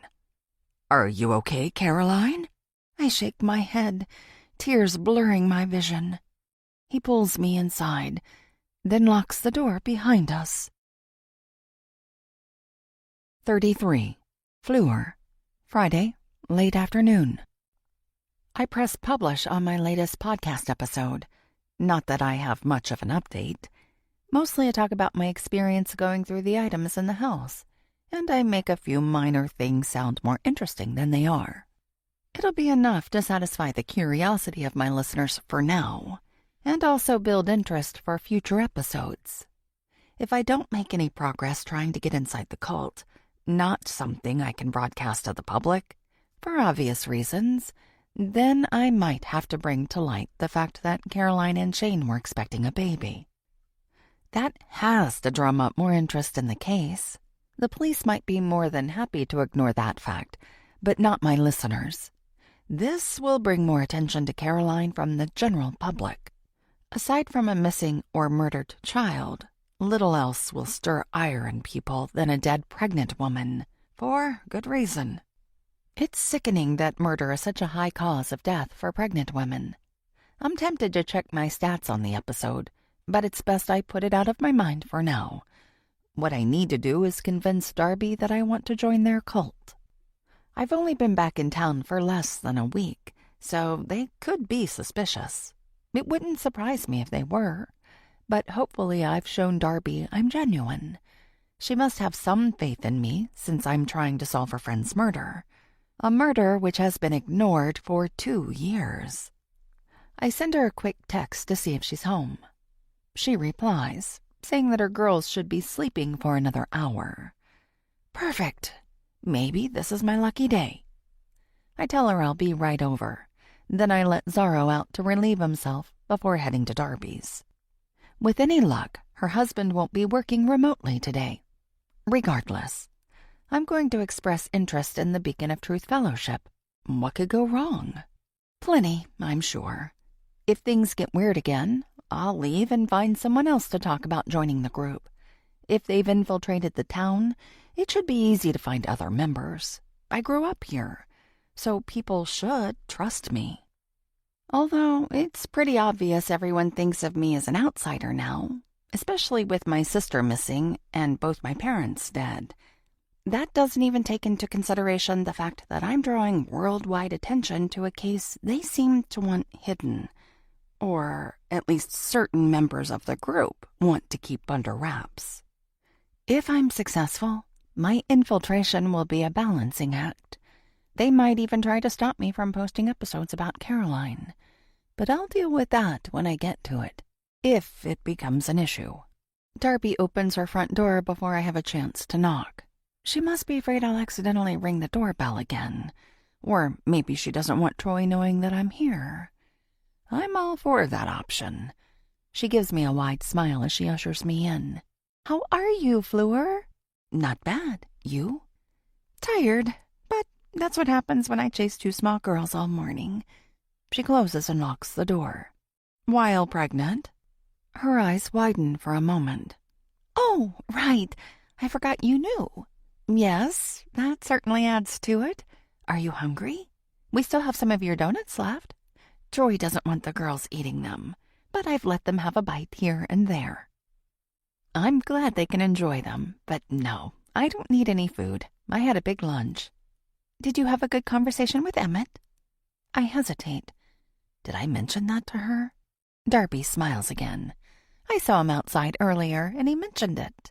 Oh, gotcha. We had a good time. I'm enjoying getting to know the neighbors who are actually friendly. Right. Well, let's have a seat. Do you want some tea? Water? No, I'm honestly fine. I follow her to a family room. She picks up a few random toys and gestures for me to take a seat. I pick the love seat. It'll force us to sit closer, and I won't have to talk loudly, ensuring her husband won't easily be able to eavesdrop. Maybe I'm being overly cautious, but I don't think so. The more I learn about this group, the more secretive I realize they are. They clearly don't want me meddling. Darby collapses next to me and sighs loudly. How are you settling into the house? Is it feeling more like your own now? I'm getting there. It does help having my own bed to sleep in. I can imagine. Have you gone into Caroline's craft room? My pulse races. Do I dare show my cards?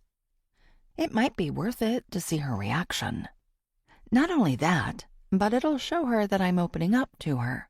I lean toward her. It's not a craft room. Her mouth gapes and her pupils dilate. It isn't? I shake my head, continuing to study her. The shock seems genuine. She can't fake her pupils. Darby looks around and leans closer. What is it? Once I tell her, I can't undo that. But at the same time, it isn't like the cops don't know. Well? Her eyes are wide as saucers. It's a nursery. She doesn't move, doesn't even blink for a moment. As in a baby nursery? Right, fully stocked. Darby leans back and brushes some hair from her face. She was pregnant? It appears that way. Either that, or she was into that manifesting stuff and trying to make it happen. Oh, there's no way she was into manifesting. That's of the devil. Is it? I try to look deeply concerned, even though I have no opinions on manifesting either way, except that I'm pretty sure it isn't demonic. But I can't let her know that. If I want in, I have to at least pretend to drink the Kool-Aid. Without a doubt. We can't make our own destiny. How prideful do you think someone has to be to believe that? We as people lack understanding, and our hearts are deceitful more than anything else in the world. They can't be trusted. But if you follow God and scriptures, shouldn't you be able to trust your heart? Her eyes manage to grow even wider. Never! We have to trust our superiors to tell us what to do. But aren't their hearts deceitful too?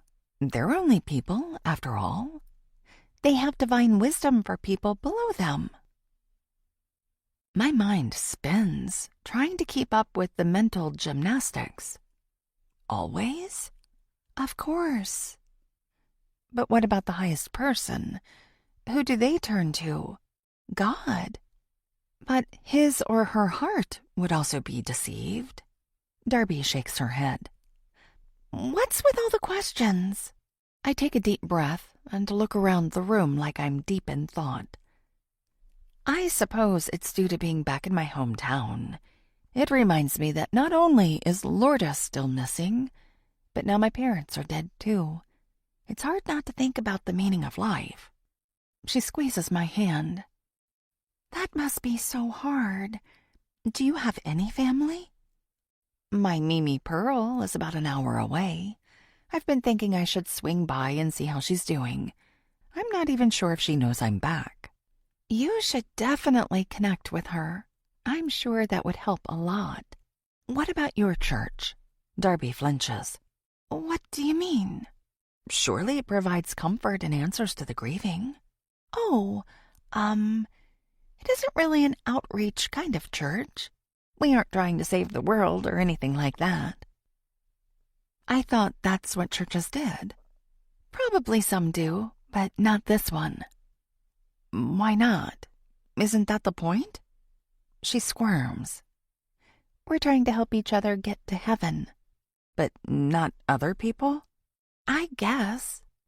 Not even people who are looking for help? Darby licks her lips and looks around, color draining from her face. Why are you asking about all this?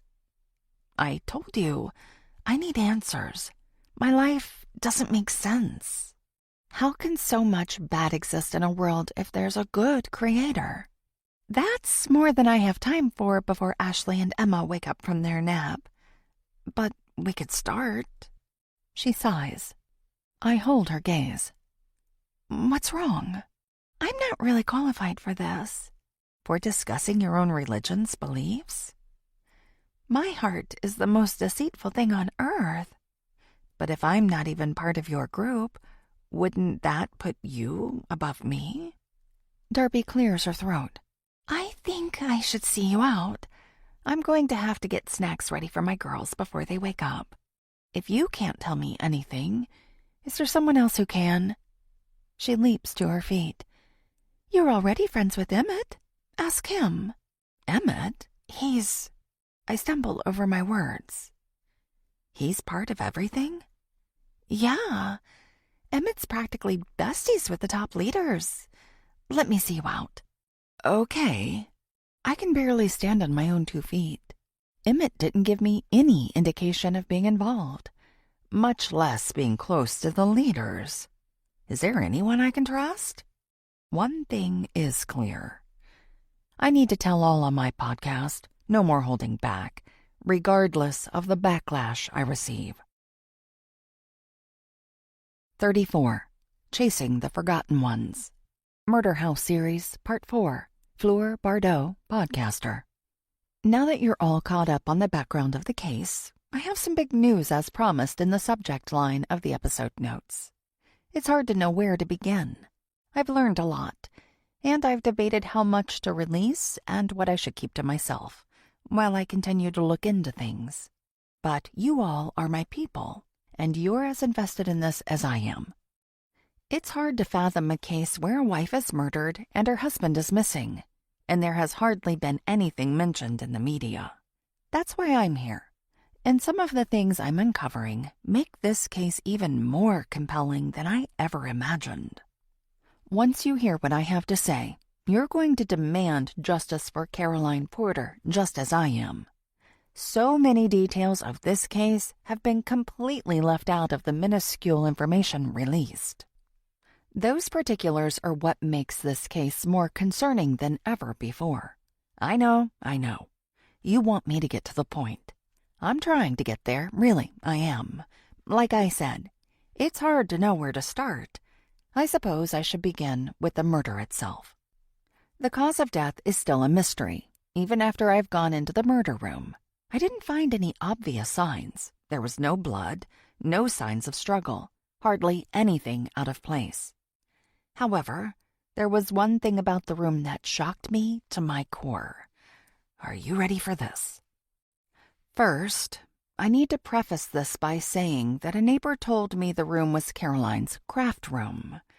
It most assuredly was not a craft room. What it was will send a chill down your spine. Caroline Porter was killed in her nursery. Dramatic pause to let the news sink in. That's right, my friends. Caroline Porter was pregnant. I haven't been able to get my hands on any official documents yet, so I can't confirm this for certain. But given the detail of this room, it's obvious Caroline and Shane were planning on having a baby. If she wasn't pregnant, then maybe they were in the adoption process. It's impossible to say for now, since, as I've already mentioned, the police are so far refusing to talk to me. That means I need to hear from you, Shane Porter. If you're alive, please reach out to me. I give you my word. I will not tell anyone where you are. The police aren't helping me, so why should I help them? I want to hear your side of the story. Did the killer drag you away and leave you for dead? Were you able to get away from him? Have you been living in fear, hiding all this time? I've found nothing indicating your guilt. Nothing. I live in your home, and everything I've seen points to a loving husband who wanted nothing but the best for his wife and future child. Reach out to me, and we can get your side of the story out to the world. You deserve to be heard, to speak and tell everyone what really happened. Shane, if you're out there, please trust me with your side of the story. Things are coming to light, and together we can prove your innocence. But I can't do that without you. Well, actually, I probably could eventually, but it would be a lot easier with your help. I've been talking with neighbors, friends, and anyone willing to tell me anything. I'm picking up little clues here and there, not to mention things I'm finding around the house. There was even something in your office pointing to my sister. Imagine how I felt when I saw that. My sister Lourdes was the reason I started this podcast in the first place. Now I've come full circle. I'm back in our hometown, and I'm finding links to her right here in the former Porter house. Please, Shane, reach out. All of my contacts are in the show notes, or you can use any social media channel. It's up to you. I'll be waiting. Reach out, and we can meet whenever and wherever you pick. We'll lock it in. Another pause. Now I'm talking to the people around here who knew Caroline. I'm certain some of you know more than you're saying, and I'm having some trouble understanding why this is.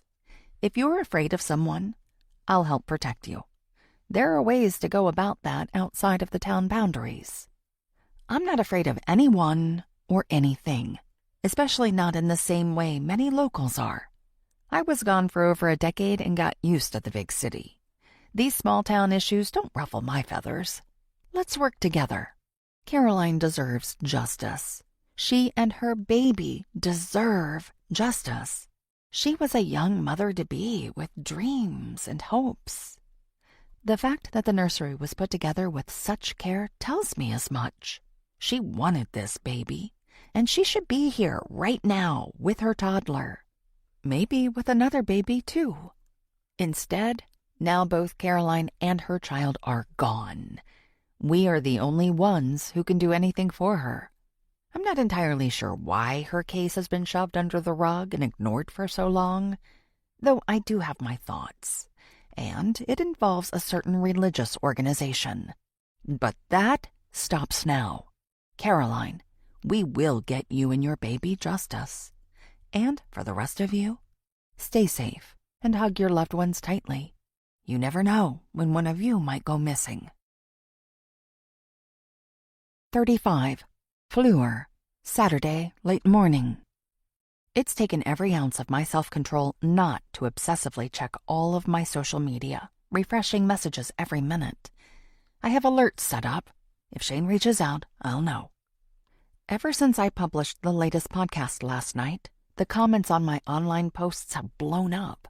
A couple of them have gone viral. I'd been right. People are going crazy over the fact that Caroline was pregnant when murdered. As if that isn't a vulnerable enough time in life, the chances of being murdered also increase. That last part should not be, and I'm glad to see the outrage, the cries for justice. Hopefully soon she'll get it. Now it's a waiting game.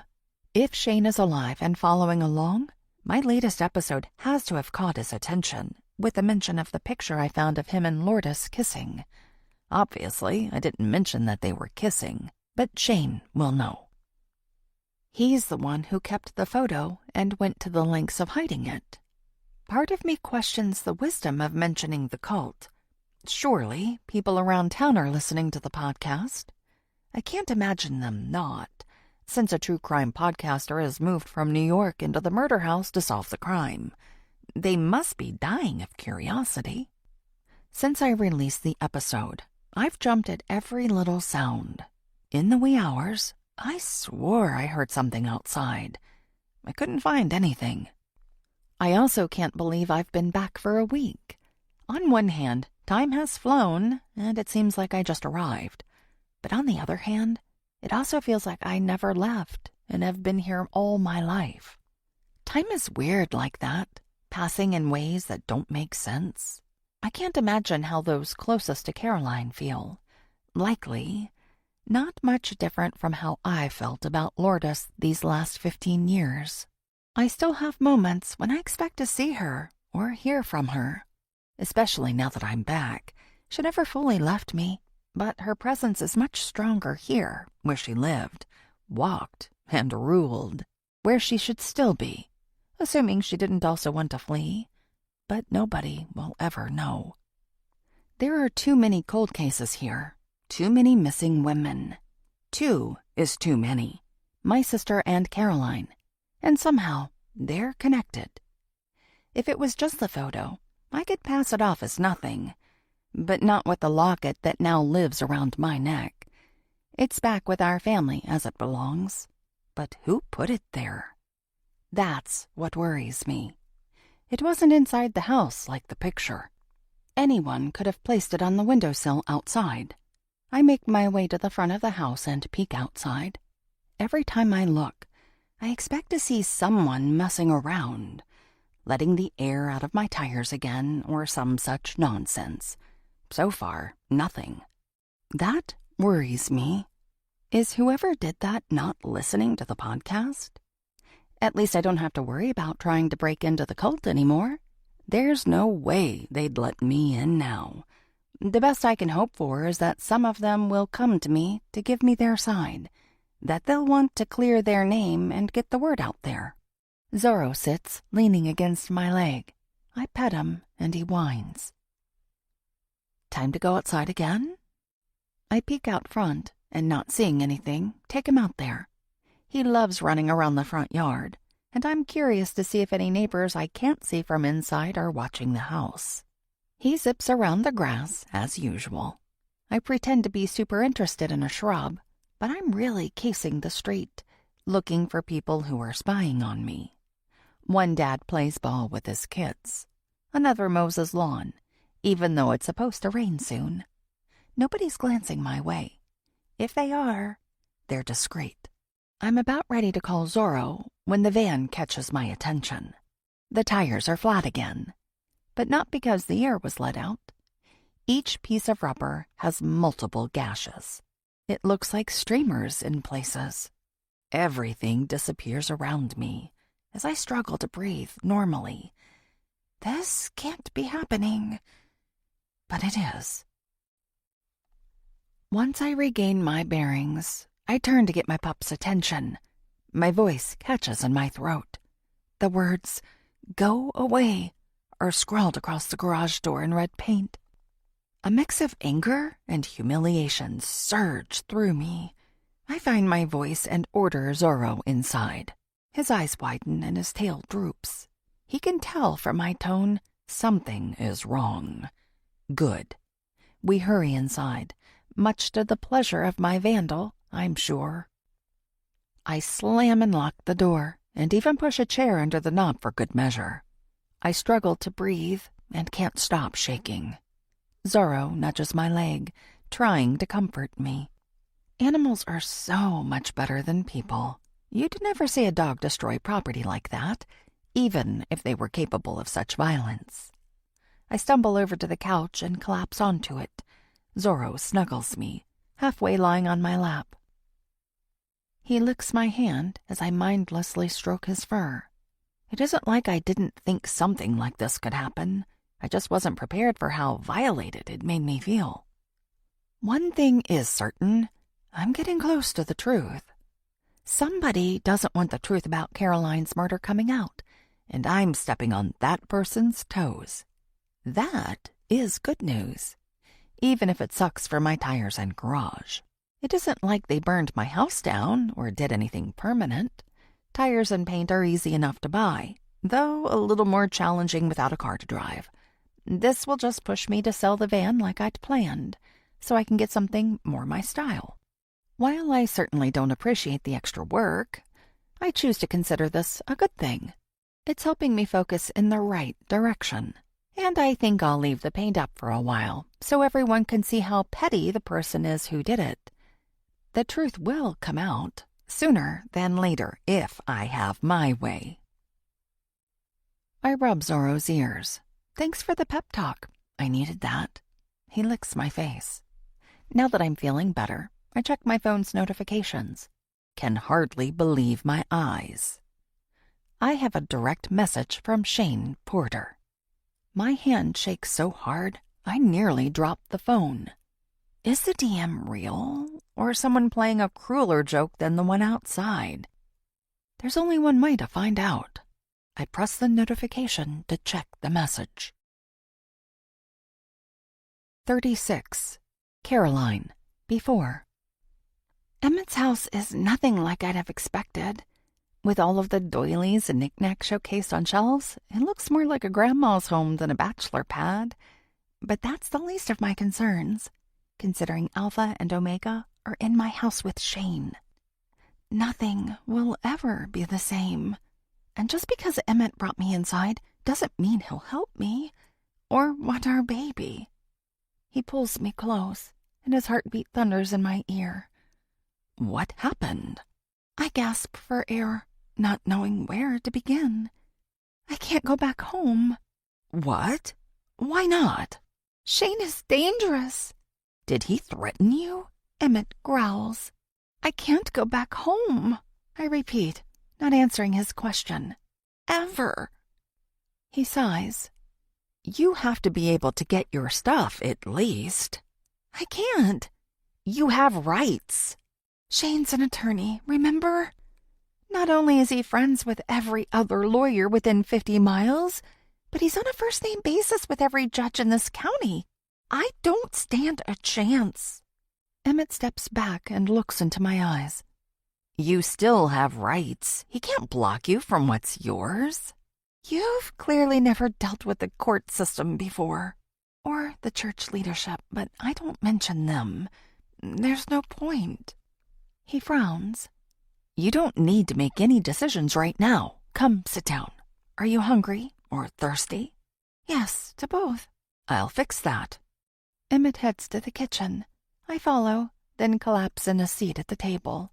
He goes through cabinets and the fridge, pulling out various things. I play with the edge of the tablecloth, which is clearly made by hand. Are you house-sitting for an old lady? He laughs. It's my parents' house, and I keep it up for them. Mom inherited my grandma's things. That explains it. This place isn't exactly giving off single guy vibes. Now you know the real reason I haven't had you in here. He winks at me before setting a glass of sparkling water in front of me. Hopefully you don't mind reheated casserole. Dorothy next door makes me at least 2 a week. Says she worries about me. My stomach growls at the thought of warm food. That sounds great. I wish someone would cook for me. Emmett throws me a questioning glance as he piles casserole onto 2 plates. Shane never cooks? He's too busy with important work. He's bringing justice to people who have been denied their rights. That's no excuse. I shrug. He can't help it. He works a lot. Don't defend him. Emmett's nostrils flare as he puts one of the plates in the microwave. It's true. I insist. He's busy helping people who need it. He doesn't have to make you do everything around the house. He grew up as a foster kid. What else could he know? Emmett crosses his arms. Anyone can decide to be a decent human being. It doesn't matter anymore, because I'm getting away from everything. The microwave dings, and he takes out the plate. Do you know where you're going? Not yet. He sets the plate in front of me, then puts the other one in the microwave. Back to my point of you needing to get back in the house. I didn't see your car out front. Does he have that, too? I don't have it anymore. So, he's leaving you with nothing. Emmett's practically shouting now. I'm walking away. He isn't kicking me out. Is he keeping you from returning to gather your things? My only response is to start eating. I'm so famished. I inhale the food, not caring that it burns my mouth. Emmett sits next to me with his plate, and we eat in silence. I get up and warm myself another plate. Luckily, there's plenty. If this is how much food Dorothy makes him regularly, Emmett probably doesn't ever have to cook for himself. After we're both done, I take our plates and start washing. What do you think you're doing? He demands. Cleaning the plates. You aren't my servant. Sit back down and let me do that. I hardly know what to do with a man who wants to help me out with domestic duties, but I let him. Once he's done, we go to the living room where he covers me with a quilt. Rest here. I'll be right back. Then we'll figure out your next steps. There has to be a way to put Shane in his place. All I can do is shake my head. I'm married to a powerful attorney. There's nothing anyone can do to help me. The best I can hope for is to make a clean break. When Emmett returns, he hands me a single red rose. Where'd you get that? It's the last one from the garden out back. I thought it might cheer you up. I breathe in its sweet fragrance. It's perfect. He sits next to me and wraps an arm around my shoulder. Maybe somehow everything will be okay, as improbable as that seems. Knock, knock. My entire body freezes. Who's that? Emmett gives me a squeeze. I'll check. You stay here. I nod, shivering. Knock, knock, knock, knock. He gets up and hurries over to the door, peeks out the peephole. I'm ready to run if I have to. Emmett rushes over to me. It's Alpha and Omega. Also a few other guys from the leadership team. Terror charges through every inch of me. I have to get out of here. Emmett and I don't stand a chance against that many people. Knock, knock, knock, knock, knock, knock. Quick, follow me. Emmett pulls me up, then leads me through a hallway similar to mine into a back bedroom. Stay in here. He slams the door. Something clicks. A lock? Is he trapping me in here? His footsteps thunder away. I reach for the knob, fumbling in the dark room. Locked. The floor seems to disappear from underneath me. I twist the knob again and again, still locked. I feel around for a light switch. Find it. Unfortunately, only dim light illuminates the room, but it's more than enough. The sight before me is far more frightening than facing the church leaders. This room is the stuff horror films are made of. Knives hanging on racks, chains, brown stains splattered all over the walls. The bed frame and mattress have similar discoloration. What has happened in here? What is he planning on doing with me? How could I have ever trusted him? This is the last place I should have come for help. Must get away. I drop the rose and pull on the doorknob with all my might. It doesn't budge. I run around the various torture devices to the curtains, push them aside. The window is boarded up from the outside. There isn't a bathroom attached to the room. I'm trapped. My only hope is to scream. How the tides have turned. Now that I want Shane or the church leaders to save me, when I came here to avoid them. I try to take deep breaths, but can only manage shallow ones. It'll have to be good enough. If I want to live, I pound on the door and scream as loudly as I can. Keep it up until both my throat and fists are raw. Nobody comes. My only option is getting out of here on my own. I need to escape all of them. Have to protect my baby and get us to safety. I throw myself against the door, then I kick it, repeat the process. It doesn't so much as buckle or crack. There has to be a way out of here. Someone knocks on the other side. Emmett's voice sounds. You aren't doing much to keep from being noticed by them. Let me out of here, you psychopath! I see you turned the lights on. Open the door! I pound some more, not caring how much it hurts. You may as well make yourself comfortable, he says. You're going to be in there a long, long time. Get me out! I throw myself against the door again. Stop now, or you're going to regret it. I don't care. You're crazy. I kick the door several times. Do what you want. You'll eventually tire yourself out. All the easier for me. But you're never getting out of there. Not alive, anyway.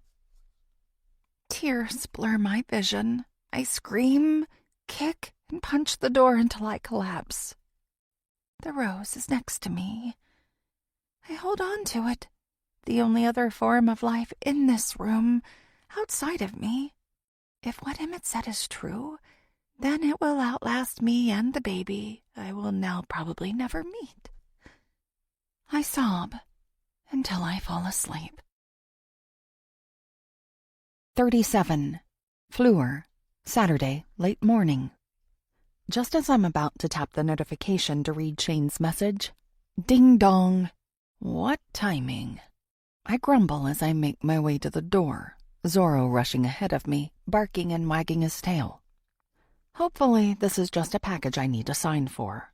Or, better yet, someone with a brand new set of tires. When I glance out, it's Emmett. What could he possibly want that's so urgent he can't send a simple text? I throw open the door and force a neighborly smile. "What's up?" He glances around. "Can I come in?" Zorro runs circles around him before darting to the front yard. "I thought we established that's a no, but I'm no longer a stranger." "True, but I have things to do. What do you need?" His mouth curls in annoyance. "I was able to talk with someone in the Beacon of Truth Fellowship. You have my interest." "Can I come in?" He glances behind me. Still, no. "Don't you want to know what they said? Can't you tell me from the porch?" I step outside, closing the door behind me. I'm all ears. "Fine, but there's no reason for you not to trust me. Call me overcautious." I sit at the porch swing and look at him expectantly. "What did the church people say?" "The higher-ups are willing to talk to you." He sits next to me, not leaving much room between us. "What's the catch?" I try to scoot away, but he doesn't get the clue. "No catch." "Then why are you here? This is something that could be said over text." "They're willing to talk with you about Caroline and Shane, but only if I'm there. I'll be a mediator of sorts. You know, an unbiased party." "Why would there need to be a mediator? This isn't court." "They're, shall we say, nervous about talking to me." Emmett nods. "You're basically a reporter. You could spin what they say in ways to make them look bad. If I'm there, I'm a witness to what was really said." I roll my eyes so hard they practically fly across the street. "Seriously?" "Yes." All I want is answers. Something nobody seems to want to hand out. I've dealt with closed-off people before, but this case is in a league of its own. And now you have the opportunity to speak with them. With you there as my babysitter. Mediator. Whatever. What do you say? He looks at me expectantly. I'll think about it. His brows draw together for the briefest moment. They need an answer, and you need an in. What's to think about? If I do this interview, it's on my terms. I'm not meeting in some creepy building or away from public spaces. They aren't going to talk if other people are around. I'll keep you safe. I resist the urge to roll my eyes again. Thanks for the offer, but I'll get back to you. If they aren't willing to wait, then that's my answer. He frowns. You're sure? Yes. I'm not going to be bullied. Nobody's bullying you. I'll be the judge of that. Do you know when you might have your answer? Soon. That's pretty vague. He stares at me, especially for someone so desperate for answers. Desperate? He shrugs. Not a judgment. It just is what it is. I'm looking for answers. You're mistaken if you take that for desperation. I wasn't trying to offend you. Then you should go. I'm not ready to. Well, I need to get back inside. I rise and call for Zorro, who hurries over to me. I'll let you know when I've made my decision. Don't wait too long.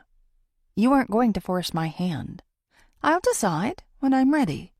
He mumbles something, and all I can make out is the word woman. Tell me you didn't just say something misogynistic? Of course not. I'll be in touch. Great. He doesn't get up. I take Zorro inside and lock the knob and deadbolt. Emmett can wait outside as long as he wants. I'm not going to be pressured by anyone, much less some cult leaders. Now I can finally check out the message from Shane and see if it's legit. Did I convince him to come out of hiding? I try to keep my hopes low, as I know how rampant trolls are online. Some people have nothing better to do than mess with people who are trying to do good in the world. It takes me a moment to brush off the interaction with Emmett. I hadn't taken him to be someone so pushy, but whatever. It just makes me glad I haven't allowed myself to be alone with him. There's something about him that hasn't sat right with me since our first meeting. I just can't put my finger on what that is. I'm not sure I care enough to find out, either. It might be time to start avoiding him for my own well-being. Once I settle on the couch, I find the notification and tap it. My heart races as it loads. It seems to take forever. The message shows the profile picture of a handsome picture of Shane at a party, based on the background. Curious, I click to look at his profile. As expected, no posts in the last 2 years. I scroll through, checking out pictures of him with Caroline, him with friends, pictures of his beloved car, and other similar posts. It isn't my first time checking out a social media presence, but now that he sent me a message, it shows me more. Wait, no. It isn't because he sent me the DM. We now have a mutual friend, so more of his posts show. I don't bother to see who we have in common. I've added several locals in an attempt to contact people. I hurry through the feed, checking for anything telling. Not that I expect him to post that he'd killed anyone, but maybe he'd hinted at problems in paradise. Nothing. Just typical posts from a married dude, showing off the fruits of his labor. Clearly, he was in love with his car. More than Caroline, if the number of posts tells any sort of story. I think it does. Even though nothing points to the answers I want, so desperately, according to Emmett, Shane's profile does tell me one thing. He's legit. This is his actual profile. It hasn't been faked. Not to say someone couldn't have hacked into it. If someone was hungry enough for attention, they could figure out a way. Time to read that DM. My hand shakes as I tap my way back to it. It's a fairly short message. Floor, I've been able to listen to your podcast episodes. I can't tell you how grateful I am that you believe in me.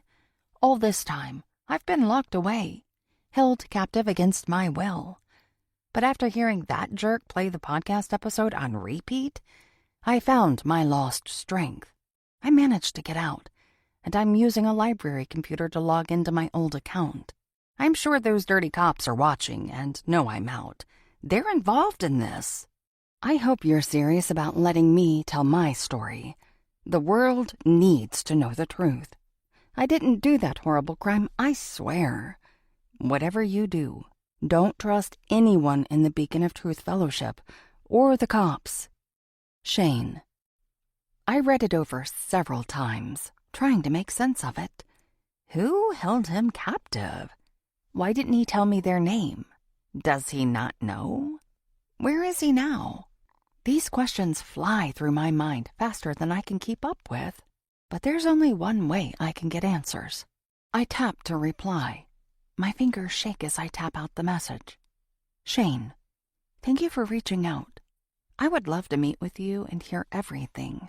I'm sure I can help you. Since you're logging in from the library, I don't know when you'll see this, but I'll keep my phone on me and get any message you send right away. Name the time and place, and I'll be there. Fleur. Heart practically in my throat, I tap send. I take a deep breath. Shane Porter is actually alive, and innocent if he's to be believed. Now it's a waiting game. I turn up the volume on my phone as high as it will go. He could text me any time, though it will probably be a while. I'm about to tap away from the app when something catches my eye. Dancing dots. Shane's replying now. Let the story pause so your spirit doesn't have to. This music is for your restoration, and this audiobook is a gift to you.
Must have been waiting at the library.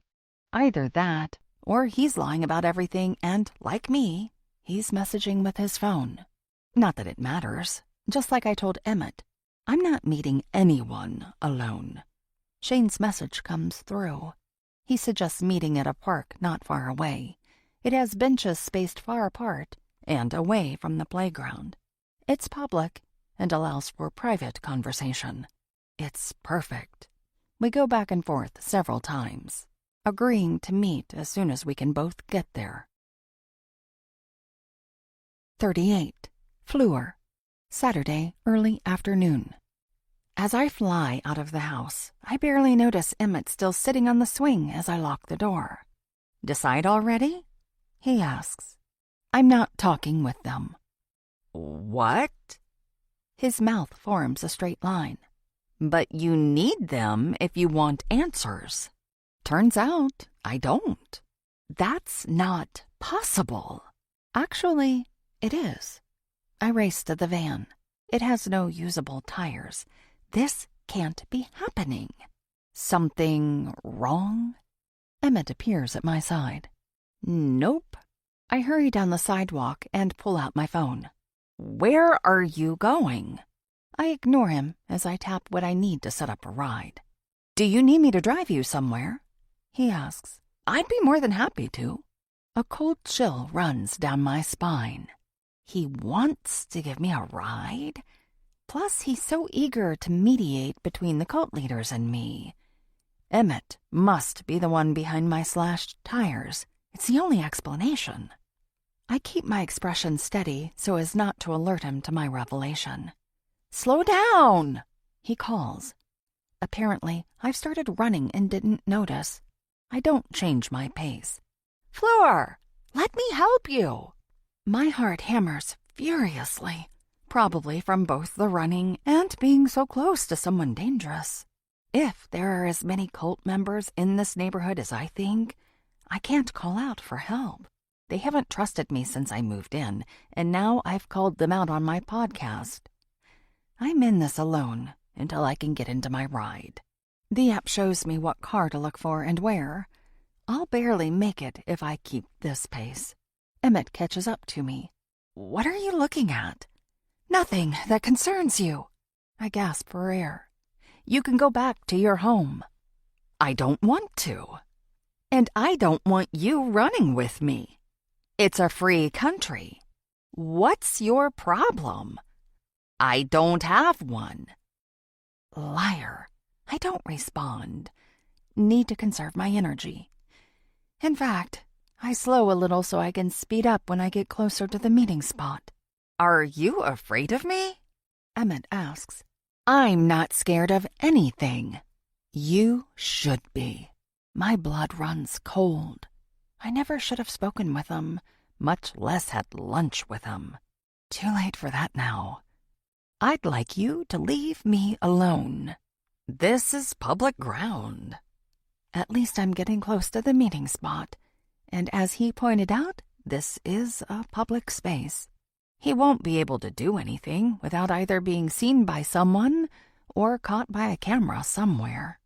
A red car starts to pull up to the curb. I think that's my ride. I'm feeling too frantic to remember all the details, but I'm pretty sure it was red. I don't let on that the car interests me.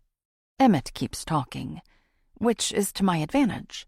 He's distracting himself, and if I don't listen to him, I can almost hear my own thoughts. I pull out my phone and glance at it from an angle he hopefully can't see.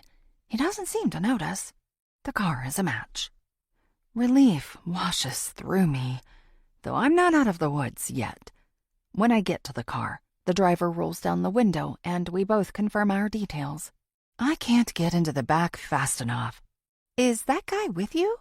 She asks. Emmett's reaching for the door. No, go. She hits the gas hard enough it whips my head back. Thanks. Is he stalking you? Do you want me to report him? Not that the police would likely do anything, given how they already hate me for looking into Caroline's case. No, but thanks. Think about it. Luckily, she isn't one for small talk, so I'm able to think about what I'll say to Shane when I see him. I can hardly believe I'm about to see him, that he actually reached out because of my podcast. It seems surreal, especially after dealing with Emmett following me down the street. We're here. She pulls up to the curb next to the park and gives me a spiel about rating her. I thank her, toss her a cash tip, and get out of the car, looking for Shane. After all that, he better be here. I hurry past the playground and toward the woods. There are several benches that can barely be seen from here. He must be at one of those. With my sights focused ahead, I race past the kids playing and through the grass which needs to be mowed. Water soaks my shoes as I make my way through the field. The benches within sight are empty. Maybe he hasn't had time to make it here yet. If his story is true about being locked away against his will all this time, he doesn't have a car either, and he probably doesn't have a phone to order a ride. He has nothing. I make my way to the farthest bench, tucked away so close to the trees it's nearly invisible. A man sits on it, his face blocked by a branch. That must be him. My knees turn to rubber. Am I ready for this? Will I remember all my questions? There's only one way to find out. I march toward him. 39. Fleur. Saturday, early afternoon. My feet soak in more water as I stand, staring at the figure in front of me. He rises and waves me over. It has to be him. I can hardly believe my eyes. The entire reason I moved into the house. I drew him out. He's going to tell me the truth that I can't get from anyone else. Shane waves again, and I make myself step toward him. My legs feel weighted down. Finally, I stumble to him, stop when he's just beyond my reach. It's definitely him, but he looks so different. Older, for starters. If he's been through such a traumatic ordeal, that makes sense. But isn't just that. He's super skinny, with sunken cheeks, and his clothes barely hang on to him, like he's a skeleton underneath. He also has bruises and scars. This is a man who has been through hell. My heart aches for him. He stares at me, as if taking me in as much as I'm taking him in. I clear my throat. Do you need anything? I didn't think to bring food. No, I'm fine. You don't look fine. I am. Shane seems to want to say more. He also looks like he could crumble into a pile of dust at any moment. You want to talk? I nod, struggling to find my voice. He sits on the bench, leaving me plenty of room to sit where I want, unlike Emmett, who forced himself right next to me. I shudder at the thought. Are you okay? Shane asks. You're concerned about me? He gives me a sad smile. You look like you've seen a ghost. I feel like I'm looking at one, but I don't tell him that. Instead, I collapse onto the bench, leaving a comfortable distance between us. Are you okay? I'm free. What more could I ask for? A lot. He doesn't disagree. My mind spins with 100 different questions. It's hard to know where to start. I can't believe I'm sitting next to him. My podcast worked. It actually brought him to me. So, you moved into my house? Technically, it's my house now. A small smile tugs at my lips. But yes, I did. That must be weird. You have no idea. Oh, I can imagine. He looks deep in thought for a moment. It isn't a murder house, though. I hate to break it to you. I stare at him in disbelief. What? He didn't murder her there. It was all staged. That explains why I couldn't see any signs. Shane nods, his expression pained. I tried to save her, but I was too late. They moved her body to our house to frame me. He? They? How many people are involved in this? 3. He pinches the bridge of his nose. More, if you consider all the people involved in the cover-up, including the police, especially them. Who are they? Shane takes a deep breath and buries his face in his palms. You don't have to talk about anything you don't want to. He looks at me with an intensity in his tear-rimmed eyes. It isn't that. His voice cracks. I've been having a hard time adjusting to life on the outside. I was in that room for 2 years. I can't imagine. Shane clears his throat. I had to look at Caroline's dried blood every single day. They didn't even let me say goodbye. After I failed at protecting her, they locked me in the room and took her away. Said if I ever got out, everyone would blame me and I'd go to jail. But honestly, prison would have been an improvement. That sounds like a nightmare. Worse, actually. It was torture. He only fed me a few times a week and beat me first. I fought back, obviously. But after not eating for 2 or 3 days, I didn't exactly have the upper hand. I don't even know what to say. How did you get out? He's been distracted lately. I think it must have started around the time you moved in. I managed to get in a good right hook, and it threw him off. I ran right out of the house and didn't stop until I was safely away. You must need something, despite what you told me. Like a place to live? I started to say something, but he suddenly turns his attention to something behind me. Don't trust him. Shane's tone holds an edge. Everything he says is a lie. I whip around. Emmett. How did he know to find me here? He couldn't have followed the car while on foot.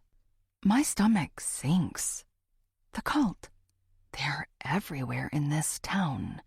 My driver must have told him. She has to be in on it. That's the only explanation. I'm sorry. I didn't mean to, but I let him right here. You couldn't have known.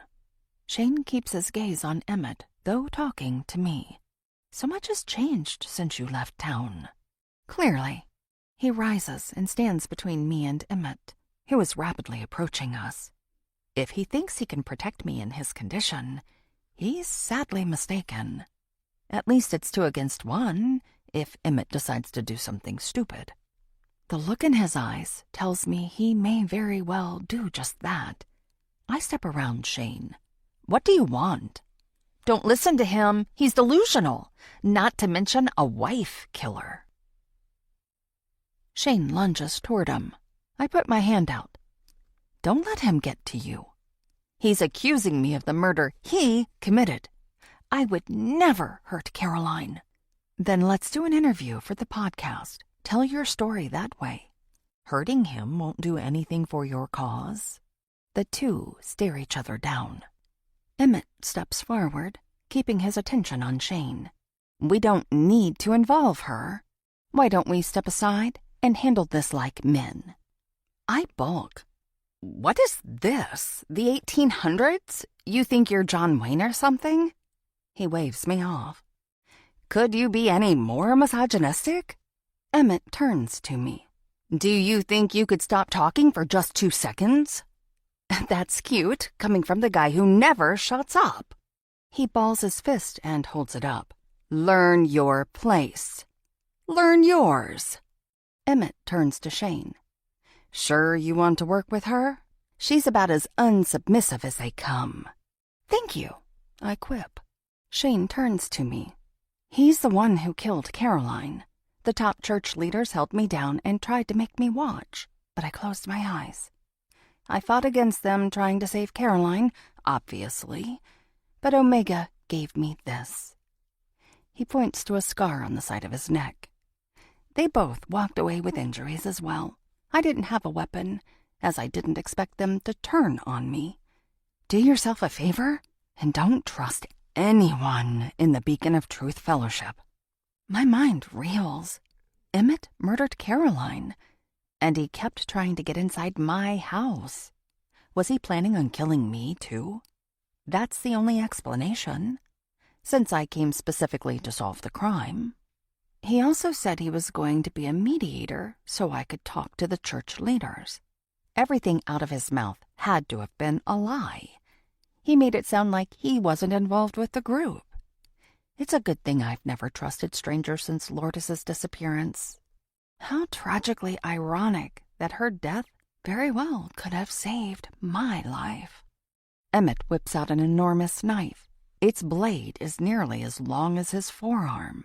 He glowers at me. If you go now, I'll leave you alone. This is between him and me. Man to man. I square my shoulders. Exactly. I don't budge. Shane inches closer to me. Emmett's nostrils flare as he aims his weapon at me. I don't want to hurt a woman, but I will. Obviously, you killed Caroline. She left me no choice. Shane steps toward him. You didn't have to kill her. His voice cracks. She didn't deserve that. She did, actually. She was pregnant with my baby. My mouth falls open. You were the father? All the pieces fall into place. Everyone has been looking in the wrong direction. She had a lover, and he killed her. Once again, the statistics are right.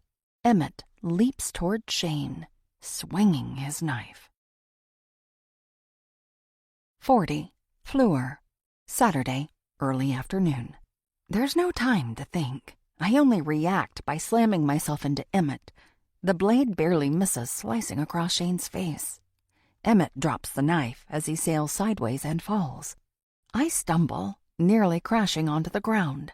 Shane reaches for me, steadies me. Grab the knife! I point to it, just a few feet from him, halfway between him and Emmett. He steps toward it, reaches down. Emmett scrambles over at the same time. They're both equally close to grabbing it. I gasp, frozen for a split second, but then I lunge forward too. Shane and Emmett collide, neither reaching the blade. Emmett punches Shane, who wraps his fingers around Emmett's neck. They crash into the damp grass, then roll around. The knife is under them. I can't reach it without getting kicked, hit, or pinned. Not that it stops me from racing over, trying to figure out a way to grab it. Their arms and legs swing wildly, making it impossible for me to get close enough to reach the knife. Maybe if I had a long branch. I spin, study the tree line. None lie on the ground. Most of the trees have high branches, but maybe I can find a low one, break it off. I glance back at the two guys. They're still wrestling. No way for me to get near the knife. One of them cries out. Another grunts. I need to do something to help Shane. He's already in a weakened state. I race to the edge of the forest, search for a branch I can reach. There are a few within my grasp if I jump, not sure if I could break them off. There's only one way to find out. I run, crouch, leap, sail through the air. My fingertips brush the bark. I land. No joy. Need to go higher. I try again, concentrating harder. Spring up. My palms brush the branch. I close my fingers, wrap them around it, dangle in the air. I did it! I swing and sway, trying to put enough pressure on it to break it off. Behind me, Shane and Emmett are making louder noises. Must break this branch. I swing and wiggle with as much effort as I can manage. Not even a crack, nothing. One of the guys cries out in pain. Sounds like Shane. My fingers slip. I squeeze harder. Bark digs into my skin. My grip lessens. I slide, try to hang on, fail, fall, crash to the ground. No! The fight grows louder. Now they're standing, grappling. They've moved away from the knife. I can grab it and threaten Emmett. I race over, pick up the weapon. Hey, Emmett, look what I have! Both of them look my way. Relief floods Shane's face. Emmett's brows draw together. Hand it over. I step toward them, aiming the blade at him. "Let Shane go." He glances between Shane and me. "Don't do something you'll regret, Princess." "Princess? Who are you calling Princess?" Shane looks slightly amused. "Look, we all know you don't want to get in the middle of men's business." I pounce, land next to him, press the knife to the bottom of his neck. "Want to say that again? Or maybe you'd prefer getting killed by a woman?" He backs up. "You won't hurt me, little miss." "No." I slice the blade down his arm. Blood trickles from the long cut. Emmett makes a high-pitched squeal as he covers part of the wound with his other hand. "How dare you!" "I don't know what your problem is, but you don't have the right to take people's lives or boss them around. When I thought we were becoming friends, I didn't take you for a misogynist. You never did pay any attention to me. Worked out in my favor this time." "What?" He glares at me. "You and your sister were always so stuck up, so focused on yourselves that you never noticed the nice people. You were only ever interested in the jerks.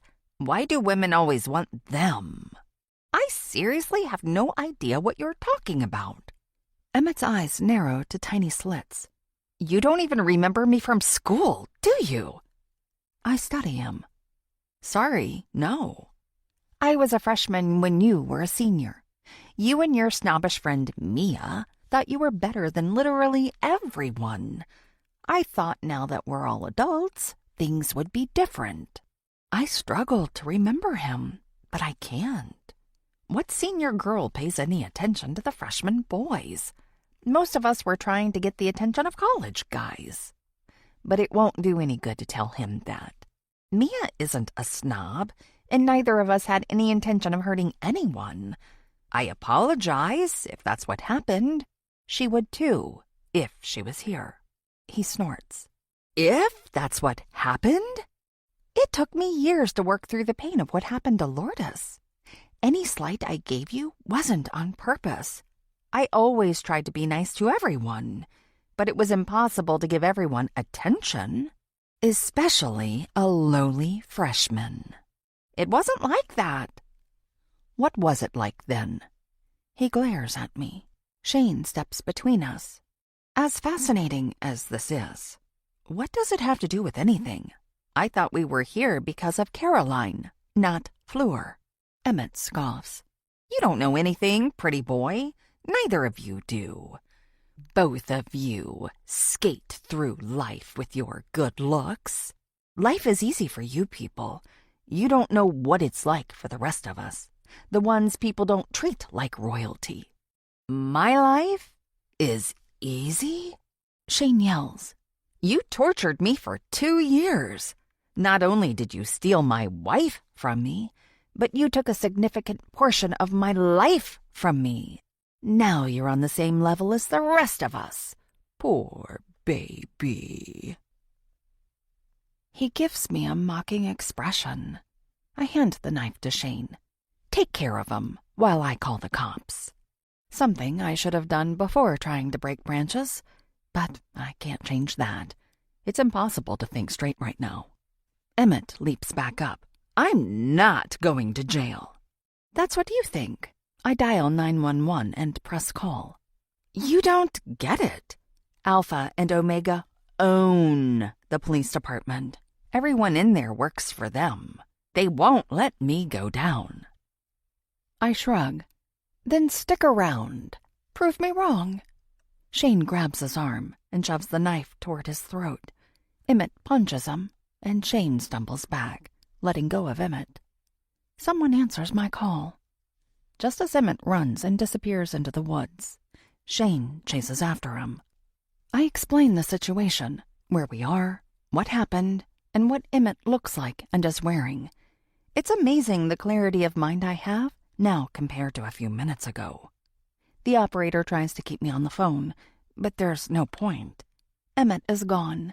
Given the state Shane is in, he won't be able to keep up. If the cult has as much control over everything as it appears, Emmett won't face charges unless an agency with more power takes over the case. I run into the woods. After a few minutes, I find Shane walking toward me. He shakes his head. Emmett got away. I'm too weak to keep up. At least you're safe. That's all that really matters. I can't believe you were in his house the whole time. He soundproofed the room. I screamed at the top of my lungs for days. Nobody ever heard me. I finally stopped to conserve my energy. He didn't give me enough food to waste my efforts like that. Shane stops walking only an inch from me. Our gazes lock, and with the dimness of the woods, he looks almost the same as he did in high school. I brush a scar under his eye with my fingertip. What did he do to you? Shane blinks slowly. I don't want to talk about it. I'm sorry. I frown. I can't even imagine. He rests his hand over mine. I'm glad you can't. It was a nightmare. My breath catches. Shane closes the distance between us and presses his lips on mine. It has all the magic of a first kiss all over again, while at the same time also feeling like all the time spent apart never happened. As if we'd always been together, like I'd never made the mistake of running away. I've missed this so much. I pull away, short of breath. He swallows, his Adam's apple especially noticeable with his low weight. I can't believe you're back here. In my house, no less. I had to find out what happened to you. Everyone had their theories, but I didn't believe any of them. Not that you'd run and hidden. Not that you'd killed your wife. Never. Silence rests between us, his hand still on mine, which is on his face. I find my voice. I saw the picture of you and Lourdes kissing. What picture? In your office drawer. Do you still love her? His eyes soften. I never did. You should know that. He looks hurt. Why keep the photo? I didn't. What do you mean? I found it. I never knew a photo like that existed. It's like I always told you. She and I were together only because it made sense. Everyone wanted to see the homecoming king and queen together in real life. That's all it ever was. But nothing. His eyes hold an intensity to them.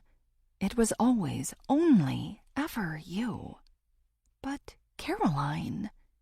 I married her because you ran off to New York and made it clear you were never returning, that it was too painful. Didn't you love her? Of course. But she could never replace you. The heart wants what it wants. My mouth gapes. And I knew you felt the same way when you said what you did on your podcast. I knew I had to fight for us.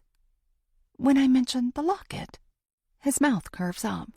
When you said we would lock it in, it could only mean one thing. You want to be with me as much as I want to be with you. I breathe a sigh of relief. I knew you'd get the secret message. Obviously. Siren sound in the distance, growing louder, closer. We need to get you to the ambulance. After what you've been through, you need medical attention. All I want is you. He kisses me deeply, making my heart soar far above the treetops. First, let them look you over. I'm worried about you. I thread my fingers through his and drag him out of the woods.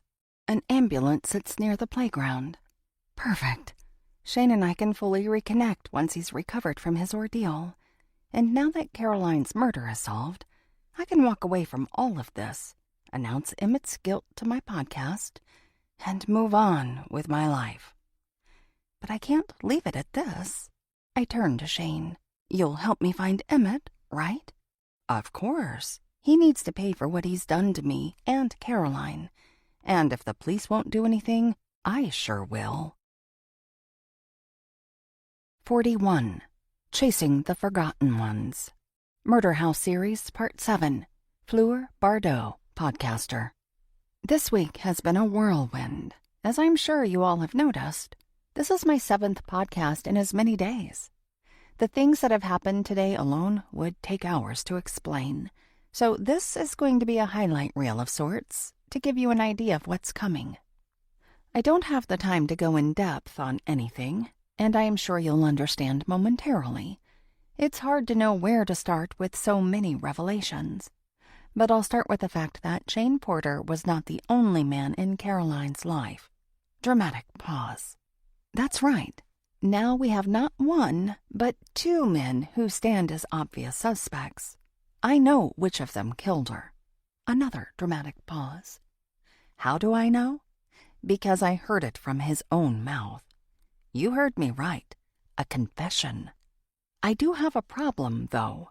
I wasn't able to record the confession. And there's another issue. He got away. Obviously, that's a devastating blow. But there is some good news in this mess. Shane Porter, Caroline's husband, is innocent. He came to me, and he wants to talk. I'm not going to say more for now. You'll have to wait for the interview. I want you to hear what he has to say in his own words. That will have to wait until he gets out of the hospital. He's endured a terrible ordeal that nobody should ever have to suffer. Thankfully, he's doing really well considering everything, but I'm going to give him the space to heal and breathe before subjecting him to an interview. It's coming, don't worry about that. We'll just have to wait. Another surprise in this case is that the other man is the father of Caroline's baby. Perhaps that doesn't come as a surprise to you, true crime fans, given the other guy admitted to killing her. There's also that cult thrown into the mix, though I'm not really sure how deep their involvement runs. I have a lot of work ahead of me, and it will likely be some time before we get all the answers we're looking for. Answers are coming. Rest assured, I'm not going to stop until everyone who played a part in this is exposed. I've already been warned this could put my personal safety on the line, but I'm not about to let that stop me. Someone has already gone into my backyard, slashed my tires, and painted a message on my garage door in blood-red paint telling me to go away. If they do more, I'll let you know. Everything will come into the light. I'm thrilled to at least know who the murderer is. That was why I moved here and started this podcast series. What I didn't realize was answering that question was only the beginning. Especially with the murderer on the loose. The cult knows who he is. That's all I'm going to say about that. I wish I could give you more details, but it will all come in time. For now, I'm going to check in on Shane and see about tying up some other loose ends.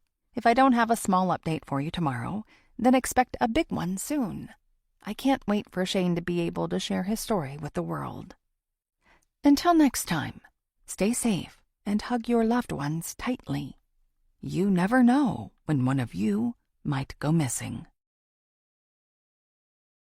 42. The Watcher. Reeling. Everything is a mess. All the effort I put into getting Fleur to come back to town was for nothing. She kissed Shane.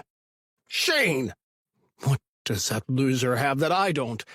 And now she lives in his house? His? What are the chances he won't return home? 0. That's what they are. Those two are going to be living under the same roof now, all because of me. This is my doing. I have nobody to blame except myself. Though I never could have seen this coming, not in a million years. When did they ever fall in love? This is crazy. He was her sister's boyfriend. Does that mean she went behind Loris's back in high school? Or was it a classic case of them seeking comfort in one another, only to have one thing lead to another? Regardless, I would have noticed. I never stopped watching either Bardot's sister. I vowed one of them would be mine one day. Now that there is only one, it leaves me no choice. It has to be Fleur.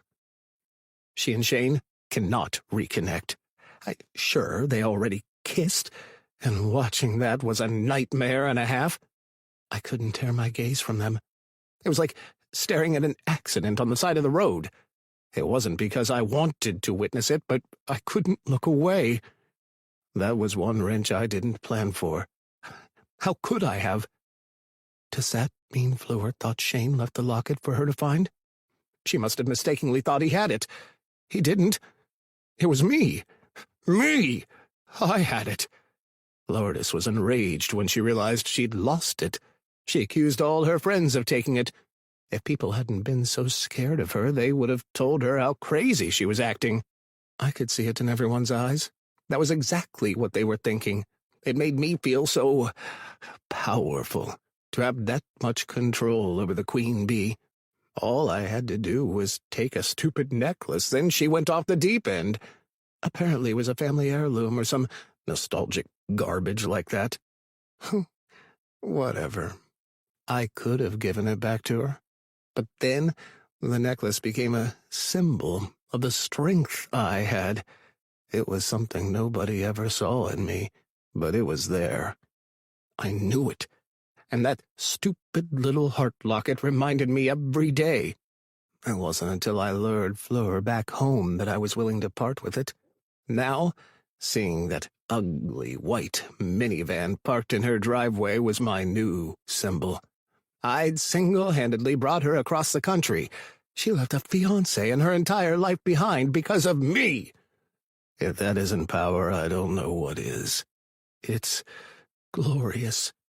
Now, to harness that to win my woman. She's mine. She just doesn't know it yet. Once I have her, then I'll be able to focus on my real goal, taking over the Beacon of Truth Fellowship, knocking Alpha and Omega down about 20 pegs. Better yet, making them disappear altogether. It'll be trickier now. Everyone is on edge after that latest podcast episode. Fleur didn't mention our church by name, but it's more than obvious who she was talking about when she referred to the cult. Fleur was right about one thing. She's in far more danger now than she was before. This concludes Her Last Breath by Stacy Claflin. Narrated by John Solo and Jennifer Walden. Copyright 2024 by Stacy Claflin. This unabridged audiobook is published by arrangement with Stacy Claflin and was produced in the year 2025 by Tantor Media Incorporated, a division of Recorded Books which holds the copyright thereto. Please visit Tantor.com for more information on our growing library of unabridged audiobooks.